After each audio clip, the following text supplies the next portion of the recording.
Chapter 11:15. Xia Jinyuan naturally hoped that Yi Qian would be able to complete all the training the military gave her. Hearing this, he smiled and said, "Major General, you have to take care of female soldiers more. I've been in the military since I was a child and followed my father everywhere. I know a little about the Army's weapons, the Air Force's equipment, and the Navy's big guys. After entering the school, there's systematic training, so I can learn faster than other students. Yi Qian is different. She hasn't been exposed to the military's equipment and weapons. Since you intend to train her in our direction, you should at least open the door for her." Yi Qian couldn't miss out on any of the necessary training. However, Xia Jinyuan would also fight for some training or guidance in the military that Yi Qian might not be able to participate in. He hoped that she would know more and knew that she would be willing to learn more. Now that the Major General and the military were more and more satisfied with Yi Qian, he had to give some suggestions to prevent the military from only arranging for Yi Qian to train hard and leaving the technical training for last. Door for convenience? Yi Qian's ability is enough to create a path for herself. Why should I open the door for her? The Major General still didn't understand what Xia Jinyuan meant. He frowned and looked dignified without being angry. No one in your team has opened the door for convenience and climbed up with their own abilities. I'm going to open the door for Yi Qian today. Soon, I'm afraid that she will be carried down from the battlefield by you guys. Xia Jinyuan didn't mention that the Major General had misunderstood his meaning. Instead, he went along with his words. In the blink of an eye, the smile on his handsome face instantly turned cold. He said in a deep voice, "You're right. If she doesn't train properly, not only will she lose her life, she will also drag her comrades down. A soldier with unlimited potential like Yi Qian needs to be trained properly. She might even be able to save the entire battle at a critical moment. Therefore, I suggest that after her college entrance exam results are released, we should arrange for technical training and special training to be carried out together. The Navy has a month of frogman training from July to August. Why don't you arrange for her to test the waters with the Navy commandos after the exam? Let Yi Qian have a go at sea rescue, naval assault, underwater training, and so on." Xia Jinyuan's expression was extremely serious, and there was a hint of sharpness in his expression. The Major General did not suspect that Xia Jinyuan had any personal motives at all. Instead, he nodded in agreement. "You're right. It just so happens that it's the Navy frogman training in the Southwest Sea. We can let Yi Qian go there a week in advance to warm up and let the person in charge of this training get to know him better. Only after we have a certain understanding of the situation can we decide whether to allow Yi Qian to complete the 1-month training with the Navy commandos. However, this kind of training is not as easy as training on land. If he really goes to the Navy, they will also conduct a comprehensive test on Yi Qian's condition. The Snowfield Brigade was different from other special forces. This was a comprehensive combat force. The special forces of the Snowfield Brigade needed to know how to fly in the sky, run on land, and swim in the sea. In particular, they needed to be familiar with transport equipment and special equipment. Xia Jinyuan had complete confidence in Yi Qian's physical fitness and ability to accept the training. Since that was the case, he arranged all the training that she had to go through according to the military training so that she could enter the next round of training as soon as possible without any accidents. Holding her hand and walking together was not an empty promise. Xia Jinyuan had always kept it in mind and had never forgotten it. Chapter 11:16. He didn't have any objections to the Major General's words. After listening quietly, he added, "These are all essential training. I dragged it out until my 2nd year in the military academy.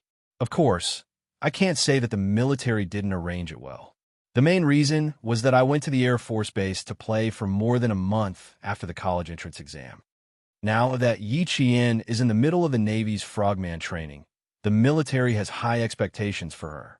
She can definitely go with the Navy to test the waters and learn a little. In the future, she will participate in the Special Forces training of the sea, land, and air forces every year. She still has 1 year to study in the 4 years of military school. There were still 4 years left.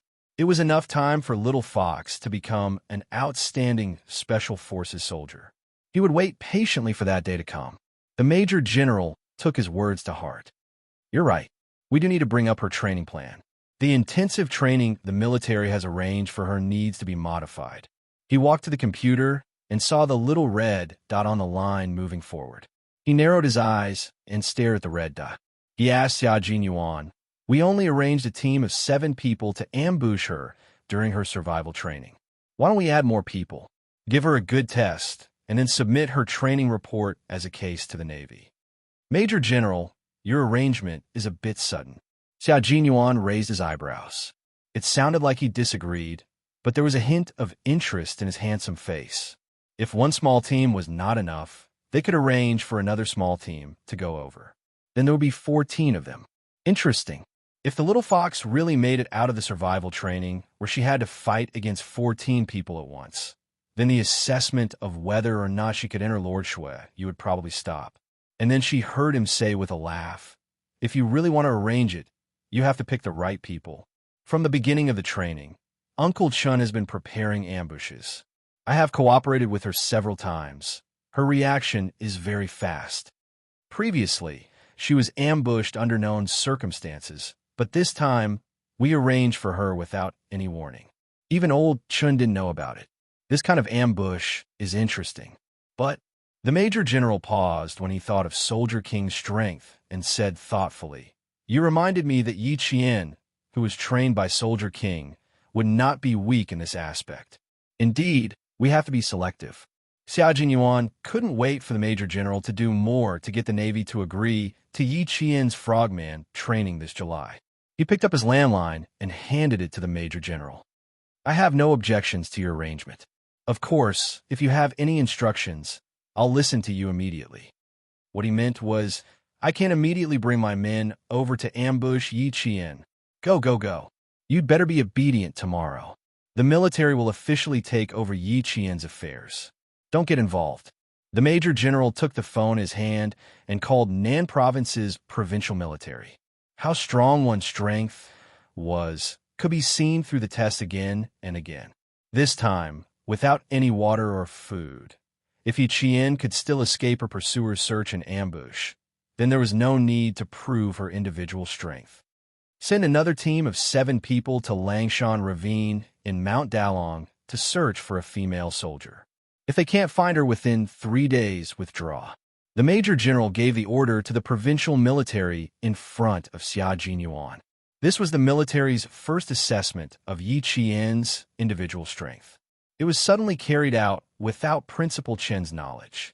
Moreover, the number of people increased from the original 7 to 14. In terms of numbers, Yi Qian was at a disadvantage. Chapter 11:17. In addition, the other party had brought their own rations, so there was no need for Yi Qian to find her own food. In terms of survival, Yi Qian was at a disadvantage. Most importantly, she had no idea that the military was involved in this escape from death training. She even sent people over. Yi Qian, who did not have much of a burden in her heart, walked for a day in the mountains that stretched for thousands of miles. After 10 hours of walking, she began to prepare for tonight's dinner. It was not yet summer, so the temperature in the mountains of Mount Dalong was still low. Yi Qian stood in the stream and prepared for tonight's dinner, eating stone crabs from the cracks in the rocks. On the first day of walking, she ate grass roots, which were very sweet and had good moisture. She also tried tree bark, which was bitter and dry. The fiber was so thick that it cut her throat. She had not eaten any rats or snakes yet. If she needed to replenish her salt and iron, she would have to eat them. Yi Qian did not think that this escape from death training with no food would be a problem. Just like survival in the wild, it was much easier than the previous 15 days. After eating about 10 stone crabs the size of beer caps, Yi Qian could not eat anymore. Before the sky turned dark, Yi Qian wiped away her traces and found a place to rest for the night. A nameless tree that grew out of the cracks in the rocks. She was the only one in the mountains. The wind blew, bringing with it the sound of leaves rustling. Yi Qian climbed up the tree nimbly, tied her backpack tightly, and rested her head on it to rest for the night. The wind was very strong, and the temperature dropped by around 10 at night. Several dark figures passed through the darkness and headed straight south. These are the soldiers sent by the provincial military. One team needed to chase after the female soldiers they were chasing, and the other team needed to go to the front to carry out an ambush. If they couldn't catch the female soldiers in training within 3 days, they would withdraw. They would be dismissed as a failure. It was a bit embarrassing that 14 people could not capture a single female soldier. However, it was said that the female soldiers they were chasing were different from ordinary female soldiers. During the pursuit, they could not treat them as ordinary female soldiers. They had to be more vigilant. Cut in from here. The two of you set up an ambush. Remember, you can only capture him alive. The sky was just beginning to brighten when a team of 7 arrived in front of Yiqian. The team leader was the one who ordered them to take action. Wait until the target enters your line of sight. Don't rush into action. These female soldiers aren't simple. We have to be careful. Rest for 2 hours and take turns to be on guard. The leader of the team confirmed the deployment plan again and asked the soldiers to remember the checkpoint they were guarding. He waved his hand and told them to rest for 2 hours. Tomorrow, they would arrive at the mountainous area at 10 in the morning. After that, they would head into the mountains and march for 16 hours straight. Now, it was 3 in the morning, so they could sleep until 5 in the morning to replenish their energy. It was not very quiet in the mountains at night. The chirping of the insects did not stop for a moment, but it was not noisy. Instead, it was like a lullaby, and Yiqian soon fell asleep. Even with the lullaby in her ears, she couldn't stay in a deep sleep. Without someone on guard, no matter how solid the environment was, her heart wouldn't be at ease. In addition, she had been eating raw food all day. After sleeping until 2 in the morning, Yiqian woke up hungry. She had entered the period of hunger, and this would happen every day. Yiqian woke up again at dawn. She scooped some cold water from the stream to clear her mind. Under the faint sunlight, Yiqian looked at the compass, opened the map, and marked it with a pen. She murmured softly, "It's a bit of a detour to follow the stream from here. It's a bit steep to cut this way." Chapter 11:18. That won't do either. It's a waste of time even if it's steep. Even though it's a bit of a detour along the mountain stream, I can still make up for the time lost if I walk faster. After planning the next day's itinerary, Yiqian began to draw a map of the terrain that he saw. As part of his training, he couldn't forget it.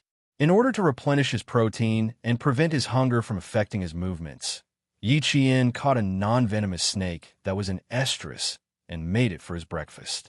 The earthy taste filled his mouth. Raw meat tasted bad, but as long as it could replenish his protein and energy and drive away his hunger, he could swallow it down after a few bites. As for parasites, they weren't even in his consideration. That was why he had so much time to think about these and other things. When it came to survival, there was only one thing that he had to think about: filling his stomach. Spring was warm, and the flowers were blooming. From late April to early May, the snakes were in their estrus period. Early in the morning, Yiqian saw the male and female snakes making clear and bright sounds that sounded like they were hitting rocks. When he looked up, he could see the snakes entwined together on the branches. When he looked down, he could also see them in the cracks of the rocks. Faced with these scalp-numbing snakes, Yiqian's gaze swept over them and fell on the abnormally broken branches. The creases were very fresh, and there were still wet twigs that had condensed into milky white beads. Yiqian broke the same branches and observed whether the twigs condensed into beads faster or slower. After 5 minutes, there was still no twigs. Yiqian looked up to the south. Someone had passed by last night, and it looked like they were heading in the direction of the mountain stream that she had chosen. It was normal for people to pass by in the mountains. Some were secretly hunting, and some were villagers who went to the highest peak of Mount Dalong to dig for herbs. Anything was possible. However, the traces that they left behind would not be deliberately erased. If they walked past, they walked past. If they stepped on it, they stepped on it. There is no such thing as erasing the traces. Experienced poachers would usually erase the traces they left behind in order to cover their tracks. However, there weren't any rare animals in Mount Dalong. There were only small animals like pheasants and rabbits, so it wasn't worth it for people to risk their lives to hunt in the middle of the night. Villagers who didn't dig herbs, hunters who didn't hunt. After eliminating those who weren't dangerous, the only ones left were those who were dangerous. Yi Qian's gaze turned cold.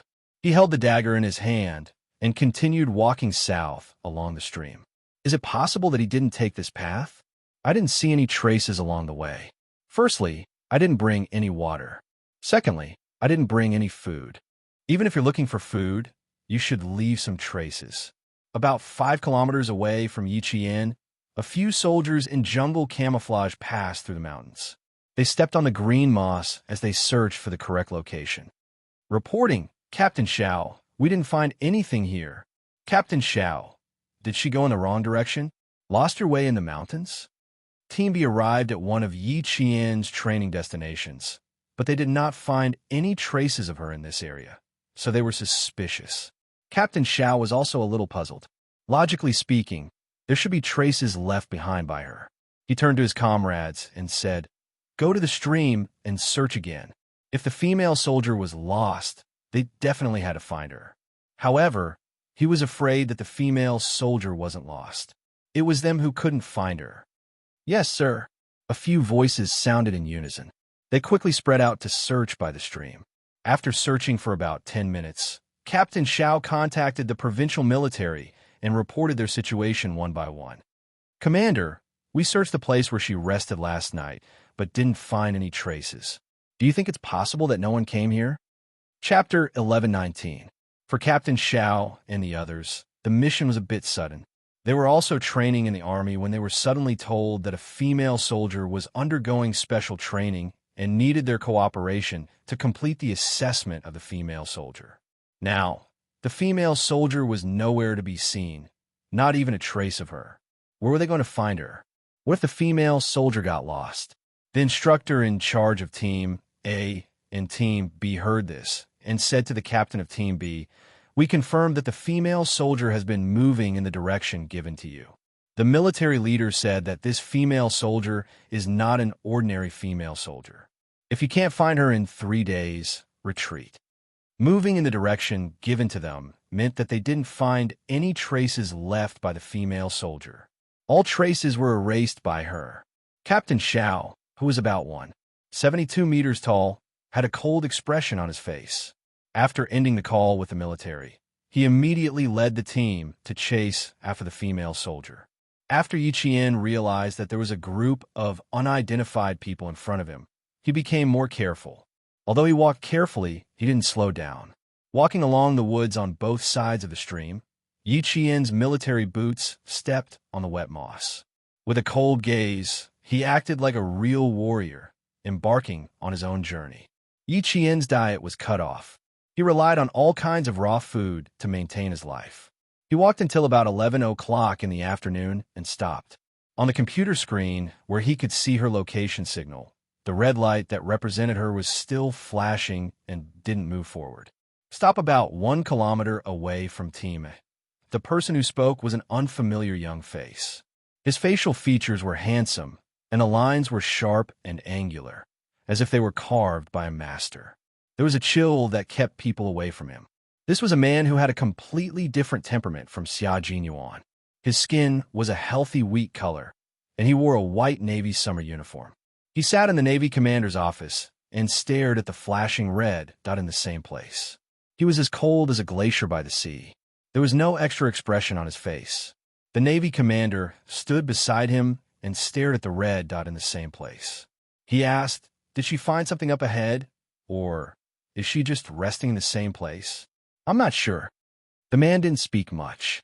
His muscular arms were crossed in front of his chest, and his unintentional movements had the sexiness of a soldier.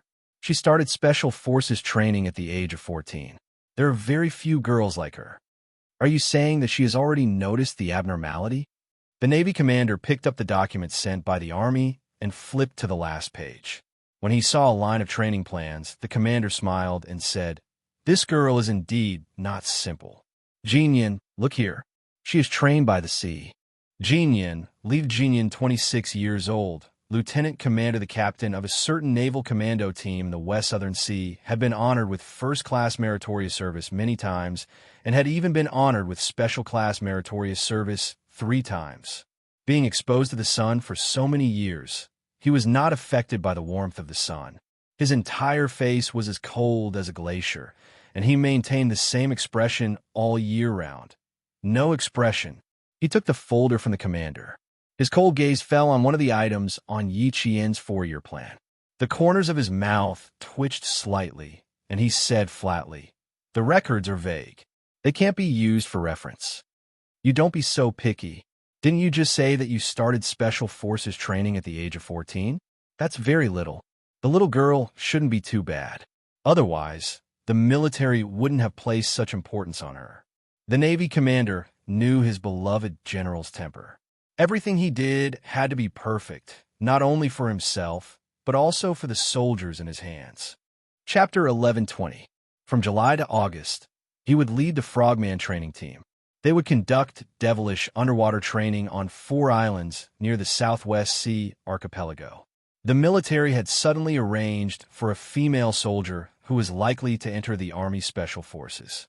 The Navy also needed to be prepared and understand.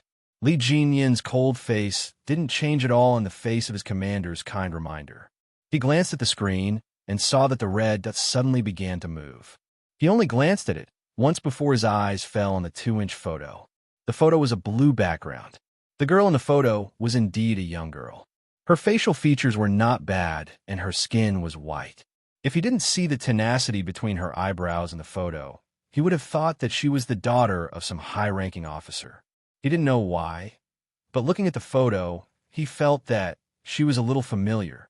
"Commander, don't agree to the military immediately. Hold it down for half a month." Li Jinyan didn't stay any longer. He put the folder on the desk and stood up. His 1.8-meter height had an astonishing aura, and the entire office felt stifling because of him. He glanced at the red dots circling the line. It seemed that she wasn't resting in place. She really did find something abnormal 1 kilometer away. Her observation and reconnaissance skills seemed to be quite good. However, women had always been more sensitive than men in this aspect, so there was nothing to praise. The Navy commander nodded. "You will lead the team for this training. If you think that the military's arrangement is unreasonable, I will explain the situation to the military and refuse her participation." "No need. The fact that the military said so means that they have this plan. Hold it down for half a month. I just want to see if the military will persist because of her." Li Jinyan put on his white military cap and adjusted the brim. He added, "The military is still persisting after half a month. This means that this female soldier does have some merit." If the military was still persisting after half a month, he didn't mind letting this female soldier experience some hardship. Training on the sea without touching the ground would take 4 years. If she wanted to join the Frogman training immediately, she would have to see if she had the ability. The sun in the Southwest Sea was particularly bright. The entire beach shimmered with silver light. The southern province's Dalong Mountain was hot and humid during the day. After walking for 4 hours, Yi Qian resisted his thirst and quietly took a detour in the forest. There was someone in front of him, and it was very close to him. If he continued to walk in the same direction, he would bump into them head-on. As a Special Forces soldier who acted alone, he was most afraid of bumping into someone head-on. If he wanted to know who the other party was, what they were up to, and whether it was safe or not, he had to go around and observe. Sensing danger, Yi Qian arched his back like a cat as he passed through the forest that was so quiet that he could hear a pin drop. He quickly took a detour to seize a good vantage point so that he could see who was in front of him. She was 1 kilometer away from the ambush point, but when she made a detour, she appeared within the range of the scout's binoculars. However, she only appeared for a second, giving the scout no time to react. By the time he reacted, Yi Qian had already disappeared from his line of sight. He only saw the leaves rustling gently, but did not see anyone. Because the scout did not carry out a second round of reconnaissance, Yi Qian, who had unintentionally entered the scout's range, did not feel anything strange. Holding onto a tree branch with both hands, she leaped lightly and landed in a stone depression with its back to the sun. Chapter 1121. It was normal for them not to discover the scout. Yi Qian was strong, and so was their army. This was also why Xianxia wanted her to train nonstop and add in actual combat training. Completing every training session successfully did not mean that you were already very strong and invincible, but that the deeper and more dangerous problems had yet to appear. The scouts of the Southern Province military region were well known throughout the military region for their strength. Although this scout missed the opportunity to see Qian directly, he immediately put away his binoculars and jumped down from the tree when he saw the abnormal movement of the leaves. At 11:30 in the afternoon, the sun began to shine brightly. The soldiers of Team A, who were camouflaged in the leaves and behind the vines, quietly waited for the female soldier they needed to chase to appear. The scout ran to the camouflage captain and said in a low voice, "Captain, the female soldier might have discovered our tracks. I saw the movement of leaves about 500 meters away from us, but I didn't see anyone." She didn't discover them the first time? The captain of Team A was a little surprised. Sometimes, the strength of the scouts in their team couldn't even take advantage of the military region, but this time, they only saw a shadow. "I didn't see anyone at all. By the time I discovered them, I only saw the abnormal movement of leaves. If it wasn't for the fact that there wasn't any wind just now, I might have thought that the movement was caused by the wind," the scouts said truthfully. "We have to retreat, Captain. We can't stay here for long." They had to retreat. The pursuers had discovered them long ago. They were the ones who discovered the female soldier in advance. How could they be discovered by the female soldier? "Signaler, contact Team B and see where they are." After they gathered, the captain of Team A immediately asked the soldiers to contact Team B first. There were pursuers behind them, and there was an encirclement in front of them. With 14 men surrounding one female soldier, it was impossible for them to retreat within 3 days. Team B's situation was not much better than Team A's. After all, Yi Qian had been training for 4 years. Although she didn't have any military experience, she was naturally much stronger than the soldiers in the two teams who had only been in the army for 2 or 3 years. The soldiers sent by the provincial military were not bad, but Yi Qian was not bad either. It took Team B a long time to find 2 traces of her erasure. She shouldn't be too far away from you. The female soldier we're chasing isn't an ordinary person. Old Ding, you have to be careful. I've only found 2 traces of her, Captain Xiao said helplessly. He felt embarrassed to say out loud. The instructor said that the female soldier we're chasing is a special forces soldier. Her training is 10 times harsher than ours. Old Ding, in terms of training, we're way behind the others. The soldiers that were sent out were not field troops. Other than daily drills and regular field training, they did not undergo any cruel training like Yi Qian. Although they had a lot of people, it was not easy to capture Yi Qian alive. The captains of the 2 teams were aware of this problem. They ended the call a little sullenly. Realizing that the female soldier they were chasing was not ordinary, the 2 teams moved even more carefully. An hour after Yi Qian discovered their tracks, she saw them pass by in front of her disguised as leaves. She instantly understood that not only did she not have any food to eat, she also had to be careful not to be caught by the soldiers who ambushed her. Knowing that the people who appeared in the forest were soldiers, Yi Qian felt a lot more at ease. There was no need to waste time looking for them. They only needed to stay away from them and not be discovered by them. Chapter 11:22. Yi Qian knew that she had to be more cautious if she wanted to avoid them. She didn't have time to erase her tracks, so she had to make sure she didn't leave any behind. She endured her hunger and didn't eat for the entire afternoon. Only then did she manage to distance herself from the soldiers. On the second day of the escape from death training, Yi Qian entered a period of continuous hunger. Grass roots were the only food she could eat along the way. After walking for 5 hours on the grass roots to replenish her energy, Yi Qian dug out 2 birds' nests and ate a total of 6 small, pigeon egg-sized bird eggs. For the entire day, she ate half a slice of raw snake meat in the morning, water from a stream at noon, grass roots in the afternoon, and 6 bird eggs in the evening. She wasn't as relaxed as she had been the day before. With the soldiers chasing after her, she had to be alert at all times to avoid being discovered. The 3 of you flank this side. The 2 of you bring up the rear. You cut the path in front. Stone, and I will attack. Keep your heads down. Team A, who had discovered Yi Qian's whereabouts once again, began to form a triangle to flank her, closing in on Yi Qian's resting spot. Team B, who had caught up, directly attacked. It seemed like they were deliberately alerting the enemy to startle Yi Qian and make her lose her composure.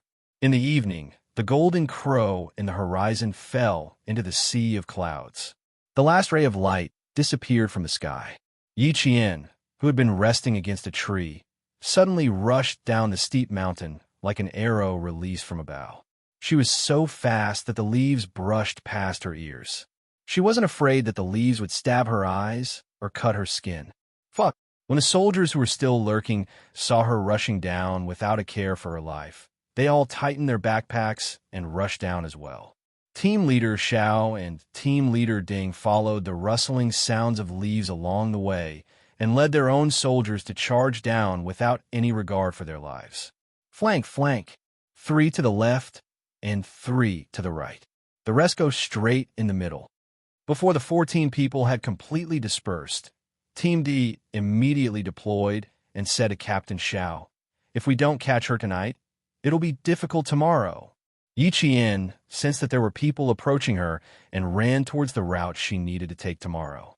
Not only did she have to run, but she also had to run to a place where she could see more clearly and turn her head to look at the mountain under the night sky.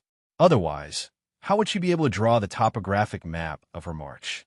The military map that was given to her was not a city map that could be bought outside.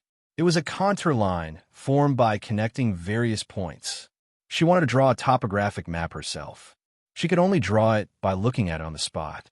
It took her 27 minutes to run from the ridge to the saddle of Yi Qian between the two mountains. She had been running nonstop for nearly half an hour in her half-starved state. Yi Qian did not continue to run. She pulled away and quickly found a place to hide. With so many soldiers chasing after her, she had to secretly get rid of few of them. There were still 5 days left. She did not want to run for her life in the forest at night. Although they could search for Yi Qian in a large area by flanking him from both sides, the fact that their forces were not concentrated also made it easier for Yi Qian to deal with them in secret. She had already found a row of cover. When she heard movement coming from nearby, she quietly got up and approached silently. "Don't move." When the soldier turned around, the dagger was pressed against his back. Her clear and cold voice reached the soldier's ears. "I've already taken care of you." She had already pressed a dagger against his vitals. How could she not take care of him? Yi Qian gestured for him to squat down. She laughed softly and said, "You can rest now, comrade." He did not want this kind of rest at all. Chapter 11:23. Yi Qian didn't even ask the soldier he had taken care of how many of them there were. His hand touched the soldier's backpack, then moved towards the soldier's waist. "Comrade, there are differences between men and women. What are you touching?" The soldier was young. When Yi Qian touched his waist, his face was full of embarrassment. He hurriedly said, "I don't have anything on me. Why are you touching me?" Yi Qian was checking where the soldier kept his rifle and checking if there was a pistol at his waist. "I'm checking what's in your backpack and whether you have a gun on you." "I have a gun. They're all blanks. There's no live ammunition. I'm only wearing a pair of pants." Be careful." The soldier was not only embarrassed, but also a little embarrassed. "I'll stay where I am. I won't expose your whereabouts, okay?" Why doesn't this female soldier have any self-awareness? He's a male soldier. Where's the gun? Other than the rifle, there's nothing else? Yi Qian touched the soldier's backpack because he didn't see him holding a gun. The soldier lowered his head and looked at the rifle at his feet. "There's a Type 95 rifle under my feet. There are 10 blanks. There's no pistol." It turned out that when Yi Qian pressed the bayonet against the back of his neck, the soldier reacted quickly. He hid the rifle in his hands to prevent it from being confiscated. Other than military supplies, there was indeed no pistol in the backpack. After checking, Yi Qian picked up the rifle the soldier hid and laughed softly. "Comrade, I'm just doing a routine body search. It's not called touching. You're a man, so why are you afraid of being touched by a woman? Have a good rest." The word rest spun on the tip of her tongue. Someone was approaching her. Chirp, chirp, chirp. There was the sound of birds chirping, followed by the rustling of leaves. Someone whispered, "Fuck, I don't see anyone." The soldier who was squatting down closed his eyes. The female soldier who was standing behind him was now like a ghost moving closer to his comrade. Now, he had a comrade to keep him company. The sky was so dark that they could see the stars when they looked up, but the forest was so dark that they couldn't even see their own fingers. They didn't have night vision, and they couldn't get any light. The group of people felt their way in the dark and treaded carefully. Their bodies brushed past the tender green leaves, and there was a soft, rustling sound. No one could see each other, and no one knew where they were. Yi Jian did not know who they were, but as long as she heard something, she would quietly go over to solve it. After taking down 2 of them in a row, the captains of Team A and B realized that something was wrong. They immediately slowed down and stopped searching. "I'm afraid Stone and Guozi have been taken care of. There's no movement. Don't move. Cover. Listen for any movement."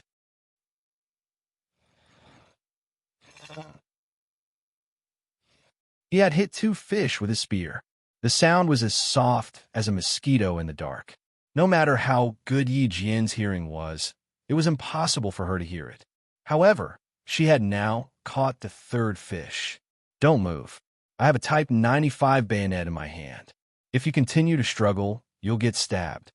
Yi Qian clamped the soldier's shoulder with one hand like a clamp. She used the blood groove of the bayonet to press against the soldier's neck. "If I really wanted to kill you, would you still have the chance to move? Lie down." The soldier really didn't move. The blood groove of the Type 95 bayonet was famous for its power. When the bayonet pierced into the body, the muscles would convulse due to the pain, causing the dagger to be unable to be pulled out instantly. Chapter 1124. A Type 95 bayonet with a blood groove would draw out the blood and lubricate the friction between the blade and the muscles. It could quickly carry out a second attack. If the bayonet really did stab the male soldier, he would be offended. 14 soldiers took care of 3. Yi Qian didn't continue searching. Hearing that there was no movement around her, the corners of her mouth curled up slightly. Yi Qian, who only took 1 Type 95 rifle, quietly retreated in the direction she needed to go. She didn't know that there were soldiers chasing after her during the survival training. Uncle Chen also didn't remind her. It seemed that the military had something to do with it. The conversation with the Major General during the Spring Festival was still vivid in her mind. He said, "In the future, if there's a plan that you didn't plan for, it will definitely be related to the military. Don't make a fuss about it. Just focus on completing your training." Thus, a group of soldiers that suddenly appeared in front of her, and soldiers chasing after her were part of the plan that the military added to her. Her plan was 7 days of survival training.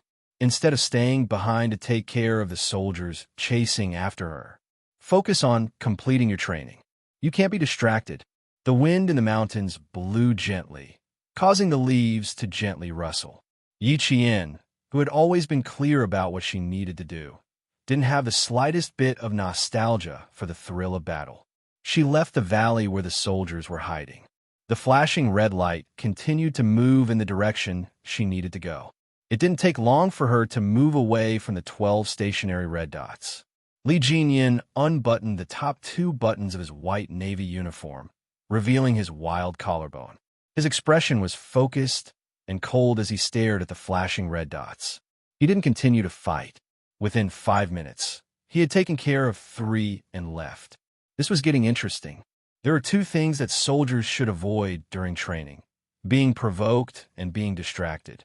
Once these 2 things were violated, it meant that the soldier's emotions were volatile and easy to control. His judgment needed to be strengthened. If he were to objectively evaluate her, there would be 3 words: unqualified. It was interesting to say that she was a female soldier. Firstly, she was clear about what her training was. Secondly, she had taken care of the 3 soldiers as a warning. Thirdly, she knew the identity of the soldiers chasing after her. She didn't have to worry about the identity of the people chasing after her. She was calm, smart, and capable. Did the military really want to groom her? There were many calm, smart, and capable people in the army. It was only because she was a female soldier that the military paid more attention to her. Still observing? Did you see anything? The office door was pushed open, and the Navy commander walked in.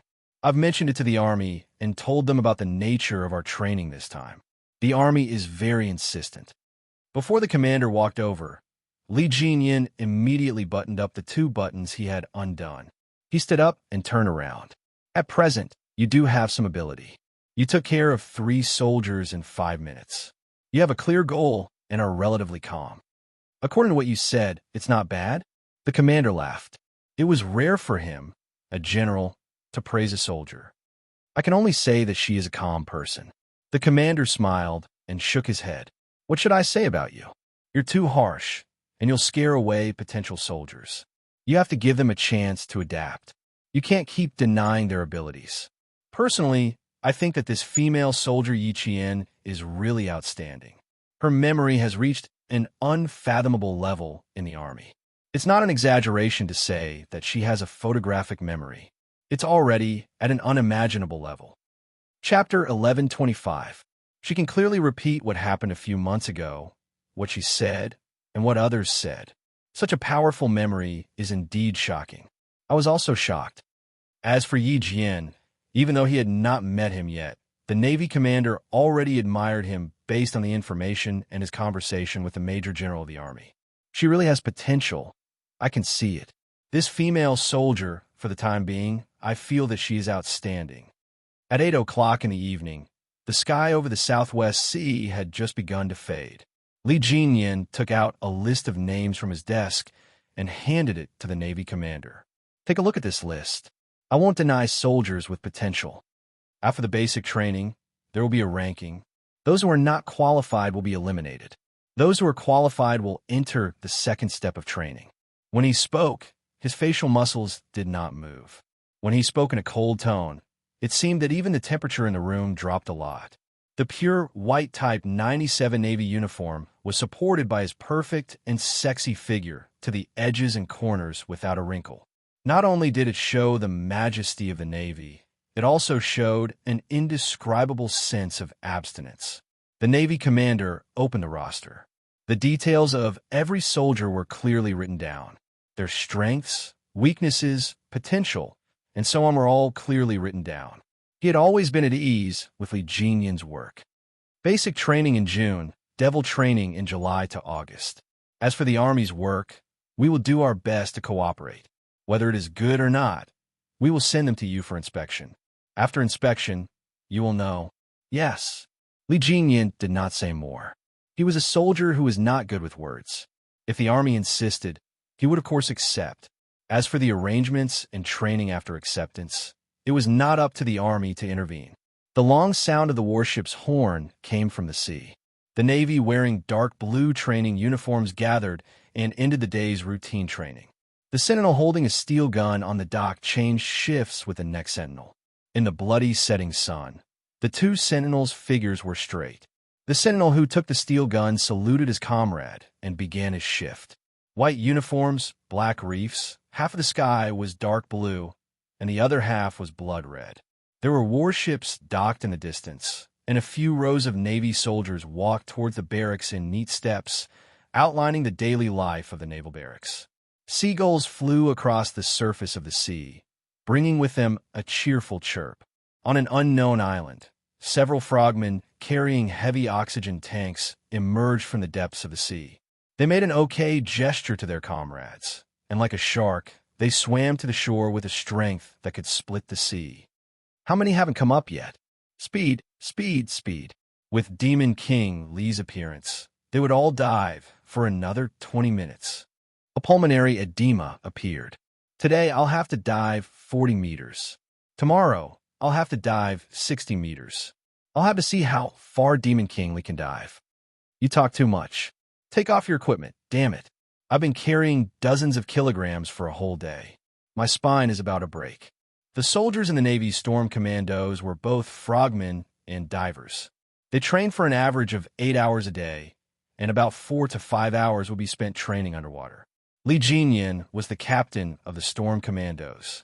Because of the harsh training and his cold personality, The soldiers who had just passed the selection secretly called him Demon King Li. However, the official members of the Storm Commandos were absolutely respectful to their captain, and their words were full of admiration. Chapter 1126. The four official members of the Storm Commandos smirked coldly as they listened to the dozens of soldiers who had just passed the preliminary selection grumbling as they came out of the water. They waited quietly for the dozens of soldiers who still wanted to see their captain take off their diving gear. The salty sea breeze blew, and the waves began to push forward from the gentle waves to the reefs. After the soldiers took off their heavy diving suits, the four official members popped out from the corners of the reefs and stood in front of the 40 soldiers. They shouted, "Line up!" A new round of night training began. Yiqian looked up at the starry sky and rubbed her starving stomach. She let out a long sigh. No matter how miserable she was in her previous life, 3 meals a day was considered normal. This time, she was starving. She carefully took out the 4 little bird eggs from her backpack. She squeezed the crispy eggshell with both hands, and the egg white flowed into her mouth. Dinner, just a few eggs. It seemed like she had to save some for tomorrow. She could not throw away the snake meat anymore. She had to wrap it with tree leaves to replenish her protein. The 2 teams sent by the provincial military were still searching. She had already climbed up a pine tree to think about tomorrow's food problem. The owl let out a strange cry, flew up from the tree, and landed lightly on another tree. The pheasants in the mountains cooed, and then slowly quieted down. The second day of training ended with the arrival of the 3rd morning.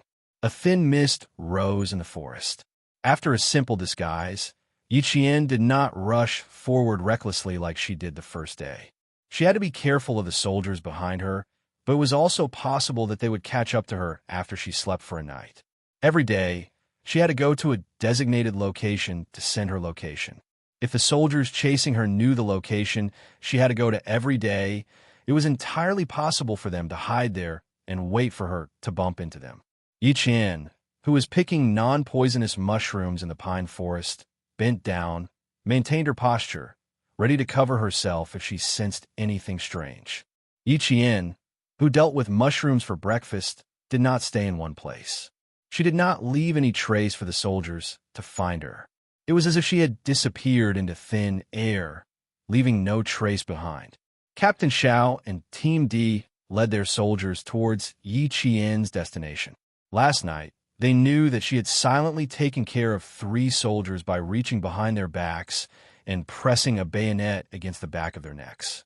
Just hearing about it made them feel lucky that they had met this female soldier last night and not someone else. The 3 soldiers who had been taken care of the soldiers were waiting in place. They led the other soldiers and rushed through the night. The group of 11 people completely overtook Yiqian. They did not wait at Yiqian's first destination during the day. They waited at the location. The sun rose from the horizon to the west. The 11 soldiers who had rested were standing guard in a large circle. Tonight was their last chance. If they couldn't capture the female soldier alive, they would have to go back with their tails between their legs. At this moment, Captain Xiao and Captain D both felt that they had taken on a tricky task. Scouts, watch carefully. Report to us immediately if the leaves move. Be careful of the gun in her hand. Thinking of the rifle she had taken, Captain Xiao, who had spoken, rubbed his forehead. He had given the weapon to the other party. He should not have alerted her last night. Captain Xiao was not the only one with a headache. Team D was also having a headache. The female soldier had extremely strong anti-reconnaissance abilities. One of the scouts in his team had been killed last night. He even suspected that she had intentionally killed the scout in his team. Chapter 1127. Team D felt a chill run down his spine at the thought of being able to kill his own scout in the dark. Old Ding, I have a hunch that we'll have to go back empty-handed. Captain Xiao felt this way. He couldn't say it to the soldiers, so he could only say it to his brother, who was also a captain. Team D's sigh came from the quiet leaves. There's a sense of suffocation in it. Today, we're chasing a female soldier. Tomorrow, we'll be chasing a criminal. We'll see our strength in a single chase. We still have to train hard. Although we know that the person we're chasing is a special forces soldier and that his strength is indeed above ours, it's very uncomfortable to think about it. From here, the difference between local troops, field troops, and special operations forces could be seen. Field troops, especially the A Group Army, were responsible for the main combat missions and cross-regional combat missions. As long as there was a war, they could immediately send troops to fight. Local troops were responsible for auxiliary operations, company defense, city security, and other tasks. Generally, they would not cross the region to fight. One was responsible for combat, and the other was responsible for auxiliary operations. In terms of equipment, personnel, training level, and command level, the former was obviously stronger than the latter. The Special Forces were a force that could form an army by themselves. Special Forces with excellent individual combat skills could sometimes secretly kill a company or even a battalion. Team D and Captain Xiao belonged to the second-line forces, which was the local forces. The Major General sent a local force that even the field troops couldn't beat to capture a Special Forces soldier. In fact, he didn't have any hope in his heart. He just wanted the Navy to see how she would deal with the sudden appearance of the plan. Team D and Captain Xiao didn't know what the Major General's purpose was. They only knew that they were facing a difficult problem and a mission that made them feel very suffocated. After Team D finished speaking, he fell silent. His face was a little dignified. They were all soldiers and wore the same military uniform, but the difference in strength made them feel ashamed. Let's not talk about it. We've done our best. Captain Xiao wiped his face and looked away. He said softly, "Fortunately, the scouts in our military region are not bad. They didn't embarrass our military region." There was a little comfort in his heart.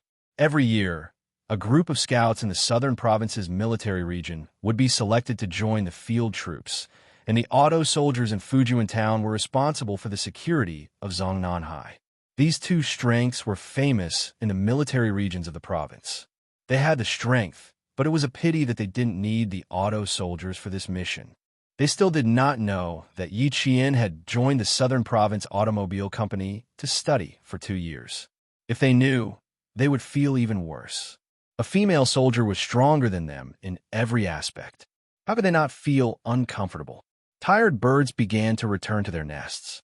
After a day of exposure to the sun, the little insects in the forest began to move in the evening.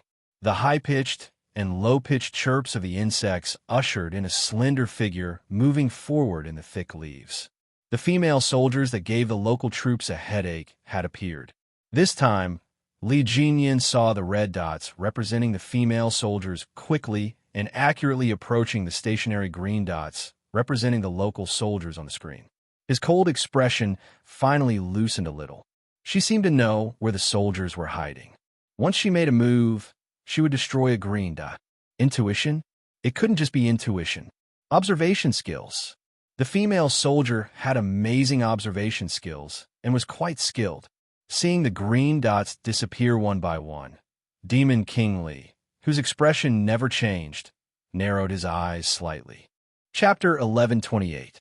Yi Jian did not know that his position was exposed under the eyes of others. He clasped a soldier's arm with both hands, placed the soldier's rifle on his shoulder, and pushed him into the foliage. Another soldier was killed. Since the intensive training started in October of high school, there were only a few days left before the college entrance examination. Yi Jian had gone through so much cruel training. If she couldn't even deal with a few local soldiers at once, Headmaster Chun would definitely be the most disappointed. 10 in total, that's all. Yi Qian, who had finished off the soldiers quickly, smiled and pulled up a soldier. He apologized. "Sorry, I was a little harsh. Are you hurt?" Even if he was hurt, he couldn't say it out loud. 10 in total? The number wasn't right. 11 in total. Who else hadn't been caught by her? Old Ding? It was possible. He was probably the only one left. Bro, hang in there. You're everyone's hope. Looking at the female soldier in front of him, he couldn't see her clearly. Captain Xiao loosened his shoulder, which was numb from being hit by the rifle, but he endured the pain and said, "No, the number isn't right. It really hurt." She was more than just a little harsh. Too harsh. Tomorrow, his shoulder would definitely be bruised. Muscle contusion. The number wasn't right. There were still people hiding. An individual was a small target in a large area. It was a waste of time to look for them. He might as well learn from them and wait for them to come to him. They didn't have night vision goggles. If they wanted to ambush them, they could only fight in close combat. Yi Qian didn't bother hiding. He used his voice to lure the soldiers out. She heard the male soldier gasp in pain. She was a little embarrassed and said, "Are you okay? Do you want me to spray some medicine?" Although she knew it was inevitable, she couldn't help but blame herself for hurting his heart. It was fine if she used her hand, but she used a rifle, but with her strength, she could have hurt the soldier. Although he couldn't deal with the injury in front of the female soldier, it was already very embarrassing. If it happened again, he couldn't afford to lose face. Captain Xiao didn't loosen his shoulder. He smiled and said, it's okay. I have to thank you for being merciful. You didn't fire a blank bullet, and you didn't hit me in the head with the rifle, but given the distance just now, the female soldier could have attacked even more ruthlessly. However, she probably had scruples about their identities and restrained her attacks. Hidden in the depths, Team D listened to the female soldier and old Zhao's soft conversation. Slowly, he held his breath and moved closer to her. All 10 of his brothers had been taken care of, and he was the only one left. He had to give it his all. The boots were very light, and the closer they got, the slower and steadier their movements became. The female soldier laughed and replied to old Xiao, "It's not good to shoot blanks in the middle of the night. If you shoot blanks at close range, you'll be able to leave a small dent in your body." Closer, the soldiers are getting closer and closer. Right now, that's why I have to thank you. Captain Zhao's entire sentence was cut off. He felt a strong gust of wind blow against his face. The female soldier, who had been able to see a black shadow, suddenly turned around. Only then did he realize that another black shadow was approaching. Old Ding, it was definitely him. Yi Qian's quick reaction really gave Team D a fright. The unprepared female soldier suddenly turned around and pounced at him like a ferocious beast. Her swift and fierce posture was mixed with hostility. She was fast and ferocious, and he had a hard time dodging her. This was the first time Yi Qian had fought against a local soldier. With his previous experience, he relaxed a little this time. He buckled the rifle in Team D's hand. The first step was to remove the magazine. The second step was to twist the entire rifle so that Team D had no choice but to let go. The third step was to fight without restraint. Chapter 1129. To Yi Qian, jungle combat was no different from normal combat. To put simply, it was like fighting flat ground. Her lower body was extremely stable. Her military boots stepped on the uneven mountainous ground as if her feet were rooted to the ground. She did not allow her body to sway in the slightest. When she lifted her foot and swept it across, the wind from her foot swept away the leaves directly. It was clear how strong her foot was. When they first met, Team 4 was immediately suppressed by Yi Qian's aura. His entire body was swept by Yi Qian until he couldn't stand still. His hands grasped the branches and leaves as he struggled, his palms burning with pain. Old Ding, hold on. In the darkness, Captain Xiao held on to his last glimmer of hope and cheered for his brother. He just didn't know if he could hold on. Team 4 smiled bitterly. He also wanted to hold on, but he couldn't. His attack was quite fierce and carried a murderous aura. The entire mountainous area was uneven, and he didn't even have a place to stand firmly. The leaves around him rustled as he moved, and his movements were very loud. He was also in a very sorry state. The soldiers who had been defeated by Yi Qian stood together silently. When they heard the sounds coming from the darkness, they couldn't help but clench their fists and cheer for their captain. Among the 14 people, Team 4 and Captain Xiao were the best fighters. Team 4 was better than Captain Xiao, but even so, he couldn't withstand Yi Qian's attacks. He took the initiative to punch a few times, but in the end, he was mercilessly suppressed by Yi Qian. Too strong. They were no match for her at all. When local soldiers faced a special forces soldier, they would only be defeated. Even if the opponent was a female soldier, he didn't have a chance of winning. Yi Qian consecutively defeated 10 soldiers at the front and knew that their skills were far inferior to the field forces. She also slightly controlled her strength to avoid accidentally injuring them again. After forcing Team 4 to the middle of two trees, Yi Qian let out a low growl. Her long, slender legs pressed down like Mount Tai. Team 4, who had no way out, relied on his instincts. He hurriedly protected his head with his hands and blocked Yi Qian's right leg that pressed down on him. He couldn't help but bend his knees under the pressure of her foot. It was as if he was holding a jack with both hands, suppressing him to the point that he couldn't push her away no matter how hard he tried. 1 minute later, Yi Qian retracted his foot and said with a smile, "Tonight, the 11th one. There shouldn't be any more." There was no need for any more gestures. Team D knew that he had been dealt with. He was directly suppressed to the point where he couldn't move for a minute, defeated. As Team D spoke, the other 10 people all let out a soft sigh of relief. Gone, all gone. At 8:30 p.m. on the third day, the 14 local soldiers sent by the provincial military were completely annihilated. None of them survived. 11 tonight, plus the 3 from last night. All 14 soldiers have been dealt with. Even if they lost, they couldn't lose their composure. Team D said generously, with the honesty of a soldier. Very impressive. We accept our defeat wholeheartedly. We received orders to capture a female soldier alive within 3 days.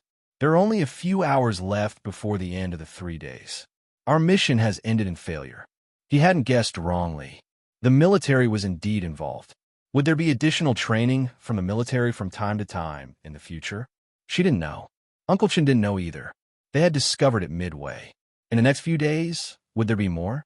There was still one thing that was unclear about the additional training this time. Why would the military send local troops to train them? Chapter 11:30. The lights were turned on. Led by Team D, the soldiers stood in a row in the foliage. Yi Qian shook hands with them one by one and smiled. "Thank you for your hard work. Please forgive me." Her face was covered in a thick layer of paint. Even with the light shining on her face, her facial features could not be seen. Only her bright eyes could be seen. They were as bright as the stars in the sky, and there was a hint of coldness in them. But everyone only had one thought in mind. So small. How could the female soldier who defeated them be so small? So small. She's not even as big as me, the youngest soldier in the team muttered softly. Yi Qian pretended not to hear and said politely to Team D and Team Xiao, "I'm not sure why you guys are in this training. Please forgive me if I offended you in any way." The military had its reasons for this arrangement, but they couldn't figure out why it was done this way. It didn't make sense for a local soldier to go up against a special forces soldier. "I feel like you've taught us a lesson. When we get back, we'll have to reflect on ourselves. Although we're a local soldier and aren't as strong as a field soldier or a special force soldier, we still have 14 people. We're ashamed that we were beaten to a pulp." Team Xiao smiled bitterly. He didn't look like he was running away from the defeat. "Thank you for your hard work tonight. The strongest female soldier." The tense process ended politely. Yi Qian stood in place and watched them leave until he couldn't hear their footsteps anymore. Yi Qian rubbed his stomach and found the spot he wanted to sleep in. He waited for the sun to rise on the 4th day. When Yi Qian woke up this time, he spent some time covering the traces of the fight. The area was too big. Some of the bushes were trampled on, so it was impossible to wipe away all the traces. It took 10 minutes for Yi Qian to reach the place he needed to reach on the 4th day. From the 4th day to the 7th day, he didn't encounter any more ambushes. Yi Qian, who was so hungry that his skin was abnormally pale, relied on snake meat, insects, rats, tree bark, grass roots, and stone crabs to survive.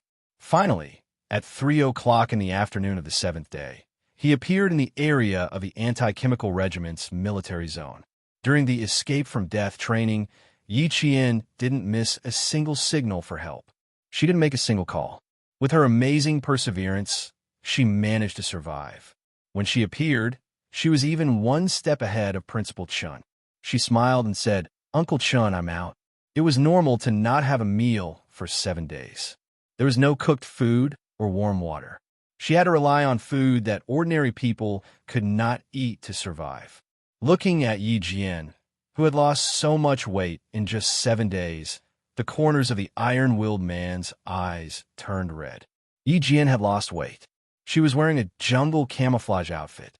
She was so skinny that her small face could be covered by a palm.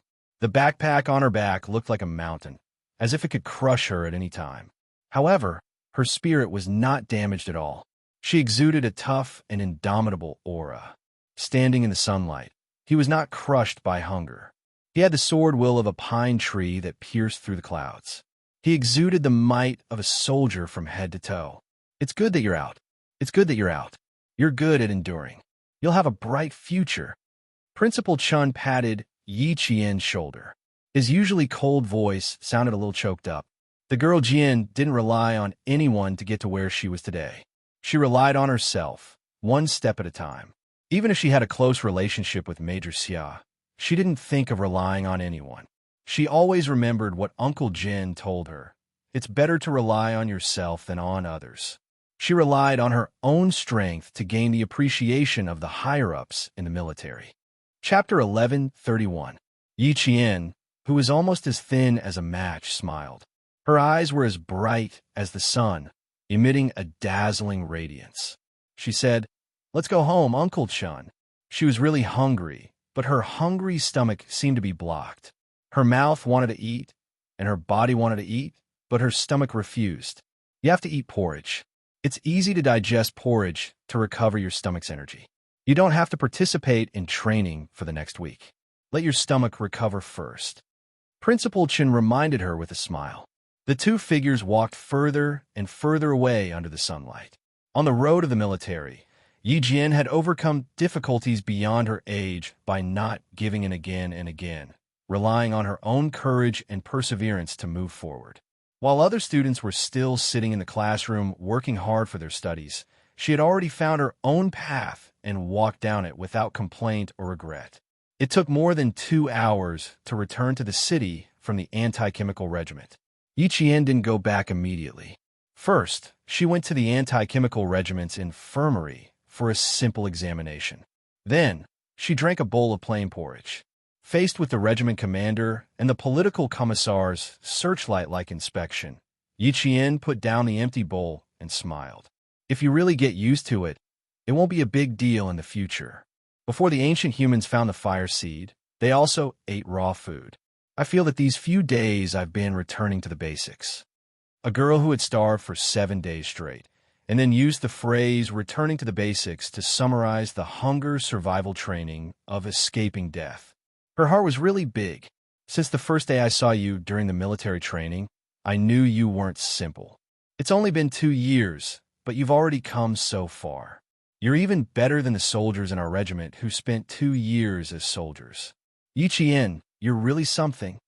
The political commissar couldn't help but sigh with emotion. He remembered that year when she appeared in a formal camouflage uniform with a sharpness as sharp as a sword and completed a series of military postures with the instructors, winning cheers and applause. At that time, she was still young and inexperienced, and her eyebrows were still slightly immature. But now, even though she was sitting down, she had a military prestige that couldn't be ignored. It was the first time he had seen such a young girl who could cultivate to this level in the 10 years he had been in the army. Yi Qian had always been able to remain calm in the face of other people's praise. He would not become arrogant because of it. He smiled politely and said, "Because I like her, that's why I'm pursuing her. I've never easily given up on something I like. Joining the army has always been my dream. Wearing a military uniform is my goal, and I've never given up all these years.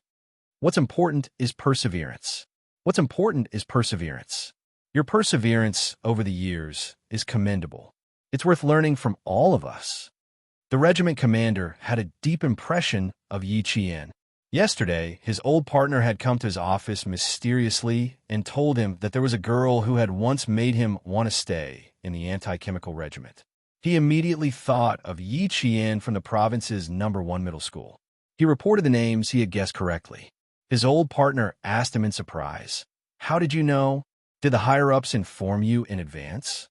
After sending away so many students for military training in the past 2 years, The only student that his old partner still remembered was Yi Qian from number 1 middle school. The little girl was indeed amazing. Among the students, she was the only one who left a deep impression on him. When he saw her again after 2 years, her military aura was even stronger, and she was also becoming more and more outstanding. He really wanted to snatch her into the anti-chemical regiment. Student Yi, do you have any intention of joining the army? Why don't I have a chat with the political commissar, and you can come and take a look. The regiment commander of the anti-chemical regiment had transformed into Grandmother Wolf. He smiled like a gentle breeze and said amiably, "Take our anti-chemical regiment, for example. Biochemical weapons will definitely fascinate you." Our anti-chemical regiment. Chapter 1132. He said that he wanted to have a chat with Yi Qian for reference, but in the end, the entire conversation revolved around the anti-chemical regiment. There are various squads below, such as the decontamination squad, the fire squad, the smoke squad, the observation squad, and the reconnaissance squad. You can go to whichever squad you want. Also, we are completely different from the local troops. Once the war starts, the anti-chemical regiment will be responsible for the anti-chemical regiment of the participating troops. We have to deal with harmful chemicals, monitor them, and take precautions. Although we don't have to fight the enemy head-on, we have always been fighting the enemy secretly. Student Yi, you can still fight the enemy if you join the anti-chemical regiment. What do you think? Our anti-chemical regiment is pretty good, right? The regiment commander was never good at chatting and heart-to-heart talk, but every word he said was the truth. The political commissar nodded along the whole time, explaining the specific tasks of each squad from time to time. He looked like he couldn't wait to drag Yi Qian through a physical examination, then quickly pass the background check and be assigned to the anti-chemical regiment as soon as possible. After resting for 2 hours in the anti-chemical regiment, Yi Qian chatted with the regiment commander and the political commissar for 2 hours. After she left, the regiment commander said bitterly to the political commissar, "Even a bowl of porridge couldn't keep her. The little girl is much more slippery than before. She didn't reject you directly. That's already giving you face." The political commissar drank some water and sighed with a smile. "Look at her training. She walked out without eating for 7 days. Tell me, what other troops need this kind of training? My old partner, only the special forces would train without eating for 7 days. Her ambition wasn't in this, so she couldn't be kept even if she wanted to." The regiment commander looked at the political commissar, and the political commissar looked at the regiment commander. Then they sighed in tacit understanding, waved their hands, and went on to do what they were supposed to do. With the goal of becoming a special forces soldier, the anti-chemical regiment really couldn't keep her. Yi Qian, who was remembered everywhere she went, was sweating when she left. She wasn't good at chatting, and it was difficult for her to handle the enthusiasm of the 2 leaders in the regiment. Fortunately, they let her go in the end and talked about other things. Principal Chun, who was sitting in the front passenger seat, laughed loudly. "It's a good sign. It means that your ability has been recognized by the leaders, and they think that you are worth training. The army is a big family, and the leaders all welcome capable and hardworking soldiers to join some special positions. Your performance and ability have shown them unlimited potential, so it's normal for them to want to poach you. Don't feel pressured. Work hard and move forward in the direction you've decided on." Listening to Principal Chen's voice, Yi Qian, who had eaten a bowl of porridge, felt her eyelids grow heavy as the jeep drove along. Coupled with the environment, she felt completely relaxed. Unknowingly, she fell asleep with a smile on her face. The car drove for more than 2 hours, all the way to the residential area at the back of the provincial number 1 middle school. Even after the soldier parked the car, Yi Qian, who was sleeping in the back, did not wake up. Principal Chan saw the dark circles under her eyes and said to the soldier who sent them back, "Please help me carry her. She's too tired. Let her sleep for a while." "Yes, sir." The soldier opened the back door without hesitation. Just as he was about to bend down to carry Yi Qian out, a faint smile came from behind him. "Let me do it." You helped Sir carry his backpack. He had waited for more than an hour for his little fox to come back. It was better for the boyfriend to carry her upstairs. Chapter 1133. Principal Chun was taking his backpack from the trunk when he heard Xia Jinyuan's voice. He quickly turned around and saw Xia Jinyuan bending over to get into the car. He waved at the soldier who had yet to react. "Come, Xiao Ding. Help me open the door." "Thank you." Inside the car, Xia Jinyuan's right hand was about to reach for the back of Yi Qian's neck so that he could hug her shoulders. However, with just one movement, Yi Qian, who was sleeping soundly in her seat, suddenly opened her eyes. She squinted her eyes in the dim light and said tiredly, "You're here." She was startled awake, but when she saw who it was, she quickly closed her eyes and ignored him. Xia Jinyuan looked at the thin face that had fallen asleep again in less than a second. His thin lips slightly tightened. The 7 days of escape from death training had made her lose a lot of weight, and it could be seen from her face. The dark circles under her eyes were very deep, and the corners of her eyes were greenish-black. Her lips, which were originally as delicate as peach blossoms, were now covered with a layer of pale skin. They were so dry that there were small cracks on them. From head to toe, she was completely exhausted. As he carried her out of the car, his elegant brows furrowed tightly. Thin. She wasn't just thin. She had lost a lot of weight, and in his arms, she looked a little bony. "Principal Chun, I'll carry her up first." Xia Jinyuan carried Yi Qian, who was so light that she didn't seem to weigh much. Deep in his dark eyes, there was an unresolvable heartache. He had never accompanied her during her training. Every time, he could only calculate the date of her return and rush over just to see if she was all right. In the face of high-intensity training, it wasn't that he didn't think that he could relax a little. However, whenever he thought of the cruelty of the battlefield, he would always suppress his heartache. When Case 7 was captured, his body was injected with an unknown drug that increased his pain. After returning to the country, he rested for 3 whole months. Even male soldiers suffered inhumane treatment, let alone female soldiers. No matter how much his heart ached, he had to endure it. At this time, it was already the time when the food in every household was fragrant and the city was brightly lit. Xia Jinyuan gently placed her on the soft bed and gently took off her coat. He then took off her muddy military boots and placed them on the balcony. When Principal Chen came in, he saw Yi Qian sleeping under a thin blanket. Then he saw the tall figure busy on the balcony. He smiled gently and closed the door.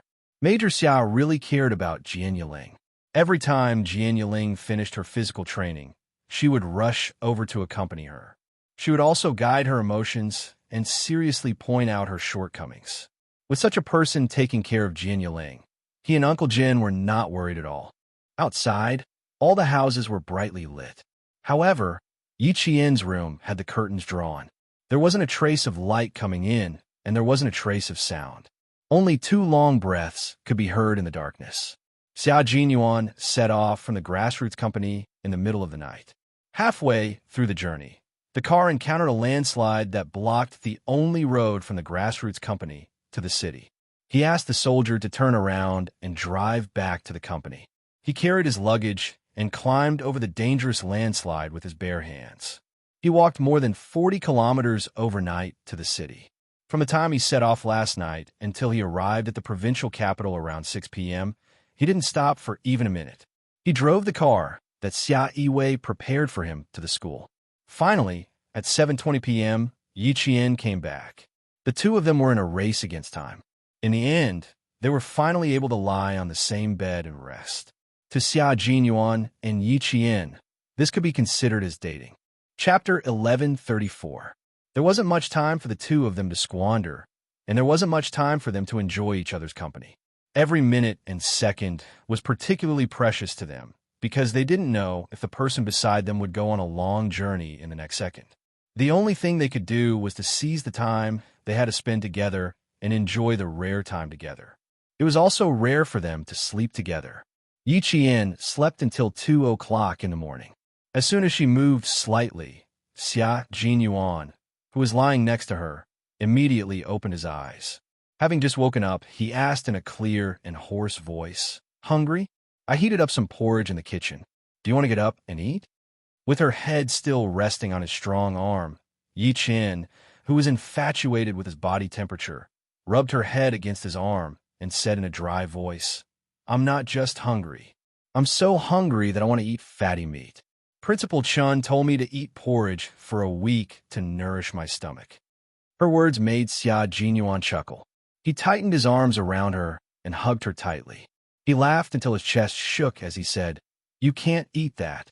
Listen to Uncle Chun and nourish your stomach for a week." After saying that, he took a deep breath in the crook of her neck and laughed a little louder. "I think we should take a good bath together. I haven't taken a bath for 3 days and 2 nights. You probably haven't taken one for a week."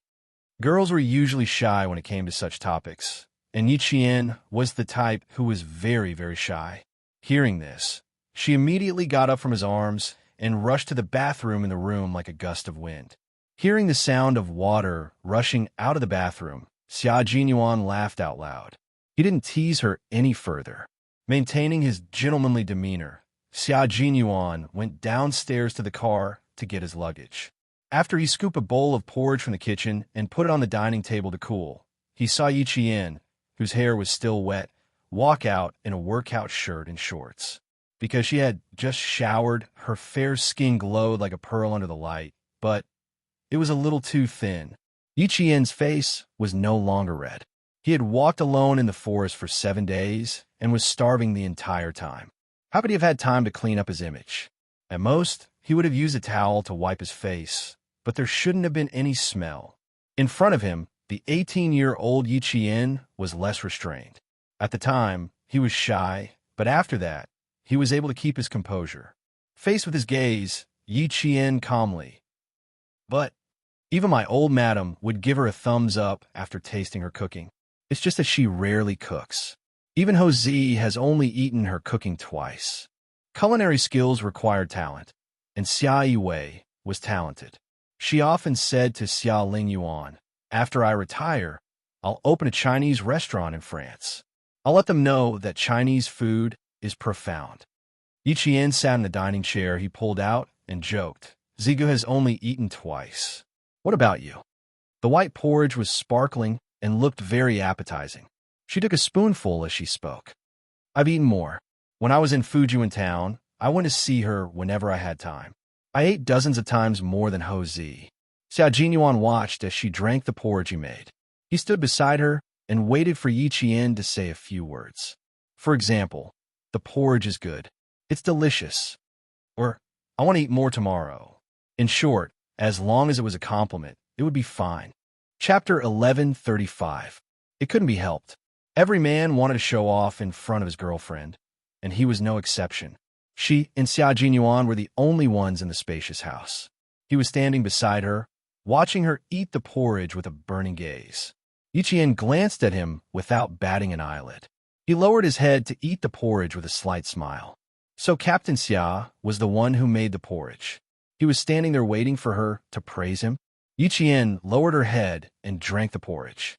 "Captain Xia, oh, Captain Xia, you've teased me so many times in the past. Now it's my turn to tease you."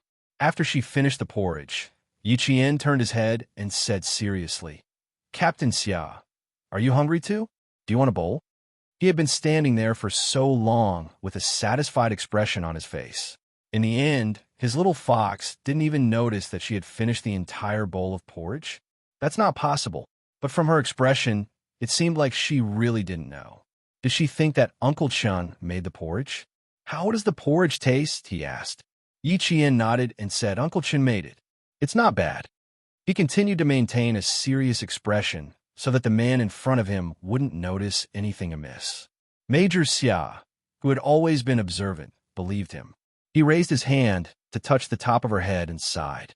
"It wasn't easy for me to show off, but my future girlfriend didn't even notice. What a failure. It's okay. Captain Xia can continue to show off tomorrow morning. I'll definitely see," Yi Qian said and couldn't help but laugh. As soon as she laughed, Xia Jinyuan immediately reacted. What a sly little fox. She even tricked him. "So you were just teasing me. Don't struggle. Be good and let me carry you back to your room." Xia Jinxiu raised her eyebrows and revealed a mischievous smile. Before Yi Qian got up, she hugged him with her long and strong arms and turned to walk into the room. This was a time to relax. Even though there were only the two of them in the house, and he was even carrying her into the room, Yiqian did not feel any sense of danger. He smiled and praised. It's delicious and fragrant. It was comparable to a 5-star chef. Very good. I like it very much. You've worked hard. Captain Xia, I've been waiting for a word of praise from you. I feel like I've been waiting for an entire spring, summer, autumn, and winter. Now it's time for interest. Xia Jinyuan gently placed Yi Qian on the bed. Then, he leaned over and placed his handsome face right in front of Yi Qian. He chuckled and said, "Interest to kiss." Xia Jinyuan had experienced what it felt like to be starved for 7 days. He knew very well that even if he really drank a mouthful of hot porridge, his stomach would react with convulsions. She had been drinking the porridge with her head lowered just now to cover up the discomfort in her stomach. How could she go on like this? Yi Qian kissed him gently on the cheek. Then, her eyes sparkled as she looked gently at the man who was taking care of her. "Thank you, Captain Xia." "Captain Xia? I don't like this title. How about we change it?" His kiss landed on her lips.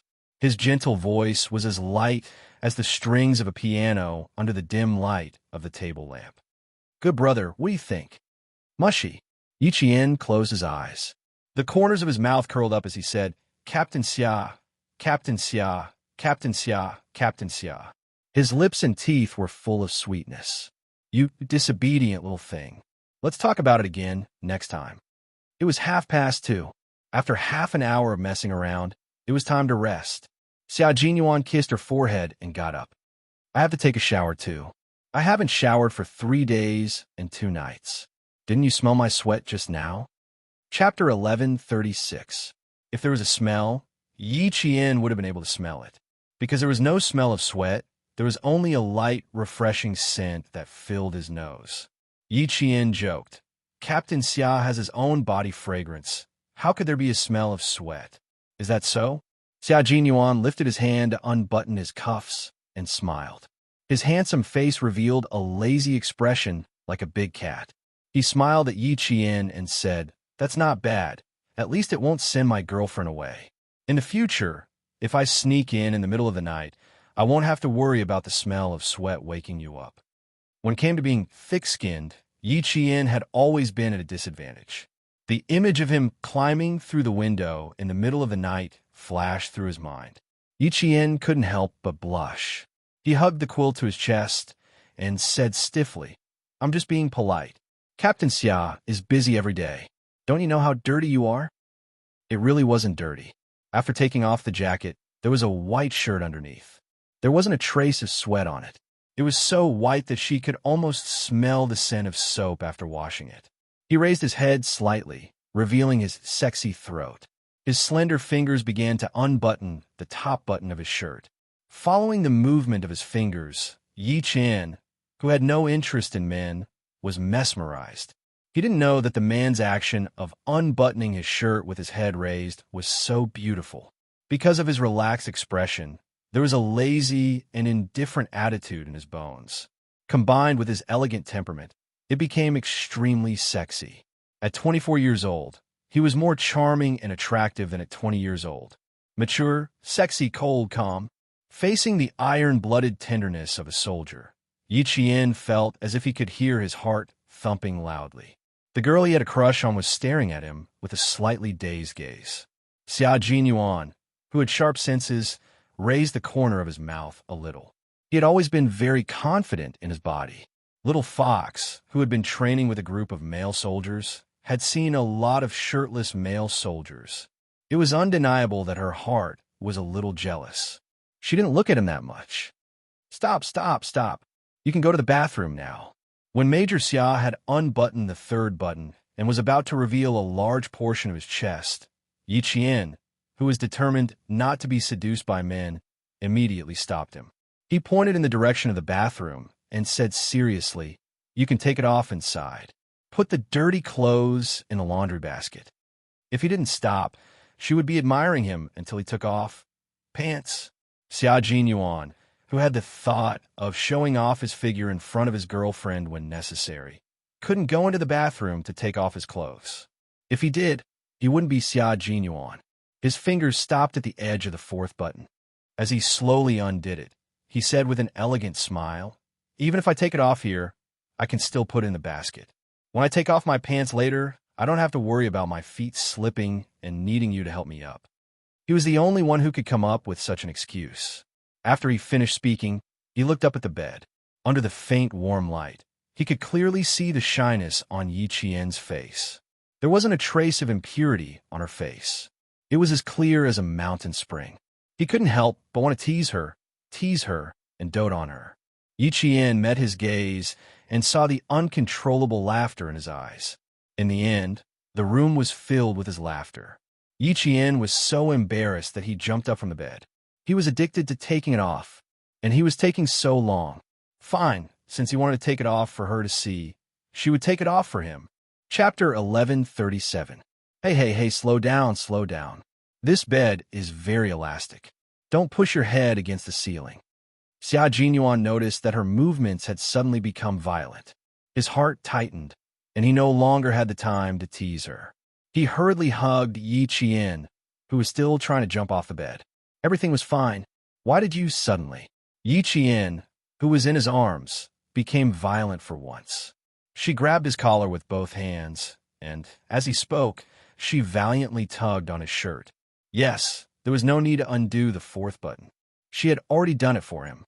Seeing how violent Yi Qian was, Xianxia suddenly fell silent. He originally wanted to ask, "Why did you suddenly become so naughty?" But wasn't she naughty? His entire shirt, starting from the middle button, was completely torn apart by her. The pearl color buttons fell to the floor and made a few crisp sounds. Xianxia, who was a little stunned, looked towards the floor and saw one of the buttons roll under the bed. "Why did you suddenly become so naughty?" Xianxia slowly finished what he wanted to say. He looked at Yi Qian with his deep eyes and said, "You tore his shirt with your bare hands. That's a little fierce." Fortunately, she was wearing a shirt. If she was wearing a t-shirt, he would probably be able to see her violent side. The scene of Yi Qian tearing his t-shirt with her bare hands flashed across his mind. The 24-year-old major felt his nose itch a little. The scene was very exciting. Yi Qian's violent actions not only tore his shirt apart, but she also grabbed his collar and took it off his shoulders. She snorted and said, "You don't have to take it off slowly for me to see. I'll take it off for you." Wasn't it just taking off his shirt? What was the big deal? She took it off for him. I've never taken off a man's shirt before. My technique is a little rusty, so I'm not very familiar with it. Yi Qian added. He wanted to strengthen his aura, but unexpectedly, Major Xia burst out laughing. Yi Qian, who had lowered his head, could clearly see the man's sexy chest rising and falling after he tore off his shirt.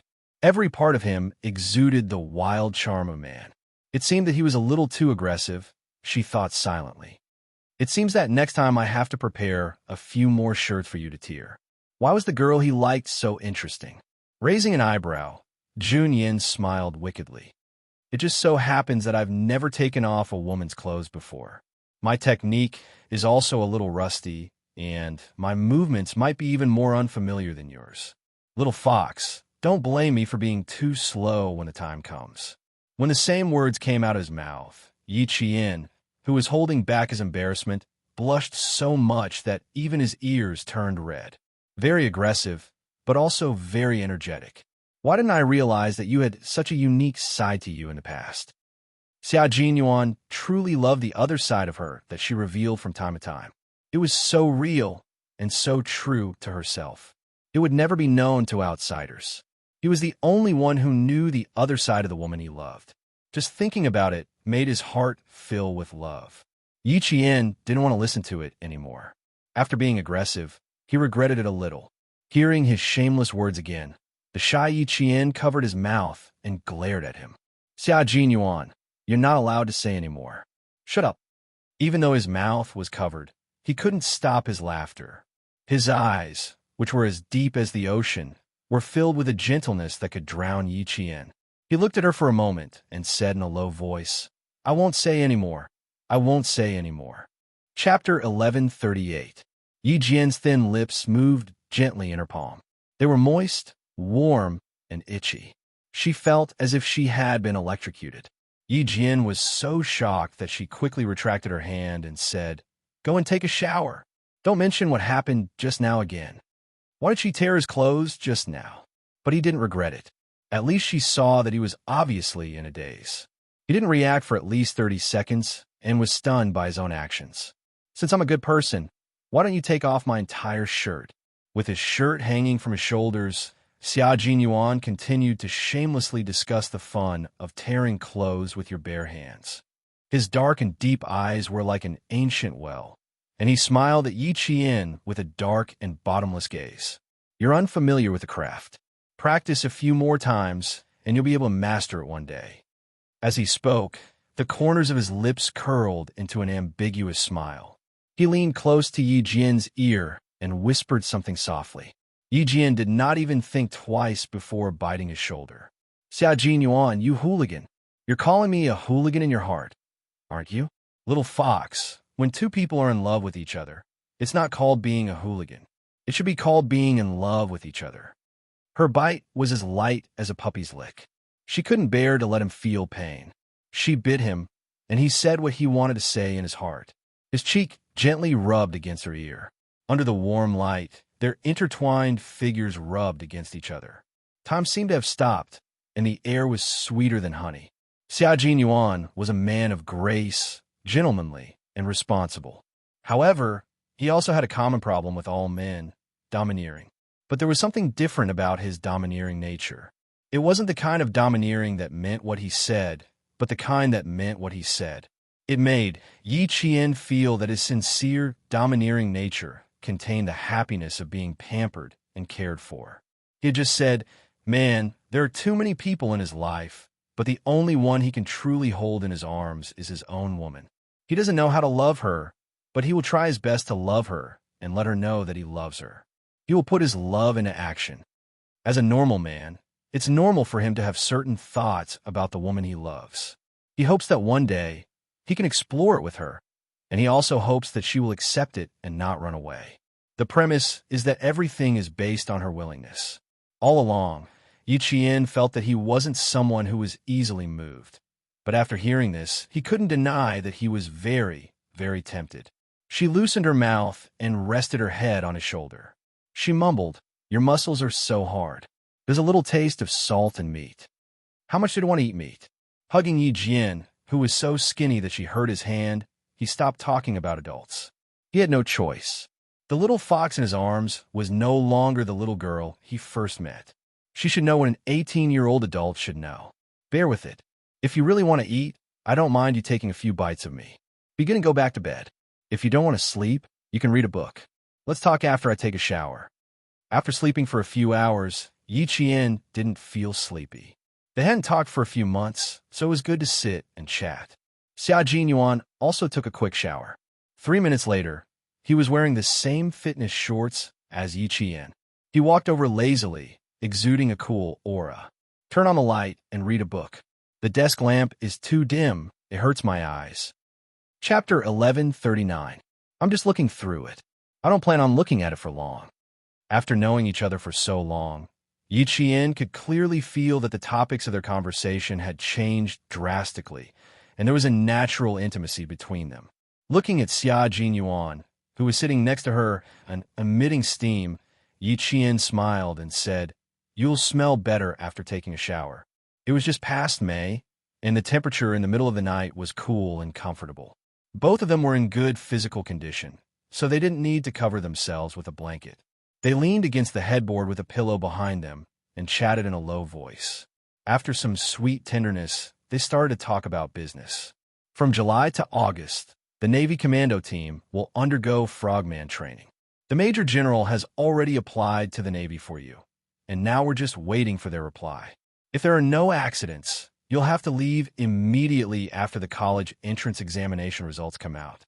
You'll have to undergo about 10 days of basic training first. Xia Jinyuan, who was talking about business, had a cold expression on his face. You've never experienced the Navy's training before.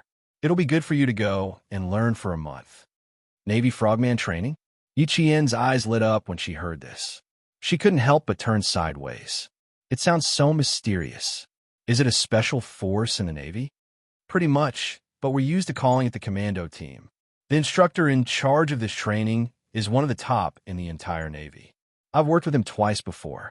The first time I trained with him, I joined my current special force, and he joined the commando team. One had ambitions in the military, while the other had ambitions in the military. After half a year of working together, they each made their own mark.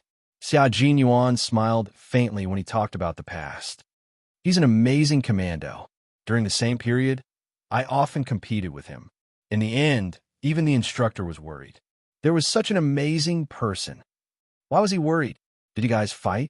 Yiqian's interest was piqued. It wasn't because there was such an amazing person, but because she saw Xia Jinyuan's expression of appreciation for the soldiers he trained with in the same period. In her mind, Captain Xia was amazing enough. She didn't expect there to be someone who was on the same level as him. Her eager expression made Xia Jinyuan raise his eyebrows. You want to see me fight with others? Then you want me to win? Or do you want me to lose? Yiqian smiled.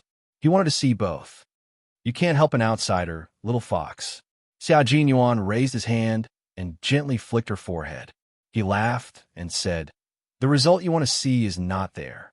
After half a year of intensive training, I didn't lose, and he didn't lose either. It's a tie. Two strong soldiers walked together and were assigned to the same training team. One was wearing a white military uniform, while the other was wearing a dark green military uniform. This left a deep impression on the instructors who had trained them. He's a nice guy, but he doesn't like to talk much. I live in the same dormitory as him. I nod when I wake up in the morning, nod when I come back at night, nod when I wake up in the morning, nod when I come back at night, nod again when I wake up in the morning, nod again when I come back at night.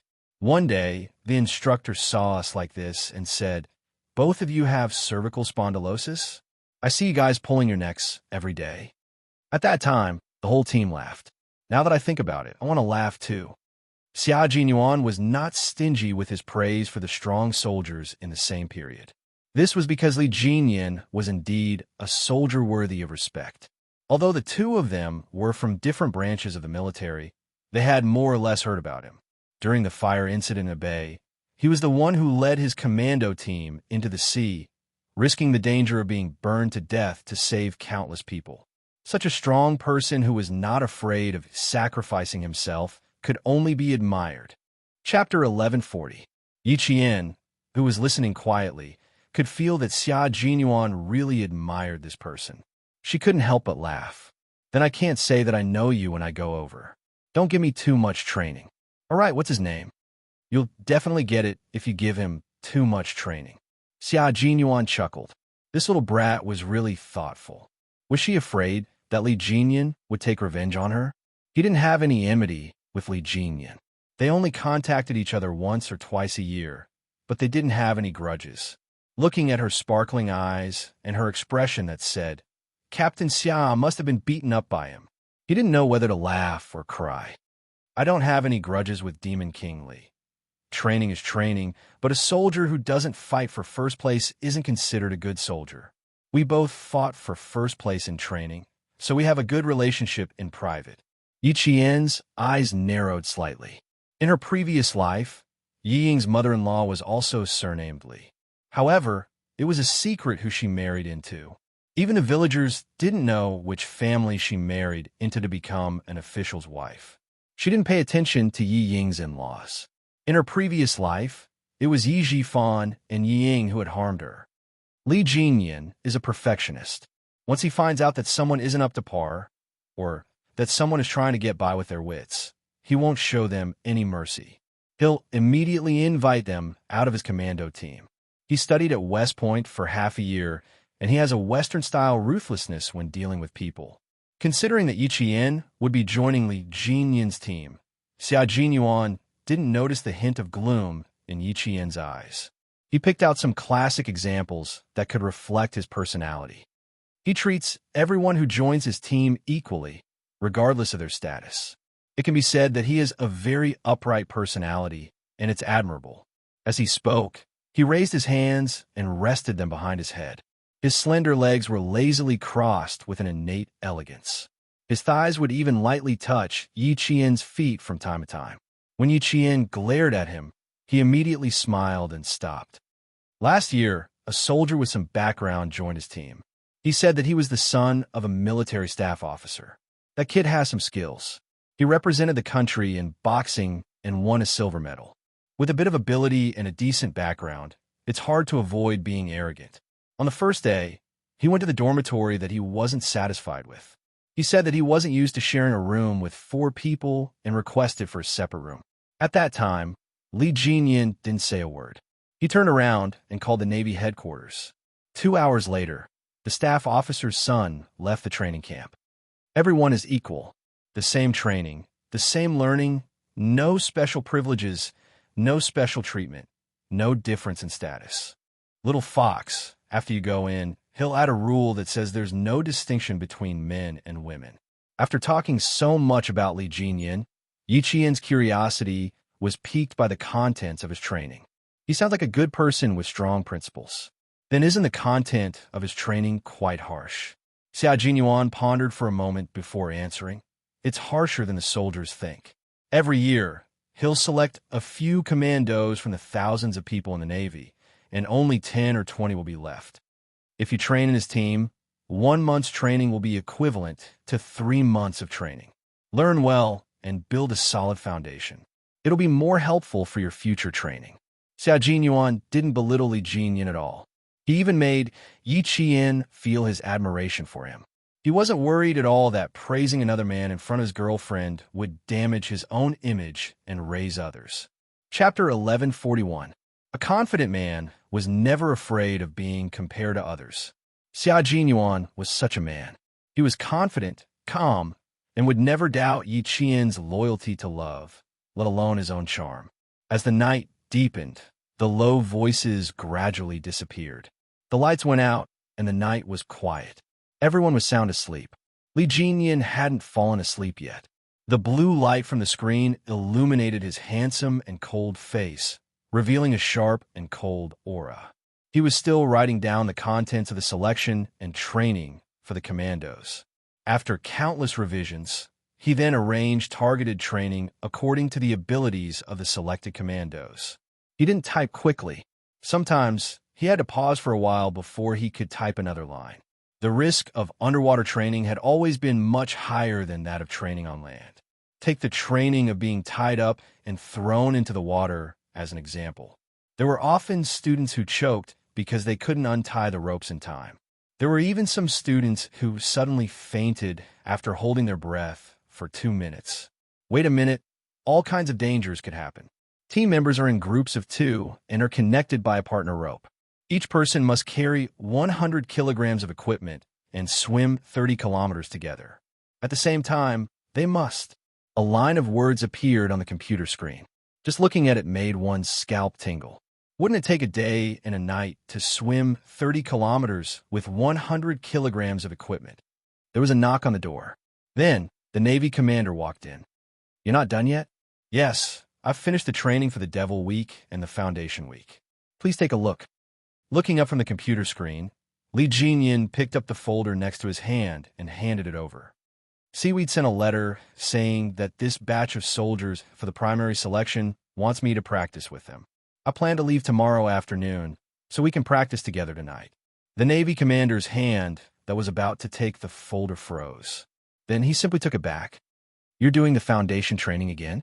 "I'm going, so of course I have to do it. Please take a look." Li Jinyan pretended not to see the Navy commander's action and said indifferently, "Also, the Army wants to send people over. We'll talk about it when I come back." The Navy commander helplessly took the folder. After opening it, his furrowed brows loosened a little. He flipped to the back and sighed. "Jinyan, the other party is a girl. Shouldn't you soften your attitude a little? You're just a basic training night. How can a girl's physical fitness catch up to a Marine? Moreover, she's from the Army, so I'm afraid her swimming skills are only average. Listen to my advice and adjust the content slightly." "Adjust it slightly?" Li Jinyan smiled coldly and said indifferently, "Commander, I never give special treatment to anyone. Since she's here for training, she has to follow my instructions. Also, when the Army sees my training, it's still a question whether they'll send people over. The training content won't change. It's up to her whether she can persevere or not. I don't have any problems with it. This stubborn temper. Why was he so stubborn? The Navy commander glared at him. You'll suffer sooner or later with that temper of yours. Jingyan, sometimes you need to be a little softer. Don't always act according to your own ideas. If it wasn't for his beloved general, he wouldn't even bother to say a word. His heart was tired. Commander, you're thinking too much. I'm only targeting the training. The training can't be soft, and the enemy's artillery won't be soft either. I don't feel guilty about what I'm doing. There was no way he could continue writing tonight. Li Jingyan simply turned off the computer and stood up to speak to the Navy commander who was concerned about him. It's getting late. You can go back and rest. Chapter 1142. Seeing this, the Navy commander let out a long sigh. It's been hard on you, Jingyan. I know that it's normal for you to not give in. Only by being strict with yourself today will you be able to gallop on the battlefield in the future. The Storm Amphibious Frogman Commando Team has been established for less than a year. You've led your team members to many meritorious deeds. The generals of the 3 major warships are very satisfied with the results of your training. What you've done is worthy of the responsibility on your shoulders. Go and rest. I've noticed that you don't turn off the lights until 3 or 4 in the morning for the past few nights. You have to hurry up with your training, but you also have to take care of your own body. Li Jingyan, who had taken down his white navy cap from the coat rack, paused for a moment. He put on his military cap and looked at the commander with his cold and deep eyes. This is my responsibility. I can't let it go. What I've done is my duty. It's about training. You don't have to persuade me anymore. There's no way to take half a step back. Moreover, you know best that our country's frogman training started late and lagged behind developed countries by a lot. Now, we can only catch up with the frogmen in developed countries by working hard. The Storm Amphibious Frogman Commando Team was a brand new and the youngest force in the country's armed forces system.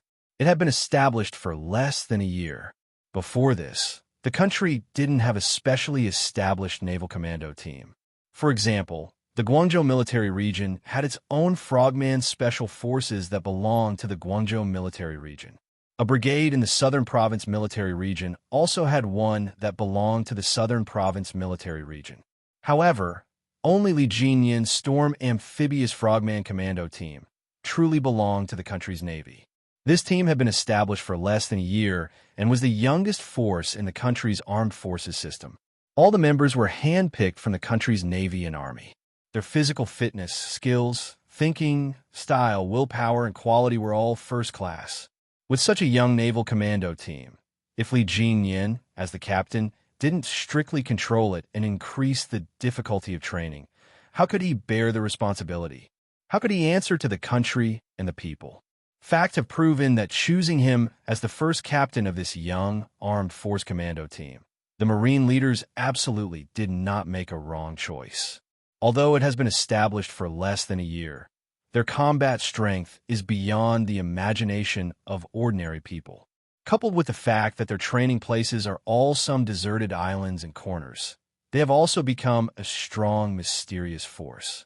It could be said that in terms of strength, the Navy Storm Commandos were on the same level as the mysterious Shui Special Forces. Both teams were the sharp blade of our country, and they were also the special forces that were hidden in the dark and not known by others. However, there were differences between the two units. First of all, the Snowfield Brigade was established at the end of the 80s, and it had been 10 years since then. On the other hand, the Storm Amphibious Frogman Assault Team was only established at the end of June last year. It hadn't even been a year since then. As the first captain of this unit, Li Jingyan shouldered a lot more pressure than Xia Jinyuan. Originally, he was a person who did not like to smile. Since he became the captain of the commando team, his sharp and cold, handsome face became colder and colder, and his eyes became sharper. Standing in front of the Navy commander, he was full of momentum and killing intent. Also, I'm intentionally increasing the difficulty of the training. You should know what I'm trying to prevent. This is not a place where some high-ranking officials want their sons to gain military merits and get promoted. Military merits and military ranks are given to capable comrades. Commander, I won't let the brothers who have gone through life and death with me suffer. Chapter 1143. After he finished speaking, the Navy commander patted him heavily on the shoulder and said with relief, "Jin Yin, you never let me down. Work hard. No matter what happens, we will support you. The 3 major warships will also support you. I will not interfere with Yi Qian's matters anymore. You are the captain, so you should have full authority to make arrangements. I will not have any objections." At this point, a trace of smile finally appeared on Li Jinyan's face. It was very faint, like a small wave in the sea that quickly splashed and disappeared, but it was enough to dissolve the coldness in his handsome face. "You've always been supportive of my work. I understand."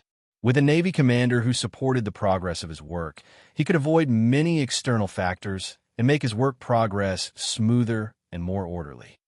"It's my duty to support you. Let's go back to the dormitory together. It's good that you go there tomorrow. This batch of recruits is much worse than last year. They can't even compare to the soldiers you trained during that period. I don't know if it's because all the good seedlings have been selected, but I always feel that they are too impetuous and not as good as the soldiers they used to be," the Navy commander said seriously. The lights in the corridor illuminated 2 figures in the same white military uniform until they disappeared at the top of the stairs.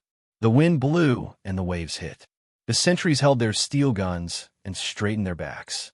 They watched the surroundings with eagle-like eyes and stood guard until dawn. A new day came with the rise of the sun.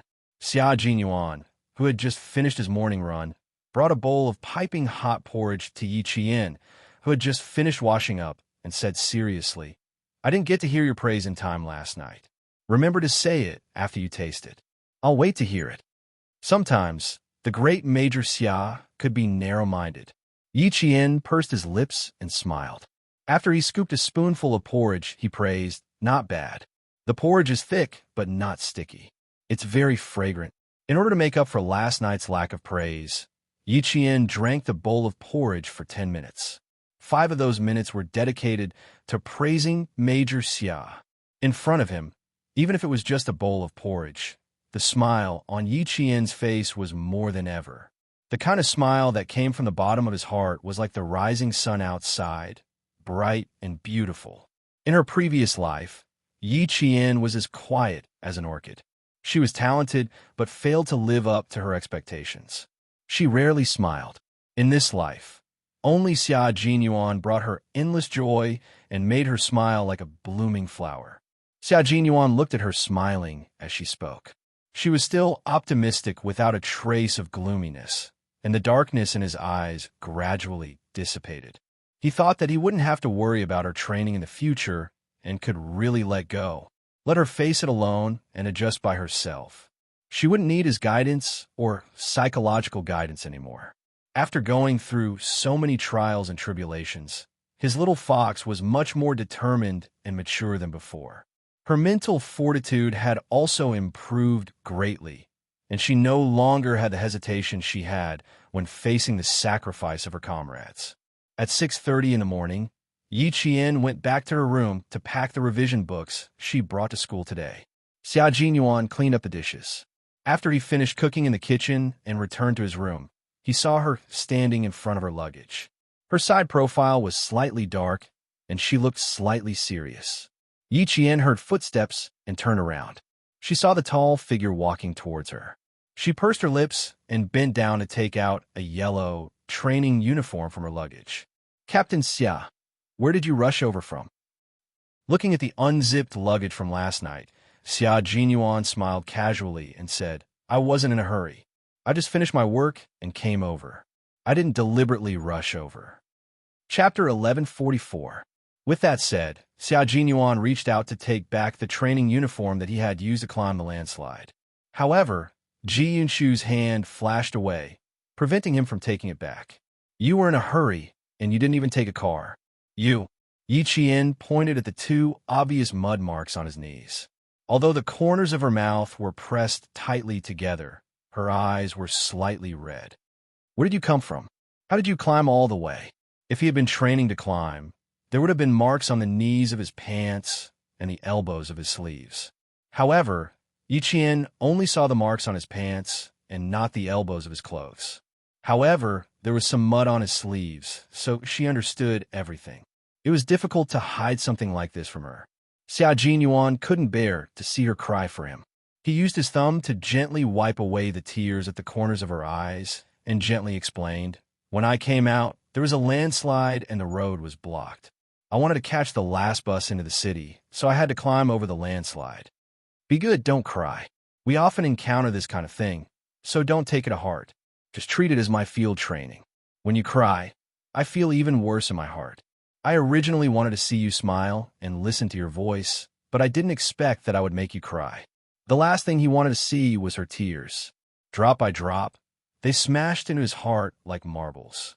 His handsome face was gentle as he continuously coaxed her. His mellow voice carried a hint of pity. "Don't cry. It's just climbing a landslide. Look at how sad you are." Yiqian didn't know why she suddenly couldn't help but cry. She originally wanted to restrain herself, but when she heard his explanation, her heart suddenly tumbled, and her tears fell uncontrollably. Someone had traveled thousands of miles, even if it meant crawling, just to see her. Even though she had lived 2 lives and didn't know anything about sex, she understood that he really treated her differently. He really put her in his heart and gave her a headache. He loved her in a way that she could accept and guided her growth. No matter how strong her personality was, she had been too lonely in her previous life. Now that there was such a person in this life, she felt a warmth that she had never felt before. It was so warm that her heart was burning, so warm that tears suddenly flowed down her cheeks. Xia Yuan was a little flustered. He really didn't know why she was crying. In all these years, he had only heard her cry twice. The first time was when her comrades sacrificed themselves, and the second time was right now. He really didn't expect her to cry like this. Just because he had climbed over a landslide, it had caused her to tear up in bunches. Xia Yuan was a natural at comforting others. He spoke in a low voice and did not repeat a single sentence. "I wouldn't be standing in front of you if something happened to me. I just wanted to see if you were okay, but I ended up making you cry. Little fox, you have to forgive me this once." He was always thinking for her, but he never considered his own hardships. Yi Qian, whose nose was slightly stuffy, held the hand that was wiping her tears. She looked up at the man whose handsome face was filled with tenderness. "Captain Xia, I will definitely take good care of myself.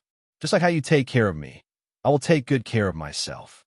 You don't have to appear every time when my training is at its toughest. I know that you care about me a lot and are worried about me, but you really don't have to rush over every time when my training ends. I will grow as fast as possible and won't let you worry about me anymore."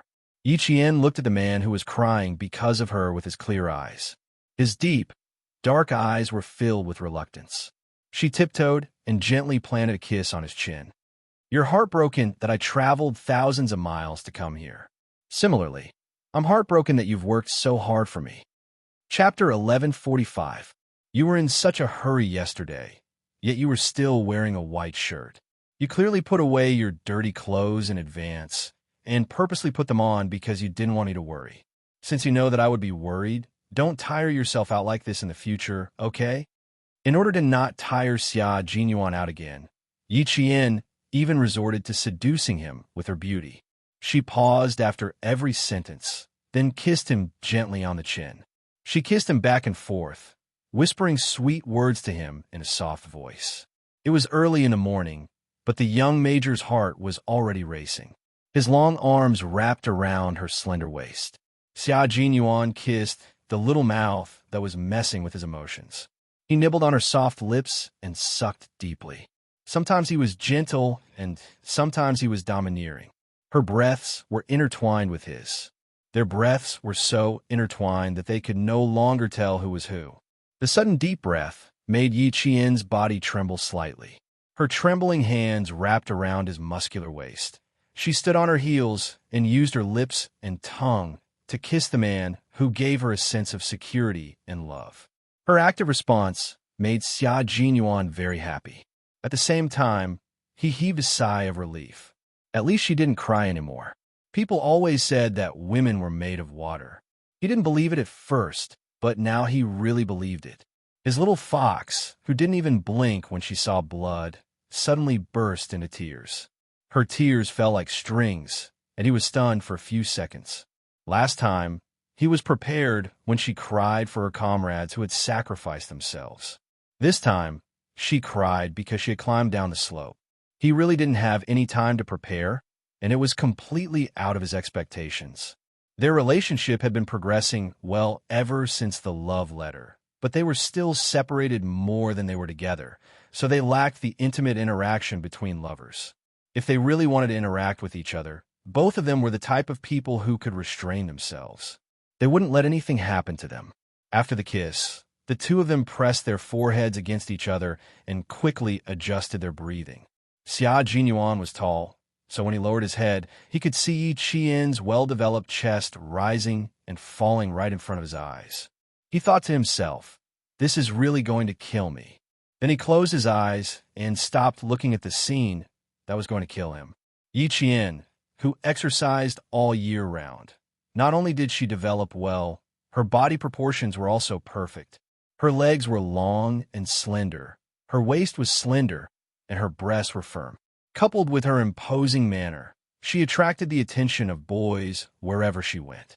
When Xianxia walked her to the back door of the provincial first high school, she saw several boys looking at her.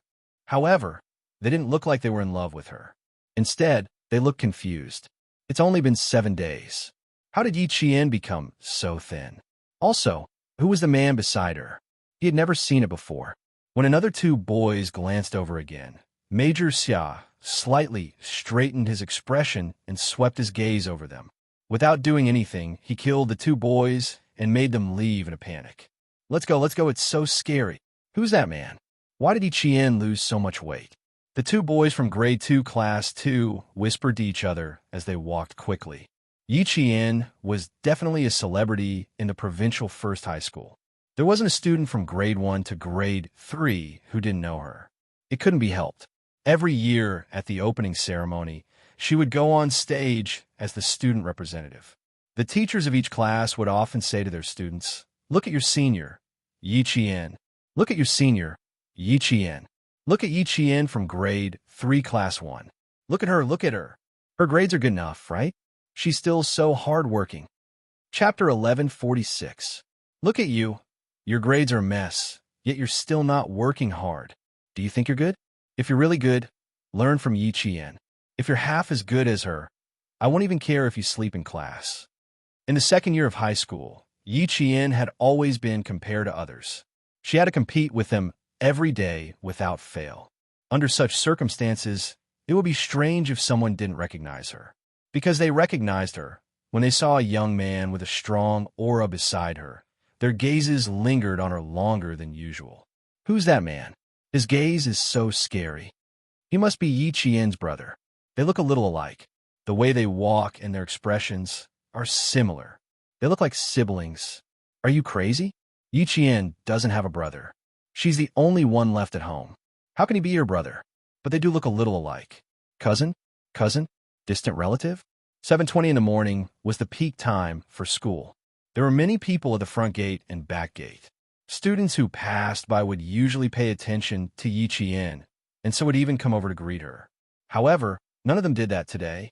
They all looked at her silently and then left. Why did she lose so much weight? Is she sick? She did lose weight, but she doesn't look like she's sick. She's in good spirits.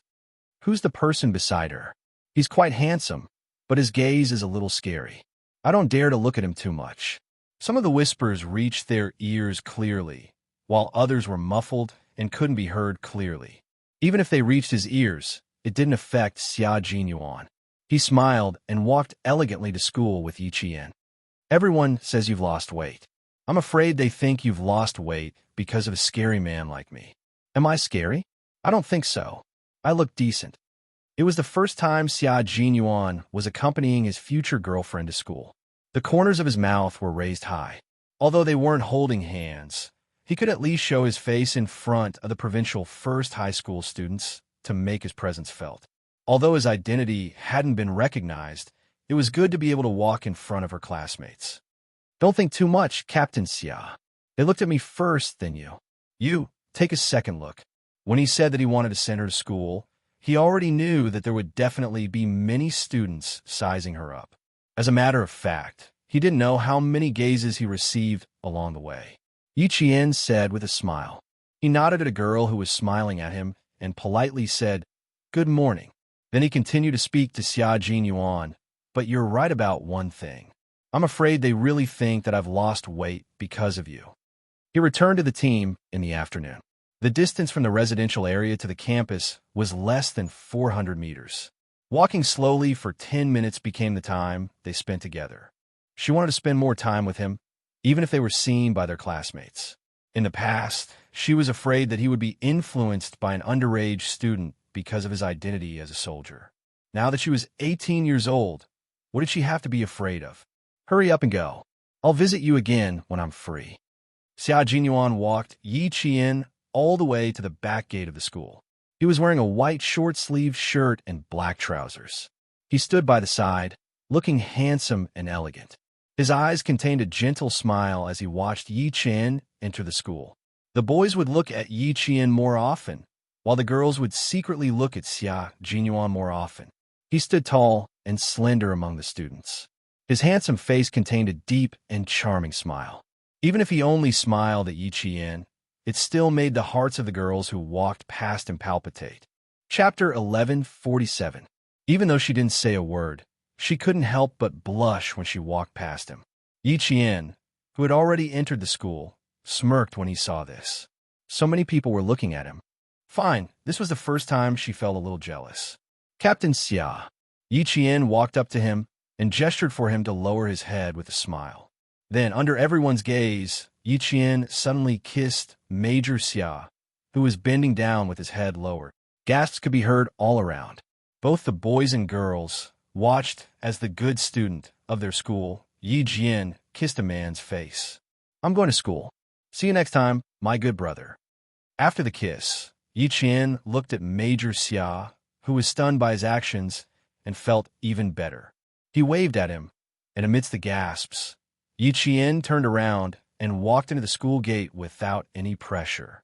Xia Jinyuan was really dumbfounded. Just a second ago, he was still thinking that his identity could not be exposed. The next second, his little fox, who never acted according to common sense, kissed him. She kissed him in front of at least 30 students. After the kiss, she even called him good brother to confuse the public. The major touched the cheek that had been kissed, and the corners of her mouth curled up even higher. She even smiled at the few male students who were staring at her in horror. With a noble temperament, she elegantly left the school through the back door. That's right, his little fox finally admitted his identity. After 4 years of waiting, he finally saw the light of day. Breaking news. Yi Qian just kissed a boy at the back of the school gate. It was absolutely true. Countless students saw it with their own eyes. That's right. I'm not lying to you. It really happened. She really kissed a guy. That guy was so handsome and had such a strong aura. He was said to be Yi Qian's older brother. They did look a little alike, but they didn't know if he was her older brother. Even before the morning self-study period, news of Yi Qian kissing a guy spread like wildfire. Instantly, the classrooms of every grade were filled with gasps of disbelief. That's impossible. She really kissed him. It can't be.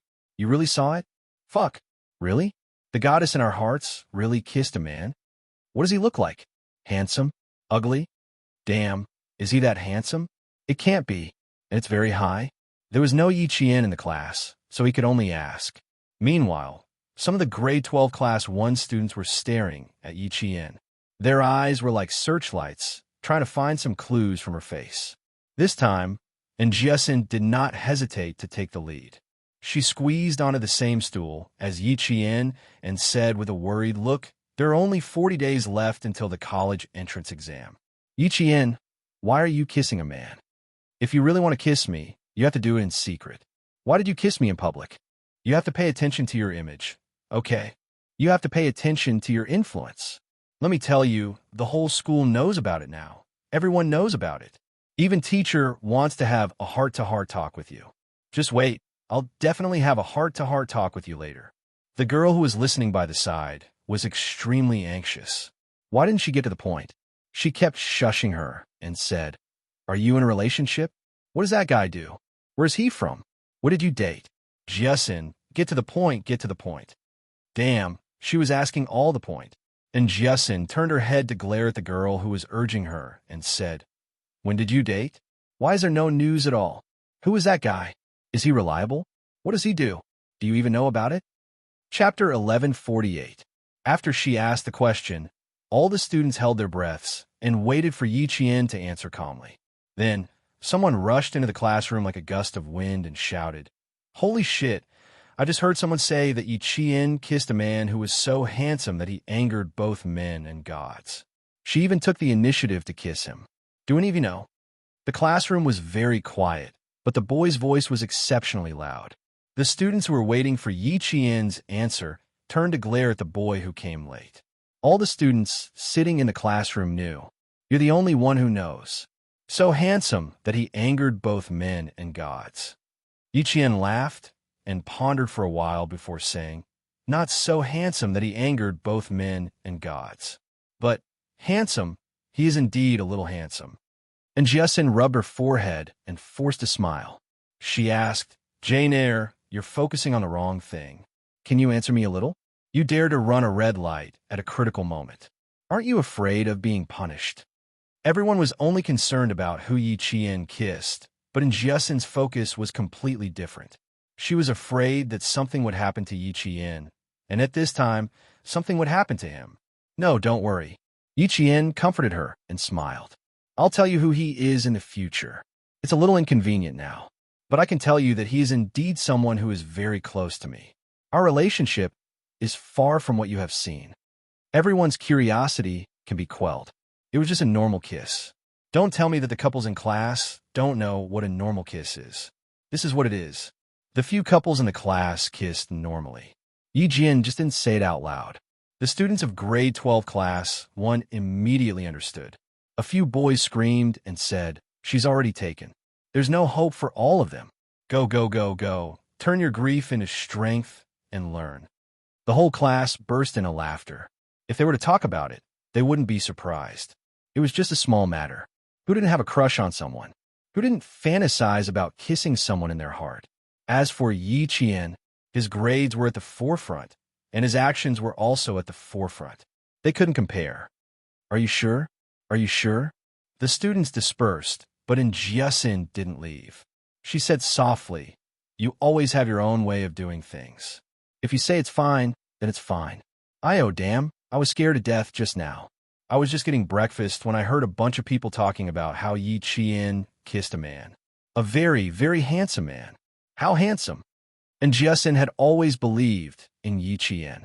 When she said that she was fine, her worries were immediately swept away. She giggled and asked, There's only one handsome man I've ever seen, and that's the handsome military officer who taught us about precautionary measures in junior high. TSK, that's what I call handsome. He's so handsome that I'm drooling. As she spoke, she pretended to wipe the corner of her mouth. I'm drooling all over the floor. She still remembered? Yi Qian smiled meaningfully and said, Yes, he is. Next time, I'll bring you to meet him. No way, he's really that handsome. Okay, bring me to meet him. Bring me to meet him. And Jiasin immediately nodded.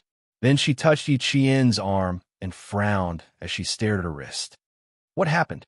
You've lost so much weight in 7 days. Where did you go? I went to do something. I didn't eat much. It's fine. I'll be fine after a few days. Just then, the morning self-study bell rang. Yi Qian gestured for her to quickly return her seat. I'll be fine here. It won't affect anything. Hurry back to your seat. Chapter 1149. Since Yi Qian dared to kiss him, she was not afraid that something would happen. Moreover, she did not do anything bad. What impact could it have? Affect her studies? No. Even if she went home and rested until the day of the college entrance exam, it would not affect her studies. Affect her classmates? She did not date anyone in school, nor did she go around talking about who she dated. What impact could it have? The teachers naturally knew about it. How could they not know about it when the entire school knew about it? The school doesn't have to worry about this. I know who that man is. He is someone who has known Yi Qian for many years. Principal Chow smiled at the worried teacher Tong. You don't have to mention it or worry about it. It won't affect Yi Qian's exams. Principal Chow was not surprised at all when he heard the news. He had long noticed that Major Xia treated Yi Qian differently. Now that Yi Qian had turned 18, there was some progress in their relationship. The two of them were already restraining themselves. If she could restrain herself from falling in love, why would she be afraid of anything else? There was no need to worry at all. Nothing would happen. Since the principal had said so, Teacher Tong did not look for Yi Qian to have a heart-to-heart talk. The school did not intervene. The incident of Yi Qian kissing a man faded away on the third day with the arrival of the midterm exams. The midterm exams were for the first to second year of high school. The third year of high school was a mock college entrance exam. The entire school was quiet. Only the sound of writing could be heard in the classroom. Old Madam Yi stood at the school gate and looked at the deserted campus. She said to Yi Zhifan, who had accompanied her, "Zhifan, ask the security guard when the students will be dismissed. Also, ask around where Yi Qian's form teacher is. I'll go talk to her first." She was quite capable. She even managed to get into the provincial #1 middle school. But she was too disobedient. Yi Zhifan had always been good at pretending. When he heard this, he smiled and said, "Okay, then you rest first. I'll go ask around." After 2 minutes, he came back. What a coincidence. It's the midterm exams.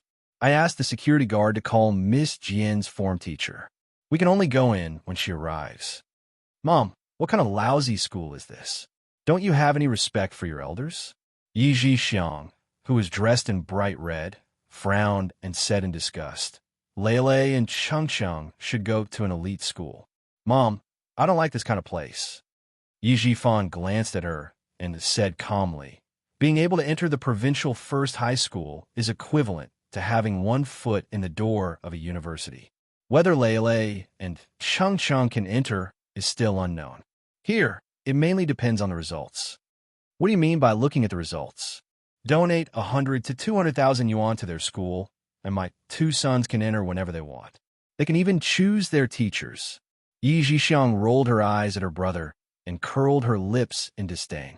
Besides, I'm going to send them abroad to further their studies. Who asked them to stay in the country? Yaozu and I are even considering becoming American citizens.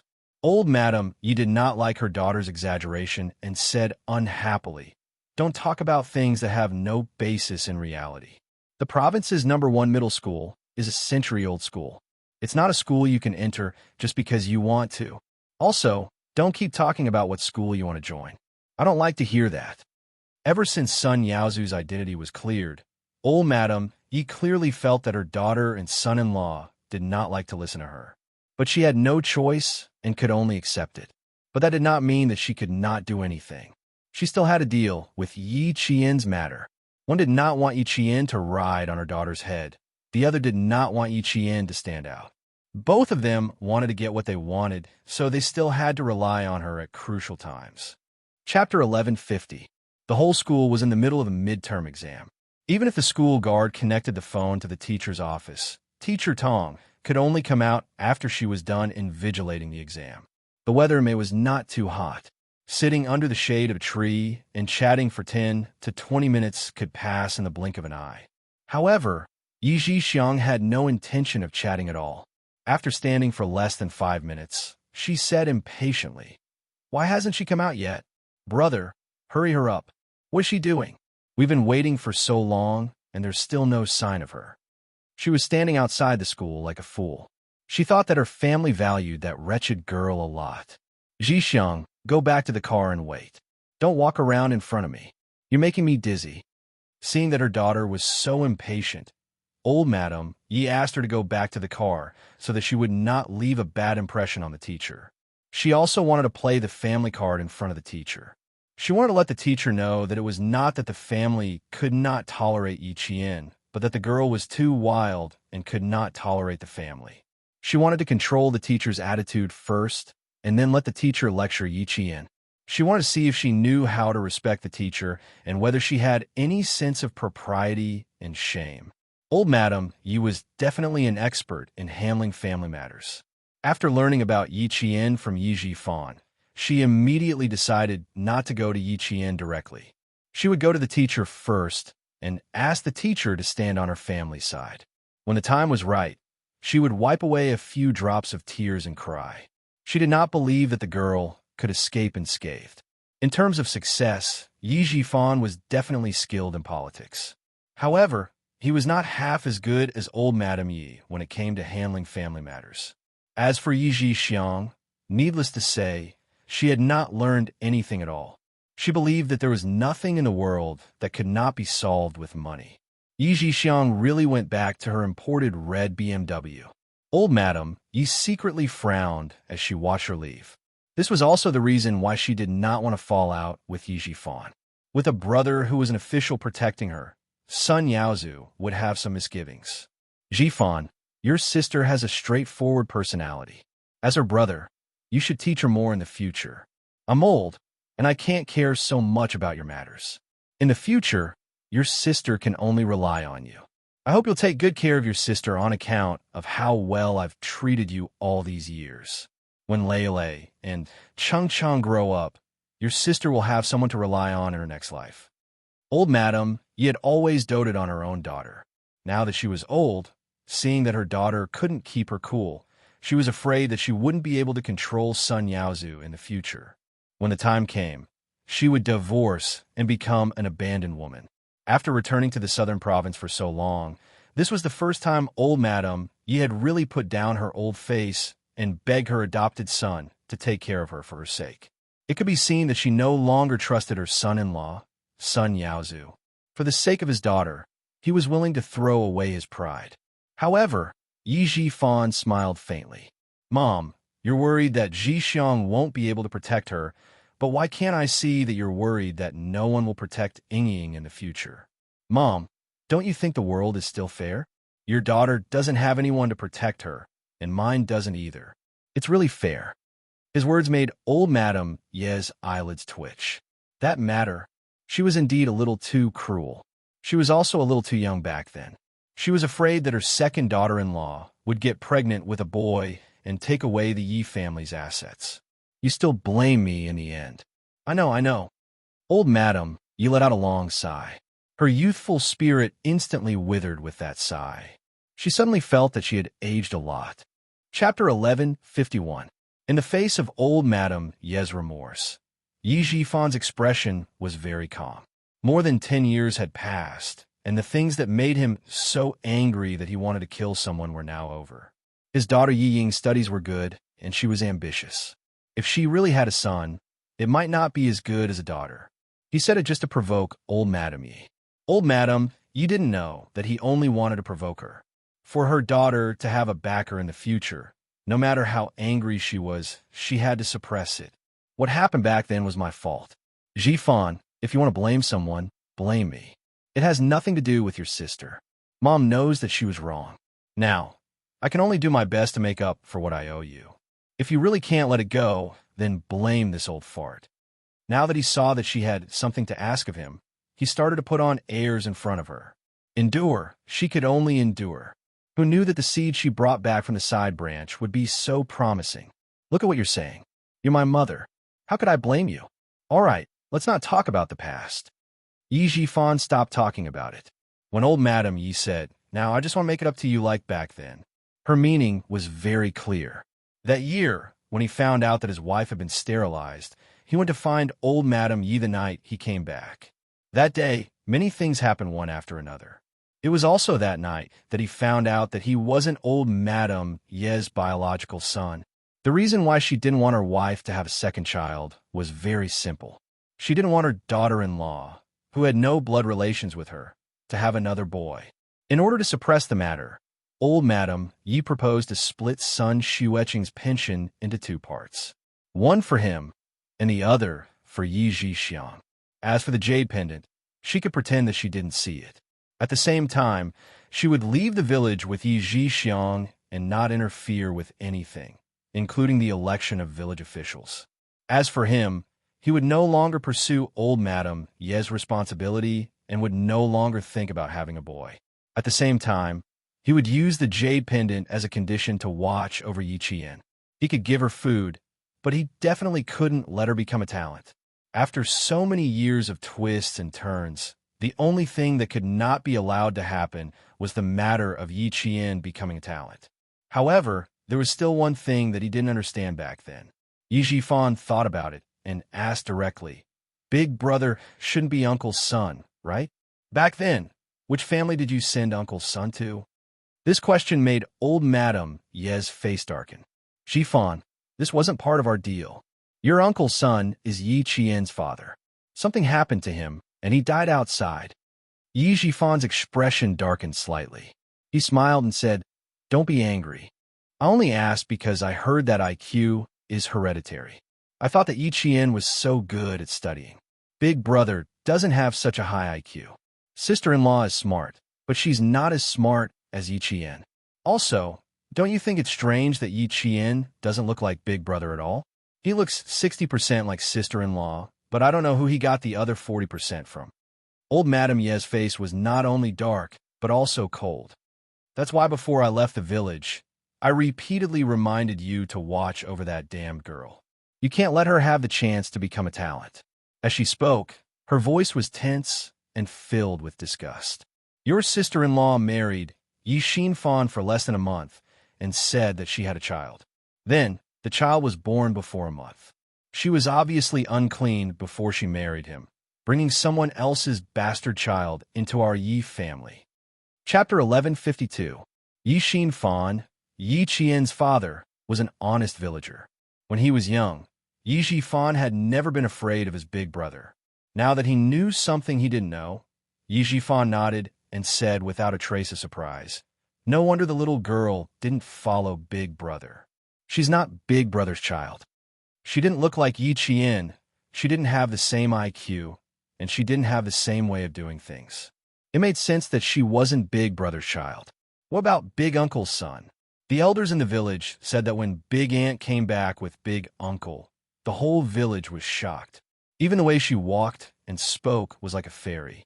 They even said that she was so beautiful that a notorious villain in town wanted to take her for himself. Yi Jifan looked at old Madame Yi and found that her eyelids were drooping, as if she didn't want him to see the expression in her eyes. It seemed that old Madame Yi had some misgivings about Big Uncle's family and his son. Big Aunt was an outsider.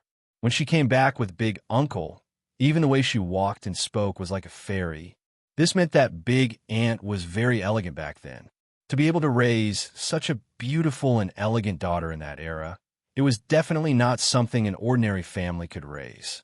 Since Big Aunt had an extraordinary background, why did she come back with Big Uncle? Also, that era was extremely chaotic. Fight the landlord, fight the capitalists. Many rich families married their daughters off to 3 generations of poor farmers. Old Madame Yi, for example, married into the family. Could it be that Big Aunt was the same? An outsider following his uncle to a poor mountain village. Yi Jifan couldn't help but narrow his eyes as he thought about it. He had always suspected that there was someone behind Yi Qian. Could it be that Big Aunt's family found her and took Yi Qian as Big Aunt's granddaughter and raised her in secret? It wasn't impossible. Beside him, old Madame Yi, who was gradually calming down, said, "I raised your big brother for a while, so I have some feelings for him. If that little girl really is his child, I don't need you to raise her." His face lost some of its gloominess, leaving behind only disgust. "Only son Shueching knows whose child that wretched girl is. Mom, about Auntie." Yi Jifan still wanted to ask about the past, but the school bell rang, signaling the end of the first exam. Old Madame Yi directly interrupted him. "The exam is over. Go and urge the school guard to call the teacher again." It was obvious that old Madame Yi did not want to talk about her uncle's family at all. Yi Jifan felt that he had found a clue to find out who was behind Yi Qian, but he did not intend to tell old Madame Yi. When Teacher Tong returned to the office with the test papers, an invigilator who had just finished class said, "Teacher Tong, Yi Qian's grandmother from your class is outside the school. She said she has something to discuss with you." Yi Qian's grandmother? There was a trace of surprise on Teacher Tong's face. Yi Qian had a grandma? After thanking the teacher for informing her, Teacher Tong went directly to the school gate. Through the school gate, she saw an old woman wearing a modified Republic of China costume standing outside. Beside her was a woman in a red dress. Even from a distance, she could see that she was very elegant. As for the person on the right of the old woman, Teacher Tong could not help but tense up. Yi Ying's father was now a cadre in the provincial government. "You must be my granddaughter's form teacher, Teacher Tong." Old Madame Ye's round face smiled amiably. She greeted her with a kind expression. "Teacher Tong, thank you for making the trip. I am Yi Qian's grandmother. I haven't seen my granddaughter for a long time, and I miss her very much. I just wanted to come and see if she was doing well." Chapter 1153. As she spoke, she raised her hand to wipe the tears from the corners of her eyes. Teacher Tong saw that this elegant old lady was using a silk handkerchief to wipe her tears. She then looked at the old lady's clothes. There was not a single wrinkle on the old lady's clothes. There were delicate flowers embroidered on the sleeves. She wore a navy blue pleated dress that was long enough to reveal the toes of her shoes. As she looked down, Teacher Tong realized that the old lady was even wearing embroidered shoes. She was obviously rich. Such a rich grandmother coming to her door. Teacher Tong's heart skipped a beat. She maintained her composure and said politely, "You're too kind. As far as I know, Yi Qian is an orphan." Before the second year of the Lunar New Year, she had been living with Mr. Yi. As for her grandmother, "I'm sorry, old madam, I've never heard of her." "Teacher Tong, can we talk inside the school? There are some things that can't be explained clearly while standing." Old madam Yi could tell that the teacher was protecting Yi Qian. "Well, that brat's grades are not bad. Teachers would always protect good students." Yi Jifan said, "Teacher Tong, I miss my granddaughter. I came all the way here just to see Yi Qian. If you think there's a problem, you can ask me and verify if my mother is Yi Qian's grandmother. How about that?" Teacher Tong could not help but laugh. "Mr. Yi, you're exaggerating. I don't need to verify anything. It's just a routine understanding. As teachers, we have the responsibility to protect the safety of our students."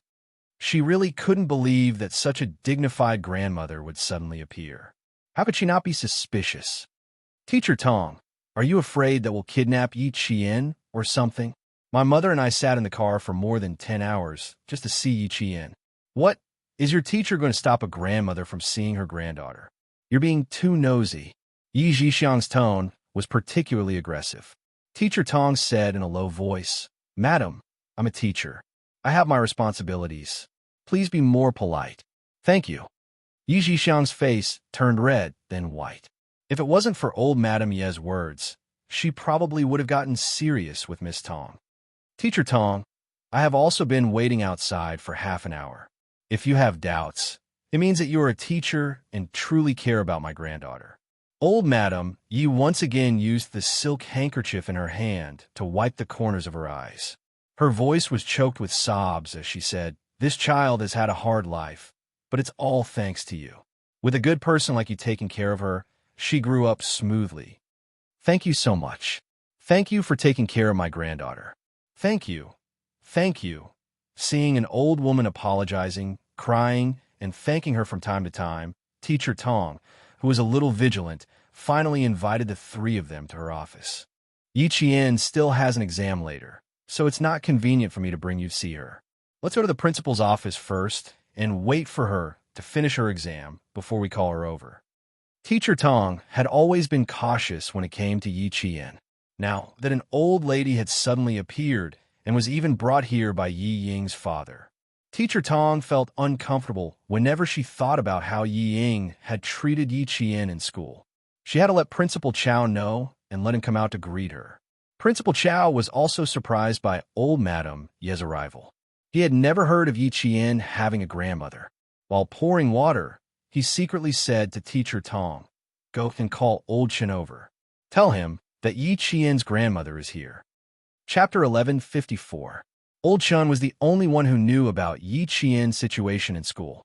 Before he came, they would wait and see why this so-called grandma was here. Yi Qian hadn't appeared for a few years. Now that the college entrance exam was about to begin, she came looking for them. Her intentions were unclear, and she seemed a little unfriendly. Teacher Tong took the opportunity to go to the library. Since she was here, she must have something to do with Yi Qian, but she had to think about why she was here. Principal Chen was organizing the new batch of books in school when he heard that Yi Qian's grandma was here. He put away the books in his hands and smiled. Sorry for troubling you, Teacher Tong. I'll go over right now. You don't have to tell Yi Qian. Don't affect her exams. Don't worry. I'll take care of Yi Qian. It's just that her grandma came with Yi Ying's father. You might need to be more careful. Teacher Tong didn't want to badmouth her former student's parents, so she reminded him implicitly. She had never heard Yi Qian mention such a dignified grandma. She felt that something was wrong. Principal Chun didn't panic at old Madam Ye's arrival. Ever since old Uncle Jin told him everything, he had a deeper understanding of Yi Qian's family matters. In addition, she came over during the spring festival to say that she wanted to move Yi Qian's household registration. It could be said that Principal Chun had been waiting for old Madam Yi to come. Now that she was here, he would meet her. Principal Chun walked calmly towards the teacher's building. Old Madam Yi was definitely here for Yi Qian's household registration. There were only 40 days left until Yi Qian's college entrance exam. Old Madam Yi was here with evil intentions. She thought about how Yi Qian had persevered all these years. No matter how tired she was, she never said that she would give up. Why? Wasn't it to fight for a way out for herself? In the end, there were always some dirty people who jumped out to make trouble for her. Looks like there will be more trouble in the future, Principal Chun said softly. A terrifying light flashed across the sniper's eyes. If they really made trouble, he wouldn't let them have a good time. If he dared to ruin Jian Yiling's future, he would have to get past him first. In the principal's office, old Madam Yi was complaining so much that her voice was trembling. Her amiable face was filled with sorrow as she sobbed. My granddaughter has never been close to me since she was young. She has a strong personality and will remember even the slightest thing in her heart. She won't forget it for a long time. Back then, I wanted to take her with me, but she didn't agree and insisted on staying at Uncle's house. It's not bad to have her own uncle to take care of her, so I didn't try to persuade her any further. I thought that since it was her uncle who was taking care of her, and she was still in the village, she would be used to living there. Who would have thought that the older the child is, the more ideas he has? He has been stubborn against my second son without saying a word. He doesn't recognize his own uncle or aunt. Now, he doesn't even recognize me as his grandmother. He only cares about his own personality and doesn't leave any leeway for his family. For his sake, I've been worried sick. I recite sutras every day, hoping that Bodhisattva will bless him and keep him safe and everything will go smoothly. As she spoke, old Madam Yi touched the string of red sandalwood Buddha balls on her wrist. She had been twirling them for many years until they were shiny. She softly chanted, Amit Ba. She continued, now that I see that he is promising, my years of reciting sutras were not in vain. Yi Qian was promising. Her years of reciting sutras were not in vain. She wanted to say that the reason Yi Qian was so good at reading was all because of her reciting sutras. Principal Chun, who was waiting for Principal Chun to come over, was not so easily led by the nose by an old lady. He smiled warmly and said, it's good to believe in Buddha. First, it's to have peace of mind. Second, it's to have things go smoothly. Third, it's to have peace of mind. Chapter 1155. She talked for 5 to 6 minutes, but Principal Chow was neither cold nor warm. She could not even tell his attitude. Old Madam Yi picked up the disposable cup on the coffee table and took a sip of water. It seemed that the wretched girl was deeply liked by the teachers and leaders in the school. That would be troublesome. If they all liked her, it was unlikely that the teachers would reprimand her. Principal, can I go to the classroom to take a look? I just want to take a look. I won't disturb her. Is that okay? Old Madam Yi immediately changed her mind to prevent the principal from reading her mind. To be honest, I came here once last year, but the door was shut in my face. The child is all grown up, and we can't say anything. Sigh. I can only trouble the school to teach her. Outside the door, Principal Chun knocked on the door with a cold look on his face. He only pushed the door open when he heard Principal Chow say, come in. Before the door closed, Principal Chen smiled and said, "Which one of you is Yi Qian's grandmother? I've been teaching her for 4 years, but I've never seen her have a grandmother, nor have I heard of such a thing." Principal Chow, you're not lying to me, are you? You don't know? Principal Chow already knew what he was implying. He stood up from his desk and introduced, "This is Yi Qian's grandmother. You've been teaching in Fujian Town for so many years. How could you not know?" Even old Chun did not know about Yi Qian's grandmother. Things were even more fishy. Principal Chow's eyes darkened. He turned to Yi Fan and introduced, "This is Yi Qian's uncle. I know him. As for this lady, she says she's Yi Qian's aunt." Old Chun, don't tell me that you don't know her. Old Madam Yi couldn't help but blush when she said that she didn't know him and that she didn't know him. Both of them were saying that she did not care about the wretched girl and that there must be something wrong with her. "I know Mr. Yi. He used to be the mayor of Fujian Town. We're old friends." Principal Chun laughed heartily and reached out to shake hands with Yi Fan politely. "Long time no see, Mr. Yi." Yi Fan shook his hand politely. "Long time no see, Principal Chun. My mother just came back from the coastal area and wanted to meet her granddaughter, who knew that the school didn't believe her. She's old and can't stand the stimulation. She just wants to see her granddaughter and leave. So this is Principal Chun." I know. Old Madam Yi stood up. Halfway through her sentence, she wiped the corner of her eyes with her handkerchief. I know. You've been taking care of my granddaughter. Thank you. Thank you so much." It was another person who took care of the wretched lass. He didn't look like someone who was easy to get along with and talk to. Strike first to gain the initiative. Let's see what he has to say. Was there any justice in this world? A grandmother who came to visit her granddaughter was treated as a swindler. If she wasn't allowed to look, she wouldn't leave school today. Principal Chun sat in the guest chair and smiled faintly at old Madam Ye's gratitude. "This is Miss Jian's grandmother. She doesn't look like her grandmother. She and Miss Jian seem like people from two different worlds. Old Madam Yi is dressed in a dignified manner. Miss Jian doesn't look like old Madam Ye's granddaughter at all. The school uniform is the same throughout the year, and the school grants are all used to buy learning materials. Every dollar and a dime is spent." Hearing this, old Madam Ye's heart tightened. Not good. The man in front of her probably knew what was going on at home. She lowered her gaze slightly and looked at her own clothes. Old Madam Yi secretly gritted her teeth.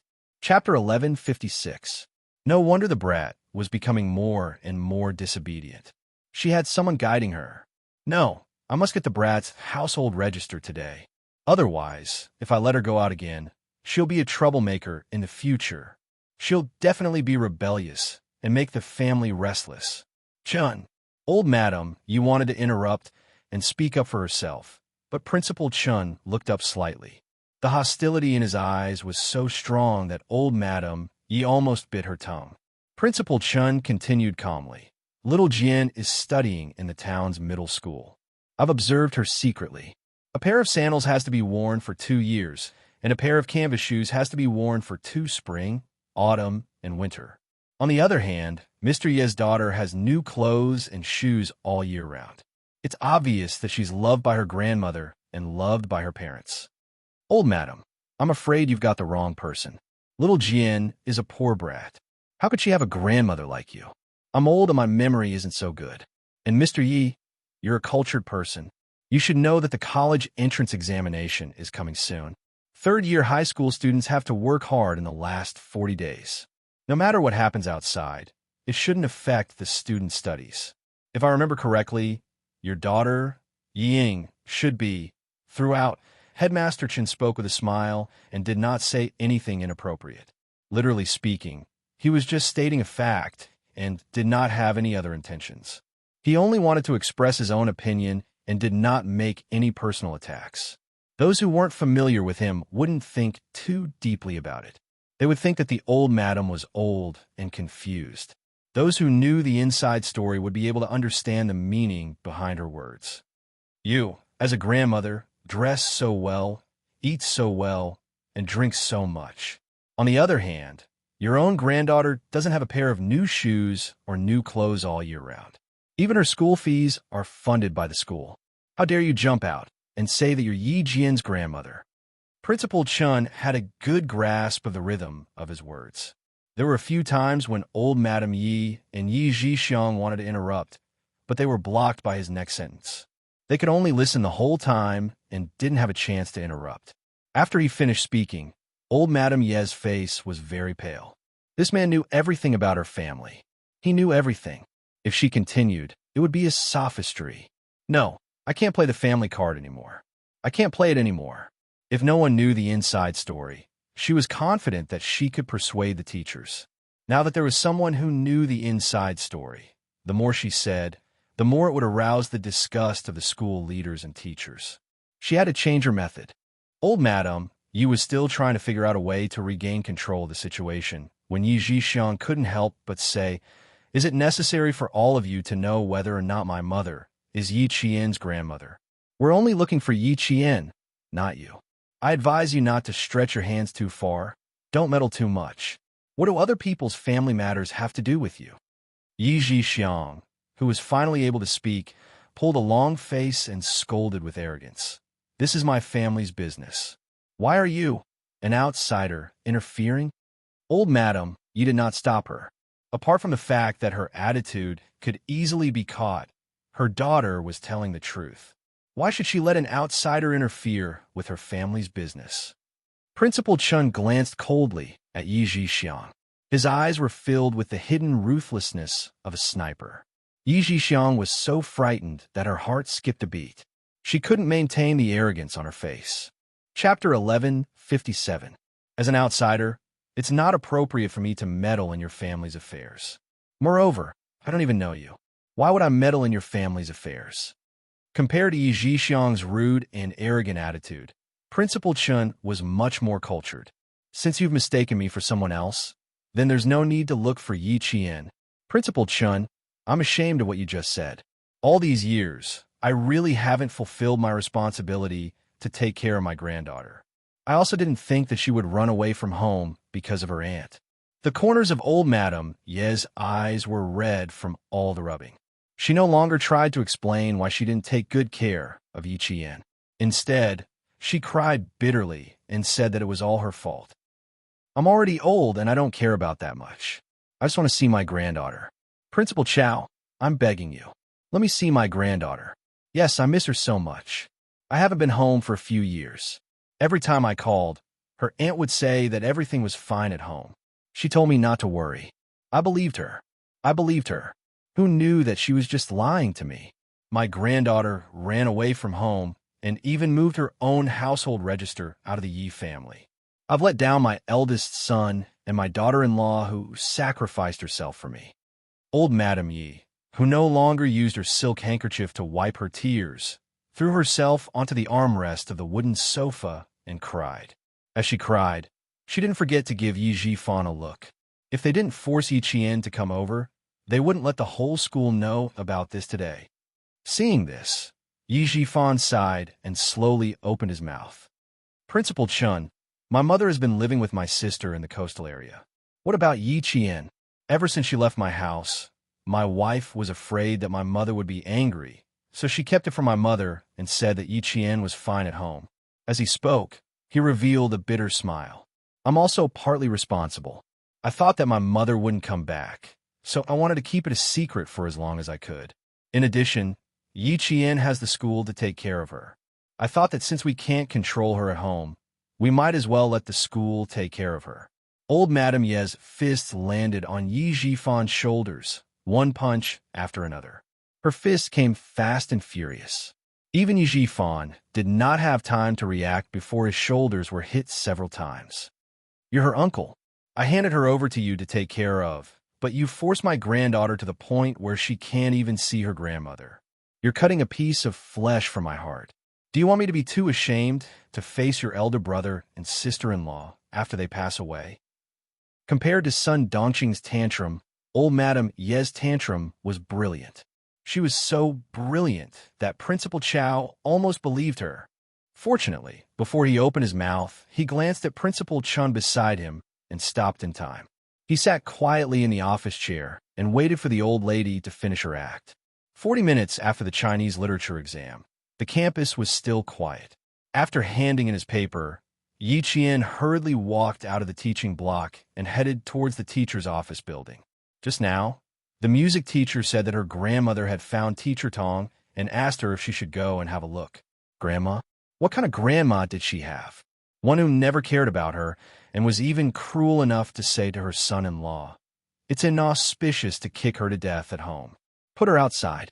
It's snowing heavily outside. Once the snow covers her, everything will be over." Grandma? Did she need this kind of grandma? Yi Qian went to the teacher's office first. When he realized that there was no one there, he thought for a while and quickly walked towards Principal Chao's office. Teacher Tong was marking the papers. "So, old madam, you would not leave the school easily." The only place he could go was the principal's office. Chapter 1158. The principal's office was upstairs. Yi Qian took 2 steps at a time and stood at the door in less than 3 minutes. A voice came from inside. Yi Qian, who was about to knock on the door, paused. His beautiful face had a sharp look. Even his eyebrows were cold. "I want to see my good granddaughter. I haven't seen her in years. If I don't see her today, I won't leave the school. My granddaughter, Grandma, is here to see you. Grandma is here to see you." She was crying and shouting. She was addicted to acting. Teacher Tong chased after Yi Qian from behind. When Yi Qian raised his hand to knock on the door, she grabbed Yi Qian's wrist. "Why are you here? Go back to the classroom for the exam. Leave the adults' matters to the adults. Don't worry about the children's matters."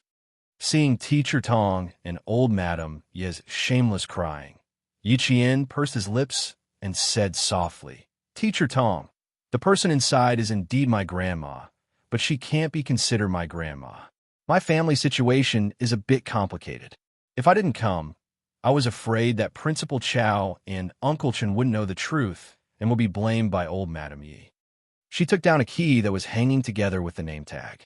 "Teacher Tong, can I trouble you to go home and get something very important for me?" She said softly what she needed to get. Teacher Tong's expression changed immediately. She said in shock, "Yi Qian, what do you want to do? Why do you want to get it? I don't understand your actions." The thing she needed to get was extremely important. Even as a teacher, she was shocked. "I don't know if it will be useful," but listen to her crying for no reason. She even mentioned my parents. She said that they didn't take good care of me and that she let them down. "Teacher Tong, they came today." The crying inside became louder. Old Madam Yi cried, "I couldn't even protect my eldest son's only child. I don't even have an account. I moved out to be someone else's daughter. I don't have the face to see anyone, and I don't have the face to see my eldest son who passed away so early. Today, they came here to take my household register. If my household register falls into the hands of a group of people who don't want to see me well, Teacher Tong." Before Yi Qian could finish speaking, Teacher Tong took the keys from her hand and said, "Okay, I'll ride the bicycle there. Bring it over as soon as possible.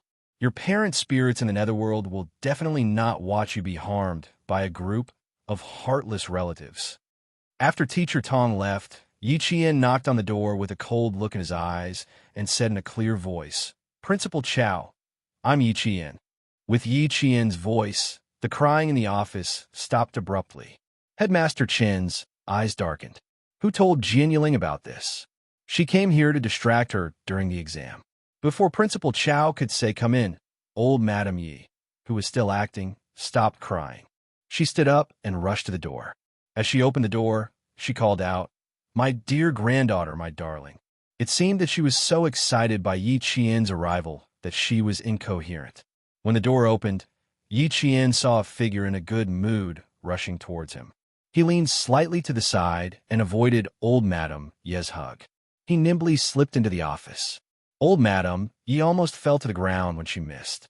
It took her a lot of effort to stabilize herself. When Yi Zhixiang saw Yi Qian coming in, her eyes were filled with unconcealable hatred. "Yi Qian, do you have any conscience? You little bastard, where did you study? If anything happens to my mother, I'll never let you off." Chapter 1159. She said, "My mother, not your grandmother." Principal Chao's eyes flashed. He could tell from her words that their relationship wasn't just bad. Yi Qian's family didn't treat her as family. No wonder old Chun didn't say anything nice. She was ostracized by her family at such a young age. Fortunately, she met old Chun.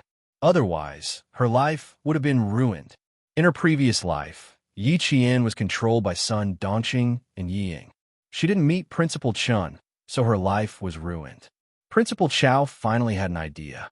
He pretended to be scared and said to Yi Qian, hurry and help the old lady up. It doesn't matter if she's your grandmother or not. We have to respect the old and love the young. I'm sorry. I'm not used to interacting with people I'm not familiar with. Yi Qian readily apologized and said to Yi Xiang, it's because I'm educated that I know how to be polite. That's why I'm standing here today and didn't quarrel with Madame Yi. Hearing this, Yi Xiang didn't raise her hand to slap Yi Jian like she did in the hotel last time. Instead, she glared at Yi Jian and hurried over to support old Madame Yi, who was feeling a little dizzy.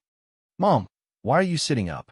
Don't you know that you have high blood pressure and can't get up? Her voice was neither loud nor soft. It was loud enough for everyone in the office to hear. No matter how agitated you are, you have to take care of your body. Don't make me and my brother worry. Yi Jifan, who was called out, said calmly, Mom, Yi Qian is here. Sit down and talk. She then looked at Yi Qian. You can refuse to acknowledge me as your uncle, but you can't refuse to acknowledge your grandmother. Your father is her son, and you are her granddaughter. There's no granddaughter in the world who doesn't acknowledge her. You're already in your 3rd year of high school. You can't be as ignorant as you were when you were in your 2nd year of junior high school. Also, you said that after studying, you know that people need to be polite. Since you know that, you should know that you can't make your grandmother sad. Principal Chun did not like what he heard. He looked at Yi Jifan with a faint smile. Mr. Yi, you're wrong again. Compared to Yi Qian, who was taught by Uncle Jin and me, Yi Qian is more sensible and polite. No matter what, Yi Qian will always look at the big picture. Principal Chun, let's talk about Yi Qian now. Please don't mention my daughter again. Yi Jifan's face turned cold as he said in a low voice, My daughter is not your student, nor is she a student of the province's #1 middle school. What right do you have to say that my daughter is not as good as Yi Qian? Then, may I ask, what right does Mr. Yi have to say that I'm rude? Yi Qian interrupted. I have no relationship with Mr. Yi. What right do you have to say that to me? Yi Jifan, who choked on his words, bit his cheeks and began to put on weight. His handsome face was not as handsome as it was when he was young. Instead, it was covered with a thick layer of haze. After a while, he replied, You have a sharp tongue. He still had to consider his status in front of Principal Chao of the province's #1 middle school. After all, the province was holding an education conference, and principals of famous schools often interacted with high officials like the provincial governor. If one day he mentioned this to the provincial governor and made things difficult for him, he would inevitably be criticized. Old Madame Ye's cloudy eyes became even darker. Her legs seemed to tremble as she sat down. She stared at Yi Qian without blinking, as if she was looking at someone else through him. She looked like her, even more so than the last time she saw her. She looked exactly like her mother, who had passed away early. Her facial features were similar, but she was more delicate, more beautiful, and more charming. Chapter 1160. Her temperament was similar, but she was even more stubborn than her mother. Looking at this face, old Madame Yi recalled how Sun Xueqing didn't listen to her and didn't listen to her mother-in-law's teachings. The anger in old Madame Ye's heart wouldn't dissipate. Great, she hadn't disciplined anyone for many years.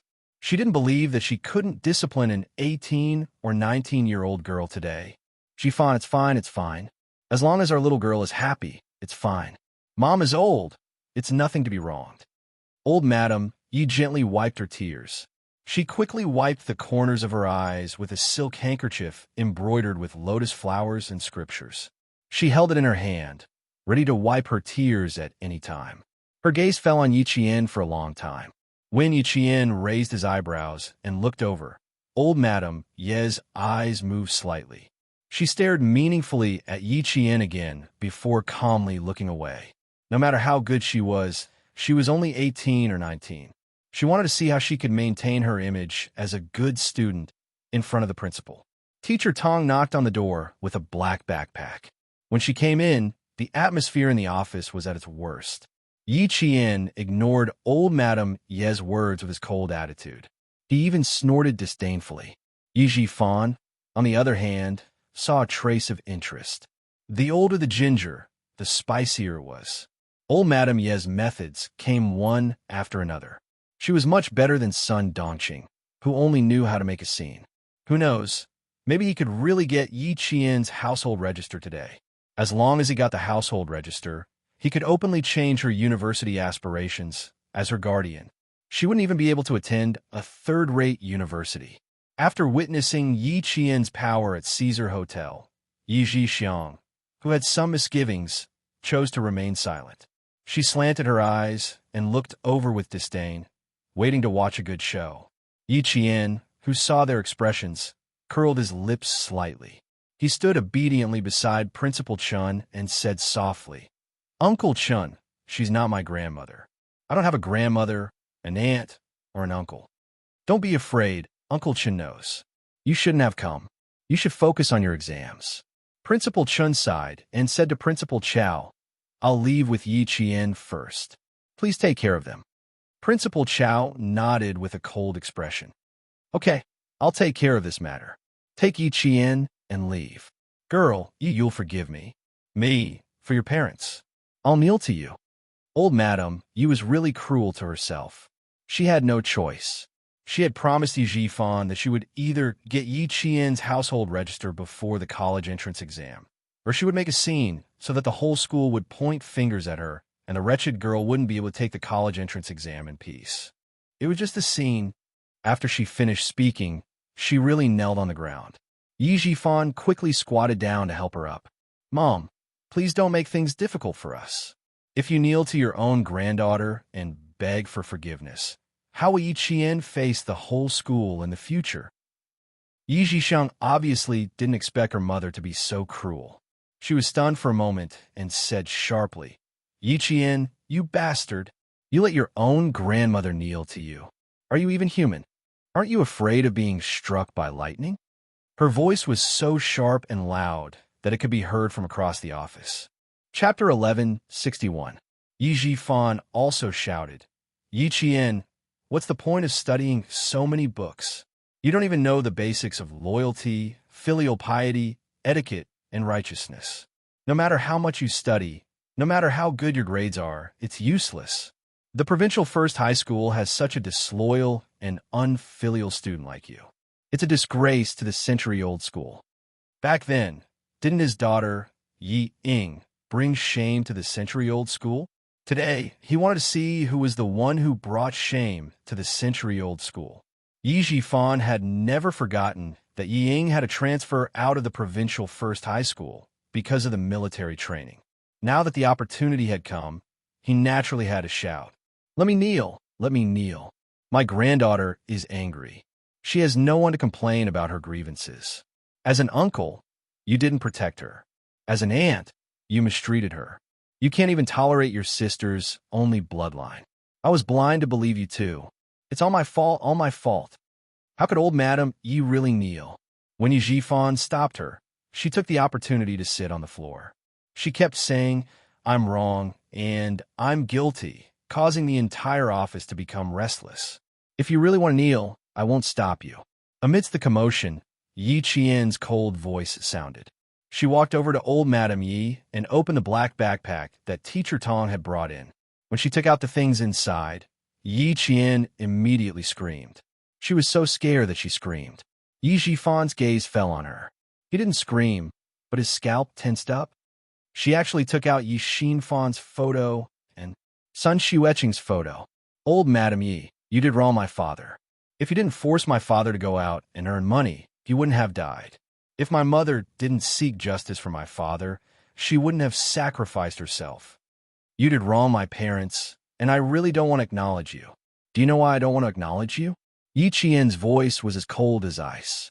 He looked down at the three frightened men and said slowly, "Because my father is not your son." Grandpa Jin called. He sighed and said, "Little girl, you don't have to worry about your grandmother coming here. Your father is not her son, and you are not her granddaughter. Grandpa is telling you now, so you should know what to do. Yi Qian wasn't surprised at all by the words, your father isn't her son. He only said, as expected. In her past life, she had suspected that her father was not old Madame Ye's biological son. Otherwise, why would he pick on her family? Just because my father isn't your biological son, you don't like him and pick on him everywhere. You clearly know that my father's health is not good. We came back from outside. The hospital said that he needs to rest for half a year. But what did you say? You said that the family doesn't raise useless people. He has hands and feet, but he doesn't know how to earn money. What's the point of staying at home? You also said that if he doesn't go out to work, you might as well sell him and use this useless person to exchange for some money. With every word Yi Qian said, old Madame Ye's face paled. She didn't dare to look at Yi Xinfan in the photo. She didn't dare to look because she felt guilty, because she was scared. How could it be? How could it be? How could this wretched girl know all this? How'd she know? Who told her? Chapter 1162. Yi Zhixiang was even more scared than old Madame Yi, especially when Yi Qian approached her with the photo. Yi Zhixiang was so scared that she screamed, "Take it away! Take it away! Yi Qian, you wretched girl, take that stupid photo away! Take it away!" Her screams were heart-wrenching. It was obvious how scared she was. Madame Yi, what are you scared of? Weren't you so arrogant when you scolded my dad back then? Now that he's gone, there's only one photo left. What are you scared of? Yi Qian's face was expressionless. He was cold and said, Madame Yi, you're scared of the photo. What are you trying to say? Yi Zhixiang, who was dressed in red, was no longer as arrogant as she was at the school gate. With her hair disheveled, she didn't even dare to look at Yi Qian. Whatever Yi Qian said was automatically ignored by her. She only knew how to hide behind old Madame Yi. Principal Chun and Principal Chao were both surprised. They both looked at Teacher Tong. Teacher Tong had brought the black bag in and handed it to Yi Qian. How could Teacher Tong agree to Yi Qian's shocking actions? Don't look at me like that. I'm also... Sigh. As a teacher, how could she agree to it? However, this was a serious matter. If she could really protect Yi Jian from being threatened and hurt, she thought that Yi Jian's parents would be willing to use this method to protect their daughter in the underworld. She briefly explained how she met Yi Qian at the school gate and how she persuaded her to retrieve the photo of Yi Qian's parents. When she finished, Teacher Tong couldn't hide her heartache. She said softly, I'm also a parent. How can I watch my daughter's future be ruined by someone else? I agree. As a parent, I agree to Yi Qian's request. Principal Chen's mouth was dry. He said in a low voice, Thank you, Teacher Tong. It was because of this teacher who treated Yi Qian like her own child that she believed in Yi Qian unconditionally. You're too polite. Protecting the students is also the responsibility of us teachers. Teacher Tong shook her head slightly and looked at the three people who were stunned by Yi Qian. She lowered her voice and said, Do you need us to step in? No. Let Yi Qian handle it. Principal Chun refused without hesitation. Jian Yiling wouldn't do something for no reason, and she wouldn't suddenly ask for a photo of her parents. Her expression looked cold, but there was a hint of sadness between her brows. It was so thick that it couldn't be dissolved. There must be another reason for doing this. Before they figured it out, it was best for them not to make a move. The atmosphere in the office suddenly reached the peak of tension. It was like setting off a high-temperature explosive, making everyone's heartstrings tense. Yi Zhixiang's screams were still ringing in the air. A woman's voice was sharp to begin with, and now that she was screaming in fear, everyone's eardrums hurt. Originally, old Madame Yi wasn't afraid of the photos because Yi Qian had suddenly revealed her secret. However, with Yi Zhixiang's screams in her ears, she couldn't help but be affected. Her heart suddenly skipped a beat. Then, her gaze fell on one of the black and white photos. Old Madame Yi looked at the young man's face in the photo. As she looked, old Madame Yi couldn't help but feel her scalp go numb. That damn girl was right. Yi Xinfan really wasn't her son. She had never thought of Yi Xinfan as her son. He was just a beggar who was brought back from the outside. If she hadn't brought him back in a moment of desperation to raise him as Yi Xinfan, he might have starved to death on the streets. She was already kind enough to bring him back and give him a meal.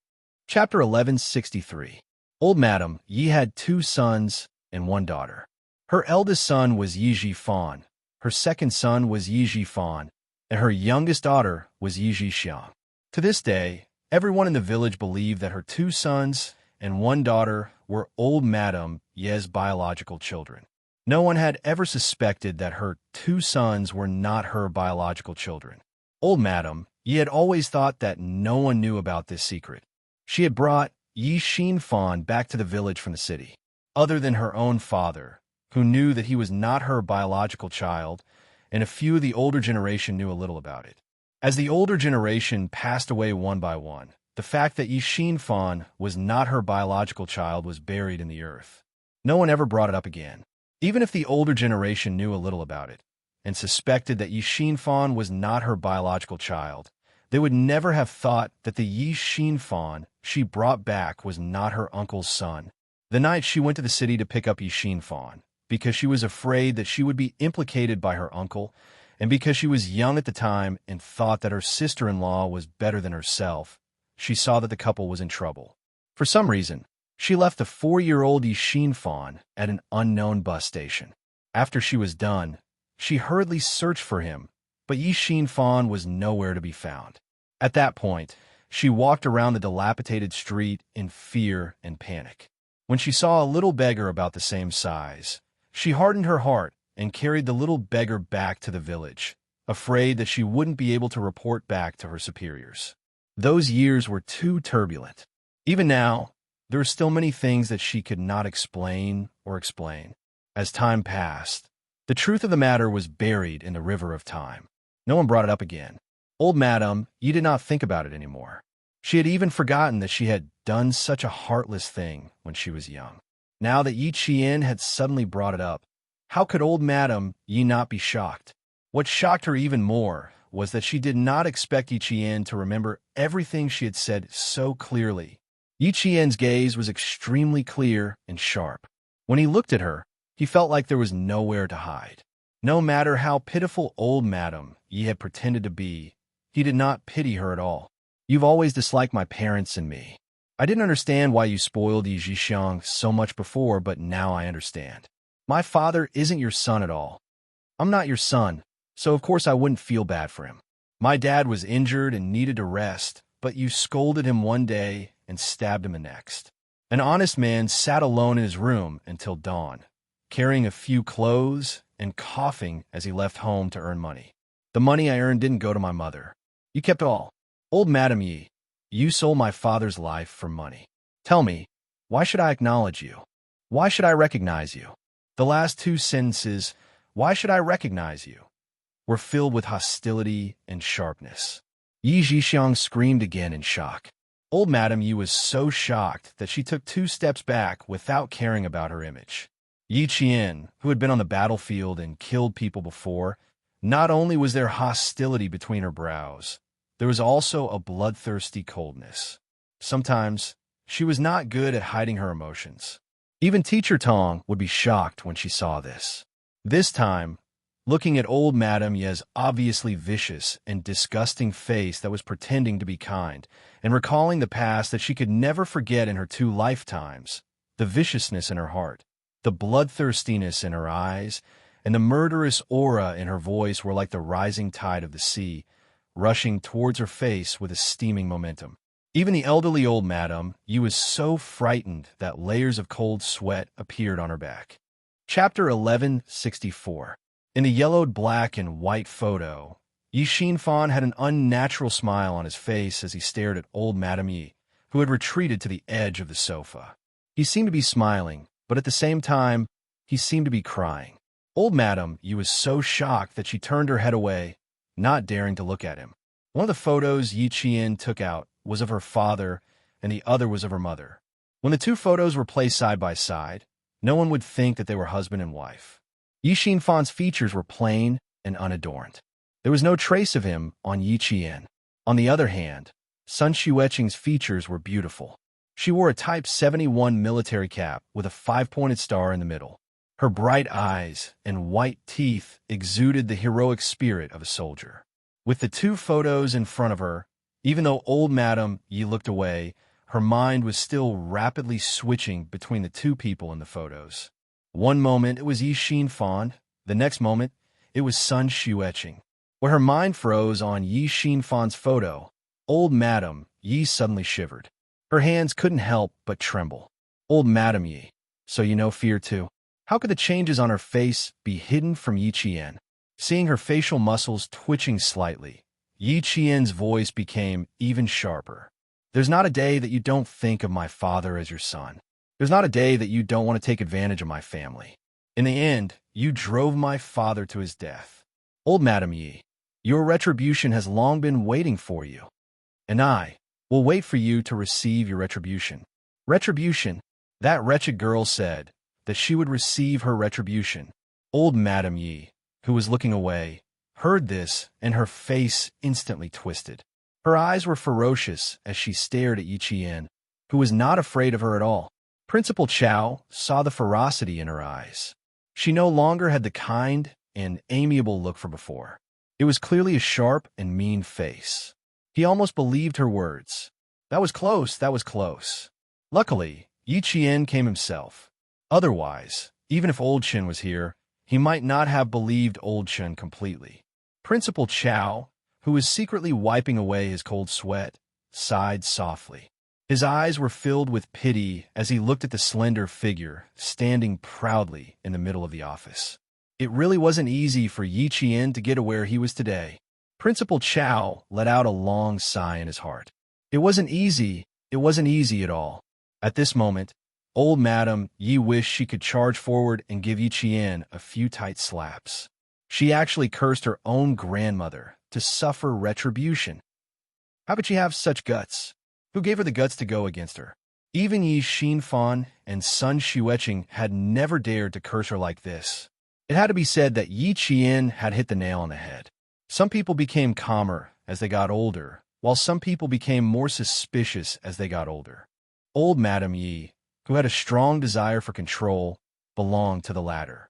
In his previous life, he had done so many evil deeds that he had never let go of his Buddhist beads when he was old. He was delusional to think that he had the protection of the Dharma and the protection of the Bodhisattva so that he could have peace of mind in his old age. That year at the Caesar Hotel, Yi Qian had noticed the shiny prayer beads in her hands when she met old Madame Yi for the first time. At that time, she wondered if wearing this string of prayer beads every day was a sign of repentance to her father. After thinking about it, she felt that she was overthinking things. With old Madame Yi's personality, how could she feel repentance toward the son she didn't like?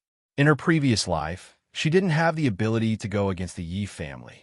Even though she knew that her father had died in an accident because of old Madame Yi, she didn't have the ability to go back and seek justice. The things that she had always wanted to do in her previous life had become an obsession in this life. She couldn't forget it. One day, she would hold her parents' portraits and ask old Madame Yi if she felt any repentance. Reality proved that she was too naive. Chapter 1165. How could a person without a conscience feel repentance? What's more, the person she forced to death wasn't even her own son. Of course, old Madame Yi didn't feel any remorse, but she was truly frightened by Yi Qian. Retribution. She was most afraid of retribution. Old Madame Yi was so frightened that her heart was beating erratically. She grabbed Yi Zhifan's arm tightly, hinting for him to break the stalemate. Yi Qian, you're too daring.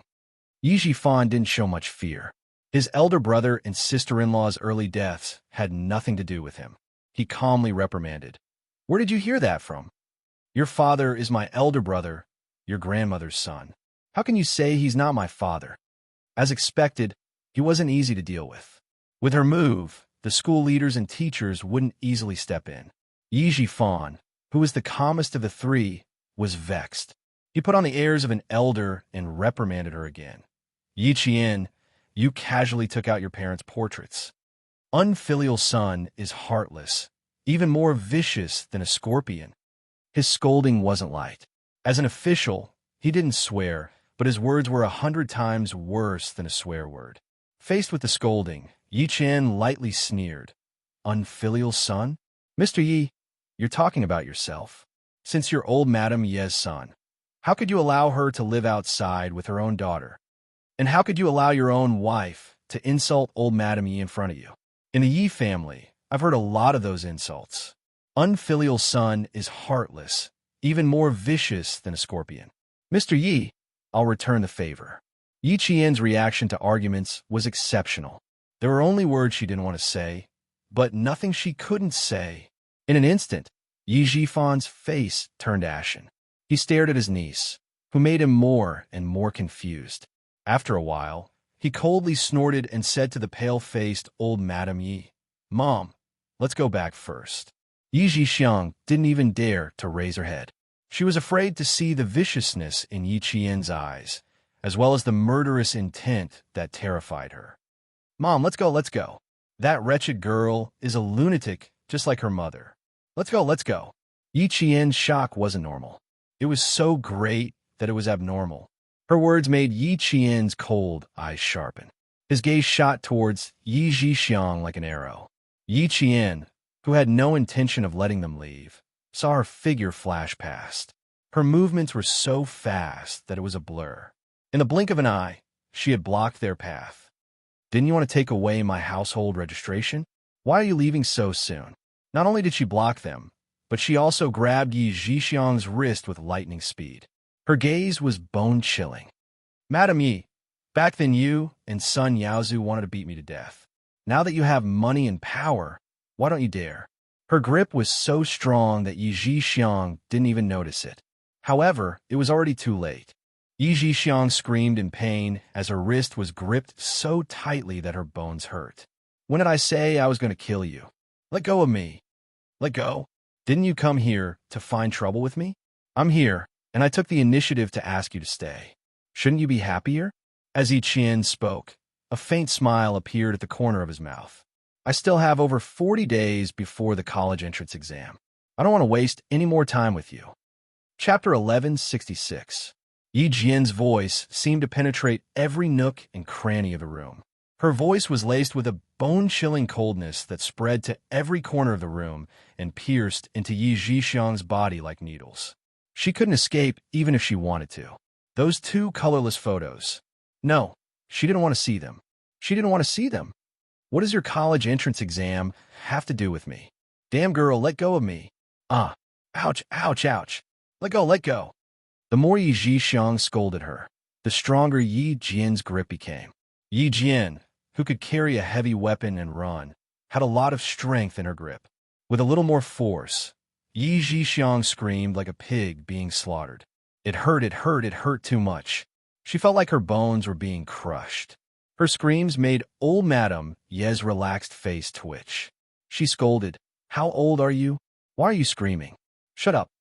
Yi Jixiang, who was in pain and flustered, couldn't shut up. She immediately retorted, "Damn girl, you're so strong that you're going to crush my bones. Mom, pull her away." Listen, listen, is this something an adult would say? A woman in her 30s or 40s can't even compare to a little girl. She can't keep her cool at all. Old Madame Ye's eyelids drooped. Her triangular eyes flashed fiercely. When she raised her head again, she looked at Yi Qian with tears in her eyes. "Child, don't scare your aunt. Quickly put away your parents' photos." Did you hear that? Damn girl, get away from me. What's so good about a pair of short-lived ghosts? Yi Jixiang didn't dare to look at them. She turned her head away and tried to pull her hand back. She didn't pull her hand back the first time. Yi Jixiang screamed even louder. "Yi Qian, what are you trying to do? Murder? Someone's trying to kill someone. Someone come quickly. Someone come quickly." Her screams were extraordinarily loud and filled with incomprehensible horror. She seemed very afraid of seeing Yi Qian's parents' photos. Old Madame Yi was also very afraid. Not only was she afraid, but both mother and daughter looked flustered. Their eyes flickered to Yi Qian's face from time to time, as if they were searching for something. Yi Qian's eyes darkened. Something was wrong, very wrong. Just now, he was angered by old Madame Ye's lack of remorse. so he didn't pay attention to their unusual reactions when she took out the photos. Yi Qian's eyes, and he recalled what happened. That old Madame Ye's pupils constricted, and her facial expression stiffened. Then, her lips trembled slightly, and she hurriedly averted her gaze. As for her hands, that's right, as she clenched her fists, her unnatural expression hid a deep panic. What was she shocked about? What was she panicking about? Yi Zhixiang's expression was full of fear. She didn't dare to face it. But when she said, "Old Madame Yi, you did wrong to my father. If you didn't force my father to go out and earn money, he wouldn't have died." There was also a trace of relief in the mother and daughter's shocked expressions. Something was wrong. Something was very wrong. Why was there relief?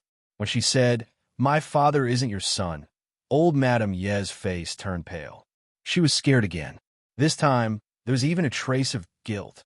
Fear, panic, relief, guilt. She could understand fear, panic, and guilt, but she couldn't explain why there was also relief. Chapter 1167. There's a problem. There must be a problem. Yi Qian pursed his lips and stared at Yi Zhixiang coldly. He stared at her until she bit her lower lip and straightened her body.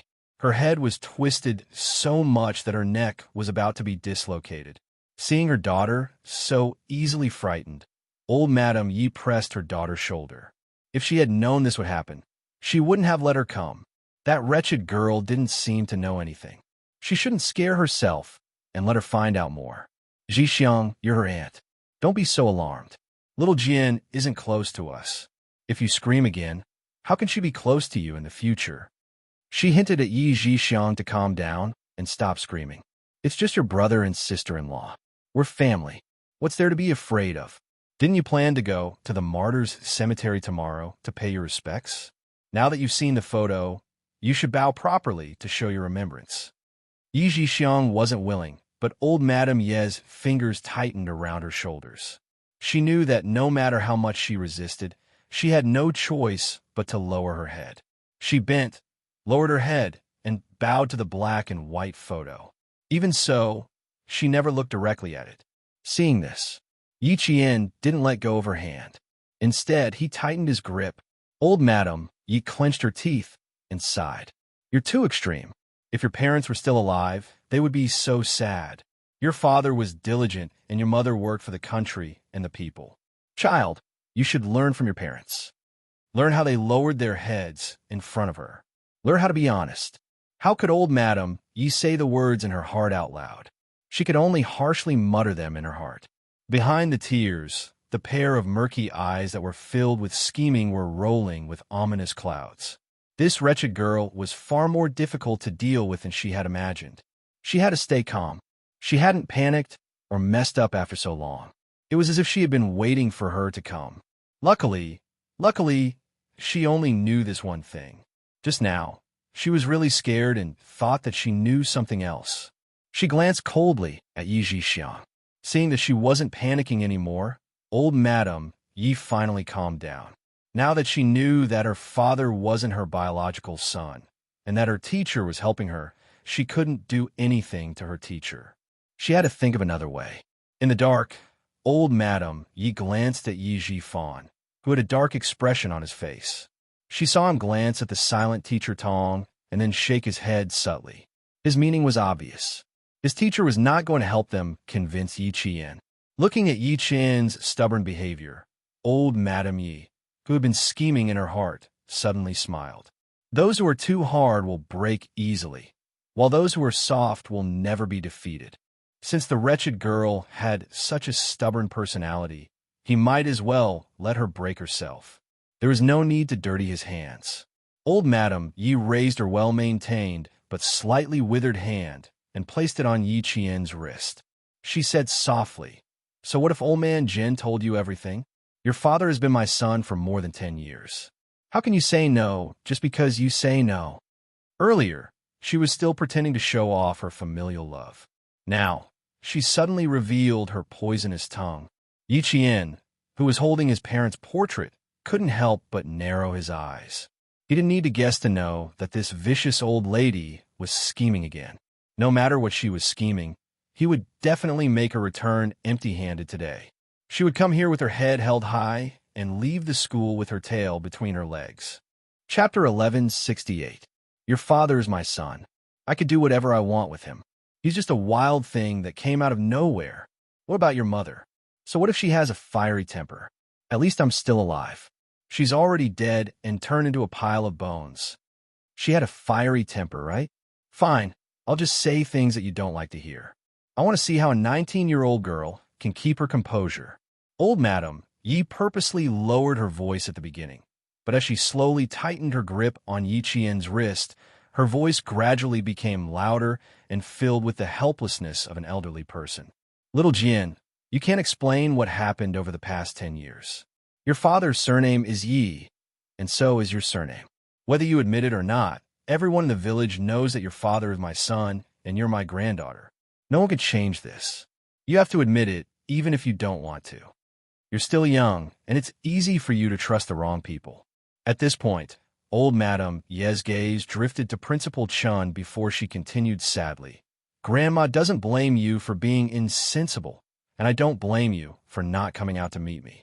But child, no matter how far you go or how close you are to outsiders, your surname is still Yi.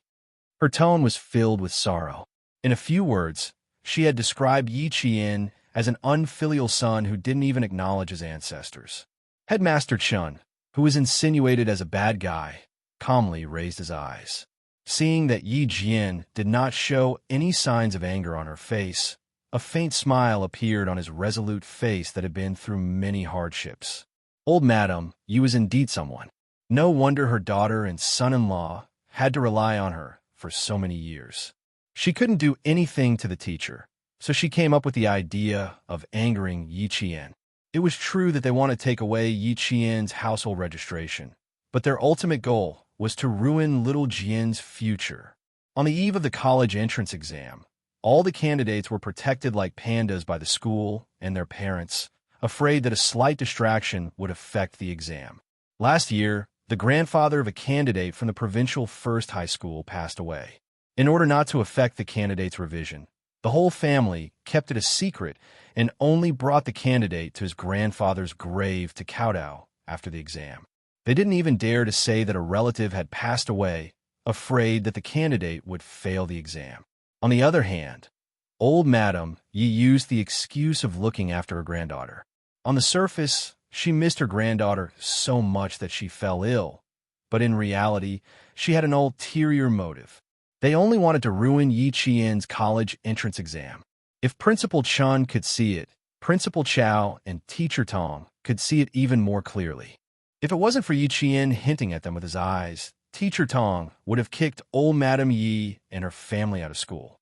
But Yi Qian's eyes made them feel at ease. For some reason, she always had a charm that made people involuntarily believe in her. She didn't need to say anything. Just a look was enough to make people's restlessness disappear. Hearing her voice, her expression was as cold as Yi Xianxia's in the early winter morning. Old Madam, didn't you have a bad person in your family? Tell me, I've already met a bad guy who wants to kill me. Do you think I'll still trust a bad guy? Her delicate lips slowly curved into a smile, and her beautiful face revealed a smile as beautiful as a blooming flower. It was beautiful, but not bright. It was filled with the darkness that remained after the petals bloomed. Even the experienced old Madam Yi couldn't help but feel her heart tighten. Why did Yi Zhixiang feel guilty? Why did old Madam Yi feel lucky? Yi Qian, who had been harboring deep questions in his heart, slowly opened his mouth and said, Old Madam, I was able to come out of the Yi family alive thanks to the help of good people. Please don't mention good people or bad people. I'm scared of myself. Chapter 1169. Yi Qian tightened his grip on Yi Zhixiang's wrist. Her screams were ringing in his ears, but he didn't even raise his eyebrows as he said indifferently, I'm afraid of me. If I'm not careful, I'll teach these bad guys a lesson. For example, just listen to your daughter's voice. Isn't it miserable? To fight with old Madam Yi, one had to see who was more ruthless, more steady, and more patient. In comparison, old Madam Yi, who loved her daughter as much as her own life, was not as calm as Yi Qian. However, she was already 60 years old and had seen too much. Her heart was thick and hard, as if it had been branded with a layer of rust. Even if she couldn't bear to see her daughter in pain, she wouldn't be as impatient as Sun Dongqing. Little Jian, are you really not afraid? Afraid? Who's the one who's afraid now? Yi Qian smiled as he asked. His expression was a little cold, but his beautiful eyebrows were calm. My household register is not under your name. You can't interfere with anything I do. You can't even do anything when I don't want to see you. You think I'm afraid? Do I need to be afraid? Hearing this, old Madam Yi felt a sharp pain in her heart. This damned girl, acting so presumptuously in front of her. She really wasn't Yi Xinfan's child. The angrier the other party was, the calmer Yi Qian became. Looking for trouble? Trying to control her? Then try it. Listening to the old and young exchange back and forth, seeing that the old one didn't have the upper hand, Teacher Tong finally relaxed a little. She was no longer worried that her student would be at a disadvantage. Yi Qian, the most outstanding student in the province's first high school of 96. None of the teachers doubted her, and none of her classmates doubted her. In the 2 years of high school, she never let the teachers worry about her, nor did she disappoint them. If she said she could solve it, then the teachers would believe her. Only old Madam Ye's heavy breathing could be heard in the office. Even Yi Zhixiang had quieted down. As for Yi Zhifan, he wouldn't interfere rashly to avoid falling into Principal Chao's hands. The reason why Yi Zhifan was able to get to where he was today was not only because he had someone secretly supporting him, but also because he had a certain level of ability. If he was a hopeless case, how could the person behind the jade pendant help him? He secretly observed Principal Chen's expression and saw that there wasn't the slightest bit of worry on his face. Instead, when he noticed that he was observing him, he glanced at him and gave him a faint smile. Smile? How could he still laugh? Wasn't Shun Dongfeng worried about Yi Qian? Something was not quite right. Logically speaking, they should be worried, but each and every one of them maintained a calm expression. Even their gazes were so indifferent, without the slightest bit of worry. The more he looked, the more Yi Zhifan felt that something was amiss. As he supported old Madam Yi, he could not help but remind her in a low voice, "Mom, they don't seem to be worried about Yi Qian. Do you think there's a problem?" Yi Zhifan, who had a clear understanding of the officialdom, clearly understood that this was the time to unite against an external enemy. He would definitely remind them if he needed to. "Don't worry." Old Madam Yi hinted with her eyes, and the coldness in her eyes deepened. That damn girl was more than difficult to deal with. She clearly knew what she was worried about. However, he didn't know what she was worried about. What was she worried about?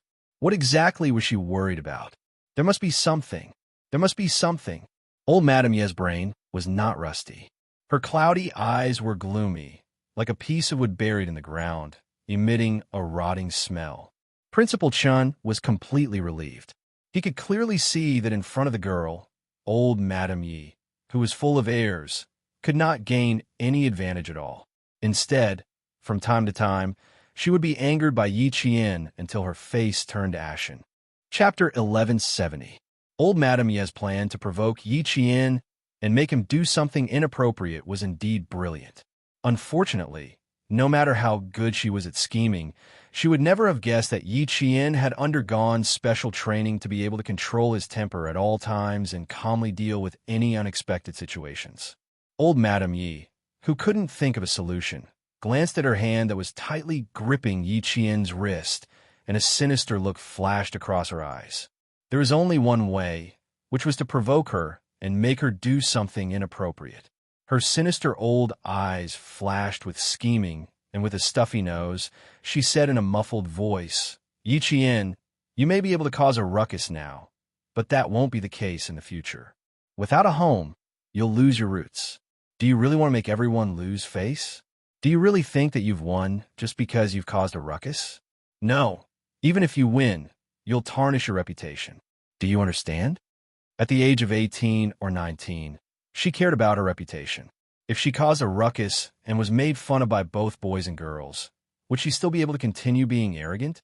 If she listened this time, then everyone would be happy. If she didn't, there was no need to rush. There was still another move waiting for her. Old Madam Yi had seen countless people and had her own way of judging people. She was able to turn her daughter's small business into a big business because she had both strategies and methods. If one plan didn't work, she would come up with another one in a matter of minutes. She was even better at scheming within scheming and scheming within scheming, making it impossible to guard against. There was hardness within softness, viciousness within hardness, and viciousness within viciousness. Every move came one after another. I heard that your grades are good and that you intend to get into a good university. What if someone writes a letter about what happened today to your future university? Aren't you afraid that you won't be able to survive in a new environment? Standing in the middle, she purposely kept her voice low so that only Yi Qian could hear her. Even Yi Zhifan, who was next to her, didn't see her lips move. Yi Qian, you're still young. You don't know the power of rumors and slanders. Rumors are an invisible weapon that kills people. If you don't listen to me and the whole school hears that a good student doesn't even acknowledge your grandmother, what do you think your classmates will think of you? She wasn't afraid that an 18 or 19-year-old girl would be so calm. He had to make her afraid. The orphan who left her home treated the school as her home. If there came a day when the school that she treated as her home could no longer accommodate her, she would like to see if she could still straighten her back and speak to her with a cold and arrogant expression. At that time, the school won't tolerate you, and you won't be able to return home. What's the point of living then? How dare you threaten me with your parents' photos? Little Jian, you're too naive. You can't do anything to me when you're alive. Do you think you can do anything to me when you're dead? A trap within a trap, and a trap within a trap. Yi Qian had chosen not to make a fuss, and had also fallen into her trap. But if Yi Qian had really made a fuss, then it would have been even better for old Madam Yi. I only hope that you will make a bigger fuss. Who would be affected by a high school student yelling at his own grandmother? Old Madam Yi sneered as she looked at the young face in front of her. So what if she was like Sun Xueqing? Back then, the word filial piety had suppressed her. Now, it could still suppress her daughter. Seeing Yi Qian's face gradually turn gloomy, old Madam Yi thought that she had the upper hand and said, "As long as you listen to your grandmother's arrangements today, you can do whatever you want in the future." She didn't move her hand away from Yi Qian's wrist. She was waiting for her hand to be pushed away so that the school leaders could see what a good student was like in their eyes. Chapter 1171. As long as she moved, she would immediately fall to the ground. She would definitely not be able to bear the consequences. Would a century-old school protect a student who pushed, scolded, and hit an elderly person? Old Madam Ye's plan was indeed brilliant. If it had been another person today, they might not have fallen for the first trick, but the second and third tricks might have fallen for it. But for Yi Jian, who had lived 2 lives, how could she, who could even see through life and death, not know what old Madam Yi was up to? Old Madam Ye's perceived threat had no effect on Yi Qian. All she got in return was a cold, thin laugh that brushed past her ear. It was very light, like a flower falling to the ground, but also contained a calm before destruction. The world is so big. You, an old lady in your 60s, are discussing the future with me, who is still in my prime. Old Madam, haven't you counted how many days you have left? It had to be said that Yi Qian's mouth was sometimes poisonous. It was so poisonous that it sent chills down one's spine. Every word was ruthless, like a double-edged sword that could stab someone until they bled. Especially for old Madam Yi, who cherished her life. She didn't want to hear these kinds of words. She was still putting on airs, but in the next second, her face turned green and white. She was panting heavily, just like her mother, just like her mother. She was so rebellious that she couldn't wait to break her bones and throw her out to feed the dogs. Yi Qian had always been sharp. She saw old Madam Ye's every move. Seeing that old Madam Yi was so angry that she was about to faint, her smile deepened. My father is honest, so my mother won't fight with you. But that doesn't mean that I'm honest and won't fight with you. Old Madam Yi, if you want to transfer my household register to your hands, stop dreaming. She couldn't deal with old Madam Yi gently and quietly. She also couldn't use the same method she used on Sun Donqing.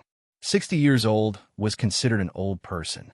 If he were to argue with her, He would first be accused of being arrogant and despotic, not knowing how to respect the elderly and love the young. In addition, Yi Jifan was also involved in this matter, so the matter would be infinitely exaggerated and exaggerated. There was no need to reprimand her loudly. She only needed to say one sentence to anger her. That was enough. Old Madam Yi was really angry. Not only did she not get what she wanted, but she was also angered by Yi Qian to the point that her heart throbbed with pain. He hated that he could not just throw a slap over and suck out all the resentment in his heart. Then he heard Yi Qian say with a faint smile, "You tried so hard to transfer my household registration to yours. I'm afraid it has something to do with Yi Jifan. Don't be angry. If you faint from anger and hurt your body, you'll have to suffer." Finally, the old lady, who had exhausted her last bit of patience, said coldly, "In other words, you won't listen to Grandma today no matter what, right? Since you won't listen to my advice, Yi Qian, don't blame Granny for being heartless." Yi Qian laughed. "Old Madam, when have you ever had feelings for me? It would be strange if you felt anything for me, but I wouldn't be surprised if you felt nothing for me. Back then, you saw Sun Yaozu kick me until I fainted and then ordered him to throw me into the snow. Now that I think about it, you guys are going to do it again. No matter what, I can't miss this great opportunity." Her gaze gradually turned cold.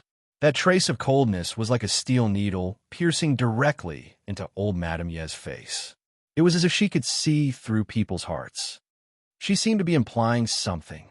Old Madame Ye's expression became even more gloomy. Back then, she had come back in a hurry. If she had stayed for one more day, she might have really gotten rid of the scourge in front of her, and today's incident wouldn't have happened. Chapter 1172. There was finally regret in old Madame Ye's eyes. She regretted that she didn't get rid of Yi Qian when she was young. The possibility of making an evil person repent one day was close to zero. Facing old Madame Ye's haze, Yi Qian, whose eyes were filled with emotions, smiled faintly and added, "God knows what you're doing. God is watching what you do. Don't think that what you've done will cause people to forget the truth as time passes. Old Madam, I'm telling you very clearly that I'll remember everything you've done to me. I'll remember it clearly." The first half of the sentence seemed to be said casually, but it was actually a test. She wanted to see what old Madame Ye's expression would be when she said this. As Yi Qian finished speaking, old Madame Ye's expression tensed up again. She quickly looked down at Yi Xinfan's photo and used her drooping eyelids to hide the darkness in her eyes. Yi Qian felt as if a huge rock was pressing down on her chest. It was so heavy that she couldn't even breathe properly. What did old Madame Yi do to father? She didn't even dare to look at him. Yi Qian closed her eyes. In her previous life, other than keeping an eye on Yi Jifan's family, she had never thought of keeping an eye on old Madame Yi. In her previous life, she only wanted to seek justice for herself. She also wanted to ask old Madame Yi if she regretted what she had done to her parents. But she never thought that. Her father's accidental death might have a lot to do with old Madame Yi. Unfilial. She was indeed unfilial. Luckily, she could start her life over. She had to settle the things she didn't settle in her previous life, one by one in this life. Yi Qian steadied her mind and quietly approached old Madame Yi. "My father isn't your biological son. Don't even think about getting any benefits from me. Don't even think about getting my household register back. Don't even think about causing trouble for me during my college entrance exams." Her voice was cold and faint. There was even a trace of understanding in it. "Old Madam, if you don't want anyone to know, don't do it in the first place. I will wait for your retribution. I will see what will happen to you, the old Madam who forced my father to death. I will see what kind of ending will befall you, an old lady who doesn't have a shred of compassion." Yi Qian's calm voice drifted into old Madame Fu's ears and echoed in her heart. Her words made old Madame Ye's anger surge in wave after wave. She was so angry that her body couldn't help but tremble. After repeating the word good a few times, she said with a face full of anger, "Yi Qian, I'd like to see who will suffer retribution." After that, the old lady could not stay any longer. Before Yi Qian could shake off her hand, She withdrew her hand and left the office angrily without looking back. She loosened her grip, and Yi Qian also loosened his grip on Yi Zhixiang's hand. He stared coldly at old Madame Ye's back, and his lips curled into a cold smile. It was necessary to investigate how her father had died in an accident, and it was even more necessary to investigate why her mother had sacrificed herself. Also, why Sun Ziao was blind in one eye when he came back that year, and why he was filled with hatred toward him. It was necessary to investigate thoroughly. Yi Zhixiang, who was finally free, saw that Yi Qian had clearly scratched her wrist. Before she left, she said fiercely, "Yi Qian, just you wait. I will definitely get back at you for this." She had miscalculated today. She shouldn't have just come here. She should have brought someone with her. Chapter 1173. Her threat only made Yi Qian smile faintly. "Sure, I want to settle the score with you too." It was unlikely that she would be able to find out what had frightened the mother and daughter from old Madame Yi, but she could try on Yi Zhixiang. She wanted to regain some of her dignity before leaving, but she was so frightened by Yi Qian's words that she lost her balance and sprained her right leg. She was even more embarrassed when she left. "Little Jian, it's very likely that they will come and cause trouble again." Principal Chun walked to Yi Qian's side and whispered, "But if you let them stay today, it will affect your exam." Yi Qian did not turn around. Her eyes narrowed, and her voice carried a hint of sadness. She replied softly, "No, Uncle Chun, they won't come again for the time being." She had tested her twice, but the angry old madam Yi did not notice. After she calmed down and thought about it carefully, she would not act rashly. She would not make a move until she found out the truth. If she really came, it would mean that she realized that she did not know anything. But how could she let an old lady find out that she was just testing her and did not know anything? Principal Chun saw that she was calm, as if she already had a plan. He smiled and said, "That's good, as long as you know what to do. You've always been sensible, and there is nothing we need to worry about. I believe you can handle old Madame Yi well." The little girl of the past had grown up. There were some things that she did not need help from others. She could face them on her own. Miss Jian had grown up. He and Uncle Jin needed to let go of her and not hold her hand tightly. They needed to let the adults tell her what to do, and then she would do it. A child's growth required constant bumps and bruises. Only then would she truly grow up. Principal Chun chose to let go. He stood aside and watched her grow up step by step. "I was careless today. I didn't expect the elegant and kind old lady to." Teacher Tong's guilty voice came from the office. It was so soft that only the people in the office could hear it. No one lost their composure because of this. They all maintained a different level of self-restraint as they discussed what had just happened. There were still 10 minutes to the end of the exam. Yi Qian, who had not left, listened quietly. There were people who cared about her. It did not matter if her grandmother was there or not.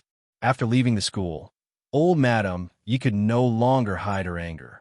Her expression was so ferocious that even her facial features were distorted. "Mom, why are you leaving so soon? We haven't finished our business yet." Yi Zhixiang, who had caught up with her, did not see the ferocious look on old Madame Ye's face. Her footsteps were uneven as she caught up with old Madame Yi. She complained, "That wretched girl doesn't respect you at all. Why didn't you slap her in the face just now? How infuriating. My wrist is all red from her grip. Look, they're all red." At this moment, old Madame Yi was not in the mood to care whether her daughter's wrist was red or not. Hearing that she was only complaining to her and not caring at all, old Madame Yi turned her head and looked at her daughter coldly. "You're usually so fierce. Why are you standing there like a mute today?" Her voice was full of anger. It was obvious that she was in a bad mood. Yi Zhifan looked at the gloomy old Madame Yi casually and said, "Mom, you're underestimating Yi Qian." Chapter 1174. Hearing old Madame Ye's words, Yi Zhixiang no longer dared to complain loudly.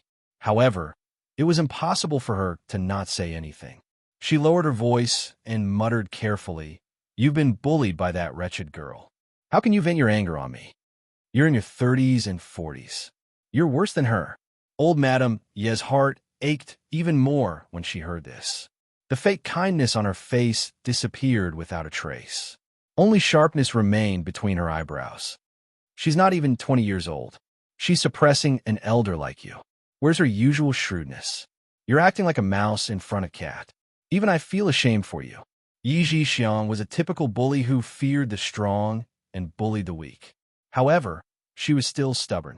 After being exposed by old Madame Yi, she felt embarrassed. Mom, do you think I want to do this? Have you forgotten what happened at Caesar Hotel? She wanted to kill me. At the mention of Caesar Hotel, old Madame Yi, who was also frightened by Yi Qian, suddenly stopped in her tracks and grabbed Yi Jifan's arm. Jifan, did you find out if Master Hosen has anything to do with that brat? As soon as she finished asking, she saw Yi Jifan frowning as if he was recalling something. Old Madame Yi couldn't help but say angrily, "How could you forget such an important thing? That brat isn't even afraid of you, a provincial official. She clearly has someone backing her up. Master Ho-san is one of the top figures in the southern province. How could he support that brat for no reason? It's obvious. There's something we don't know about." In the past, she thought it was probably a coincidence that Master Ho-san, who had always been loyal and principled even in the underworld, had stepped in to mediate. Now that she thought about it, how could it have been a coincidence? If the hotel was filled with all kinds of guests every day, how could Master Ho-san have the time to step in? How could he have just happened to appear in the room? The more she thought about it, the more old Madame Yi felt that there must be something going on between the two of them. She blinked and asked Yi Xiang, "I don't think Master Ho-san is married. Ask Yazoo to find out if there are any rumors about Master Ho-san being a kept woman." Yi Xiang was good at gathering information, and after hearing old Madame Ye's words, she reacted much more quickly. Her eyes lit up, and she said excitedly, "Mom, are you suspecting that the wretched girl is being kept by Third Master Ho?" Old Madame Yi pondered for a while, and then slowly said, "It's not impossible. That brat is even more seductive than Sun Xueqing, and her skin is as white as snow." Her tone suddenly became sour, and she curled her lips disdainfully. With her looks, she's not qualified to be kept by a rich man. People like Master Ho-san love to play with girls who are so tender that they can squeeze water out of water. That wretched girl is so seductive. Maybe she's really lucky to be kept by Master Ho-san.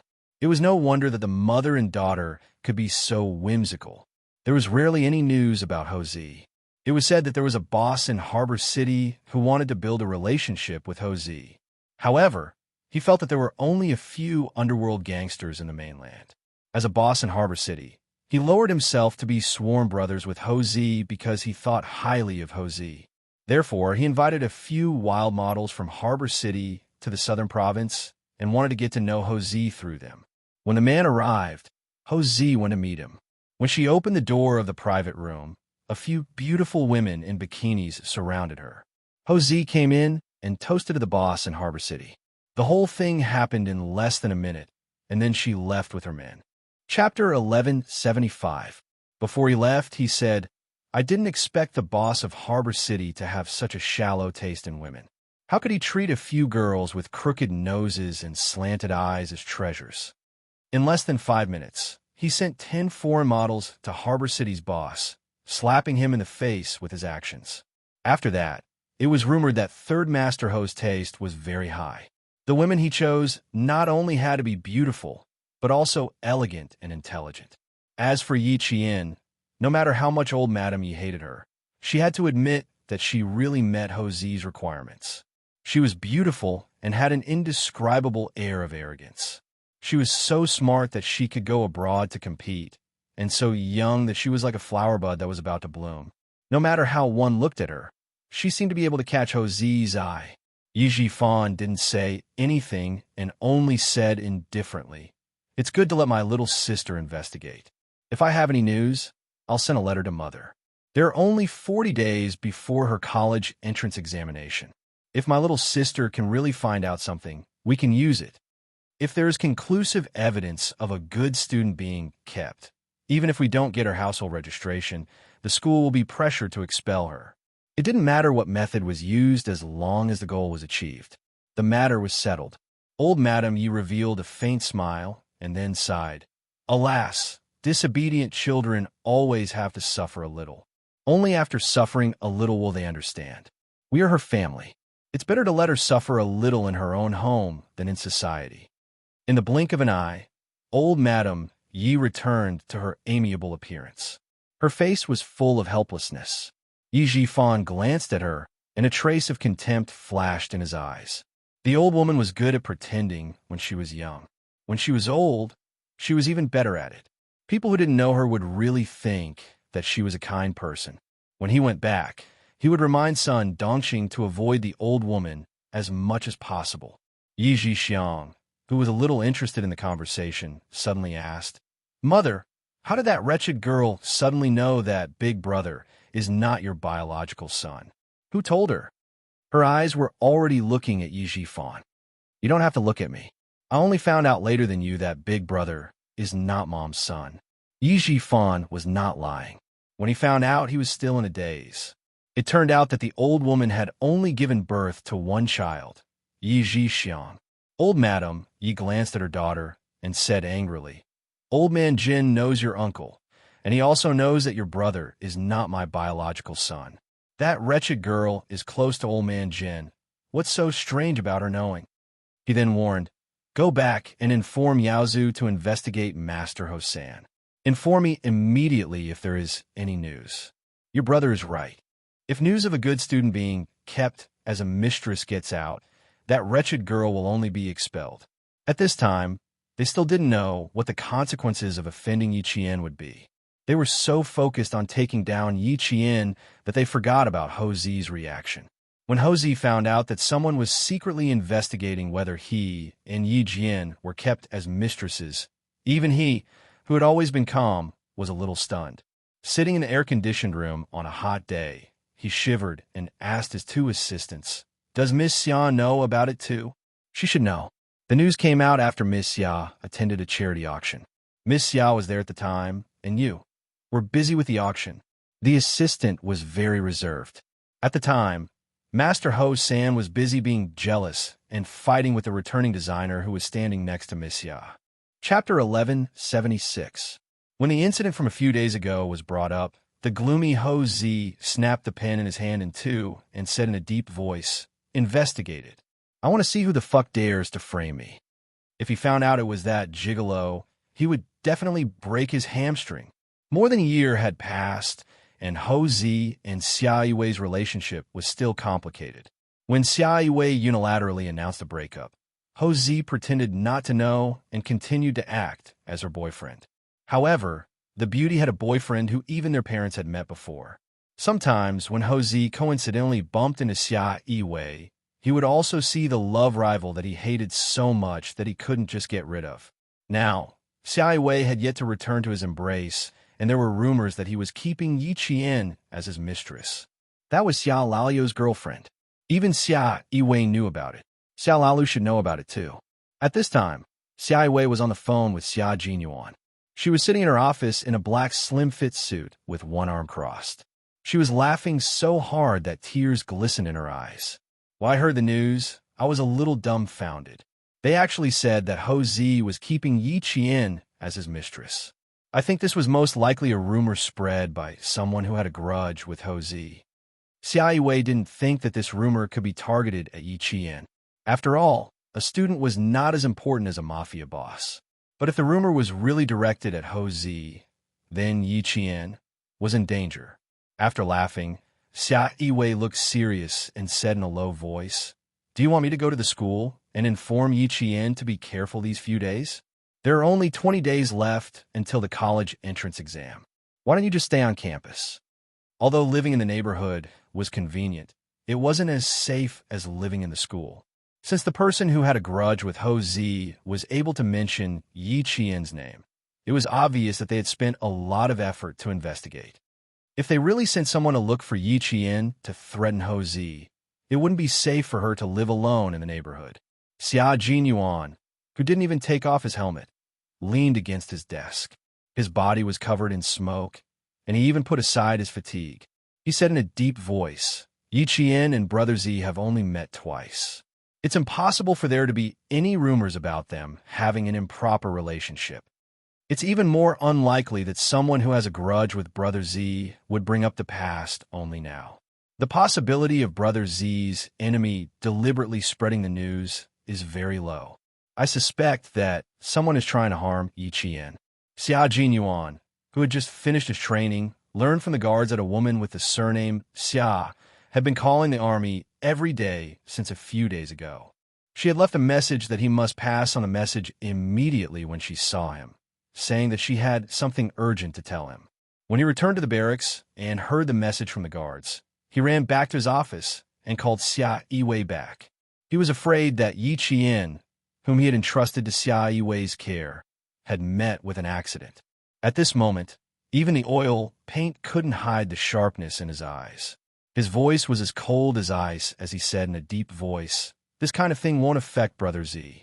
It will affect Yi Qian, who's about to take the college entrance exam." After he said that, Xia Yiwei immediately reacted. She frowned and replied, "That's right. That's why I didn't know whether to laugh or cry when I heard it and didn't take it seriously. Now that I've heard what you said, the one who will be affected the most is indeed Yi Qian. Don't worry. Let me take a look at my work here. If something really happened to Yi Qian, whom Old Six doted on like the apple of his eye, she didn't know what crazy things Old Six would do. She had to deal with it immediately.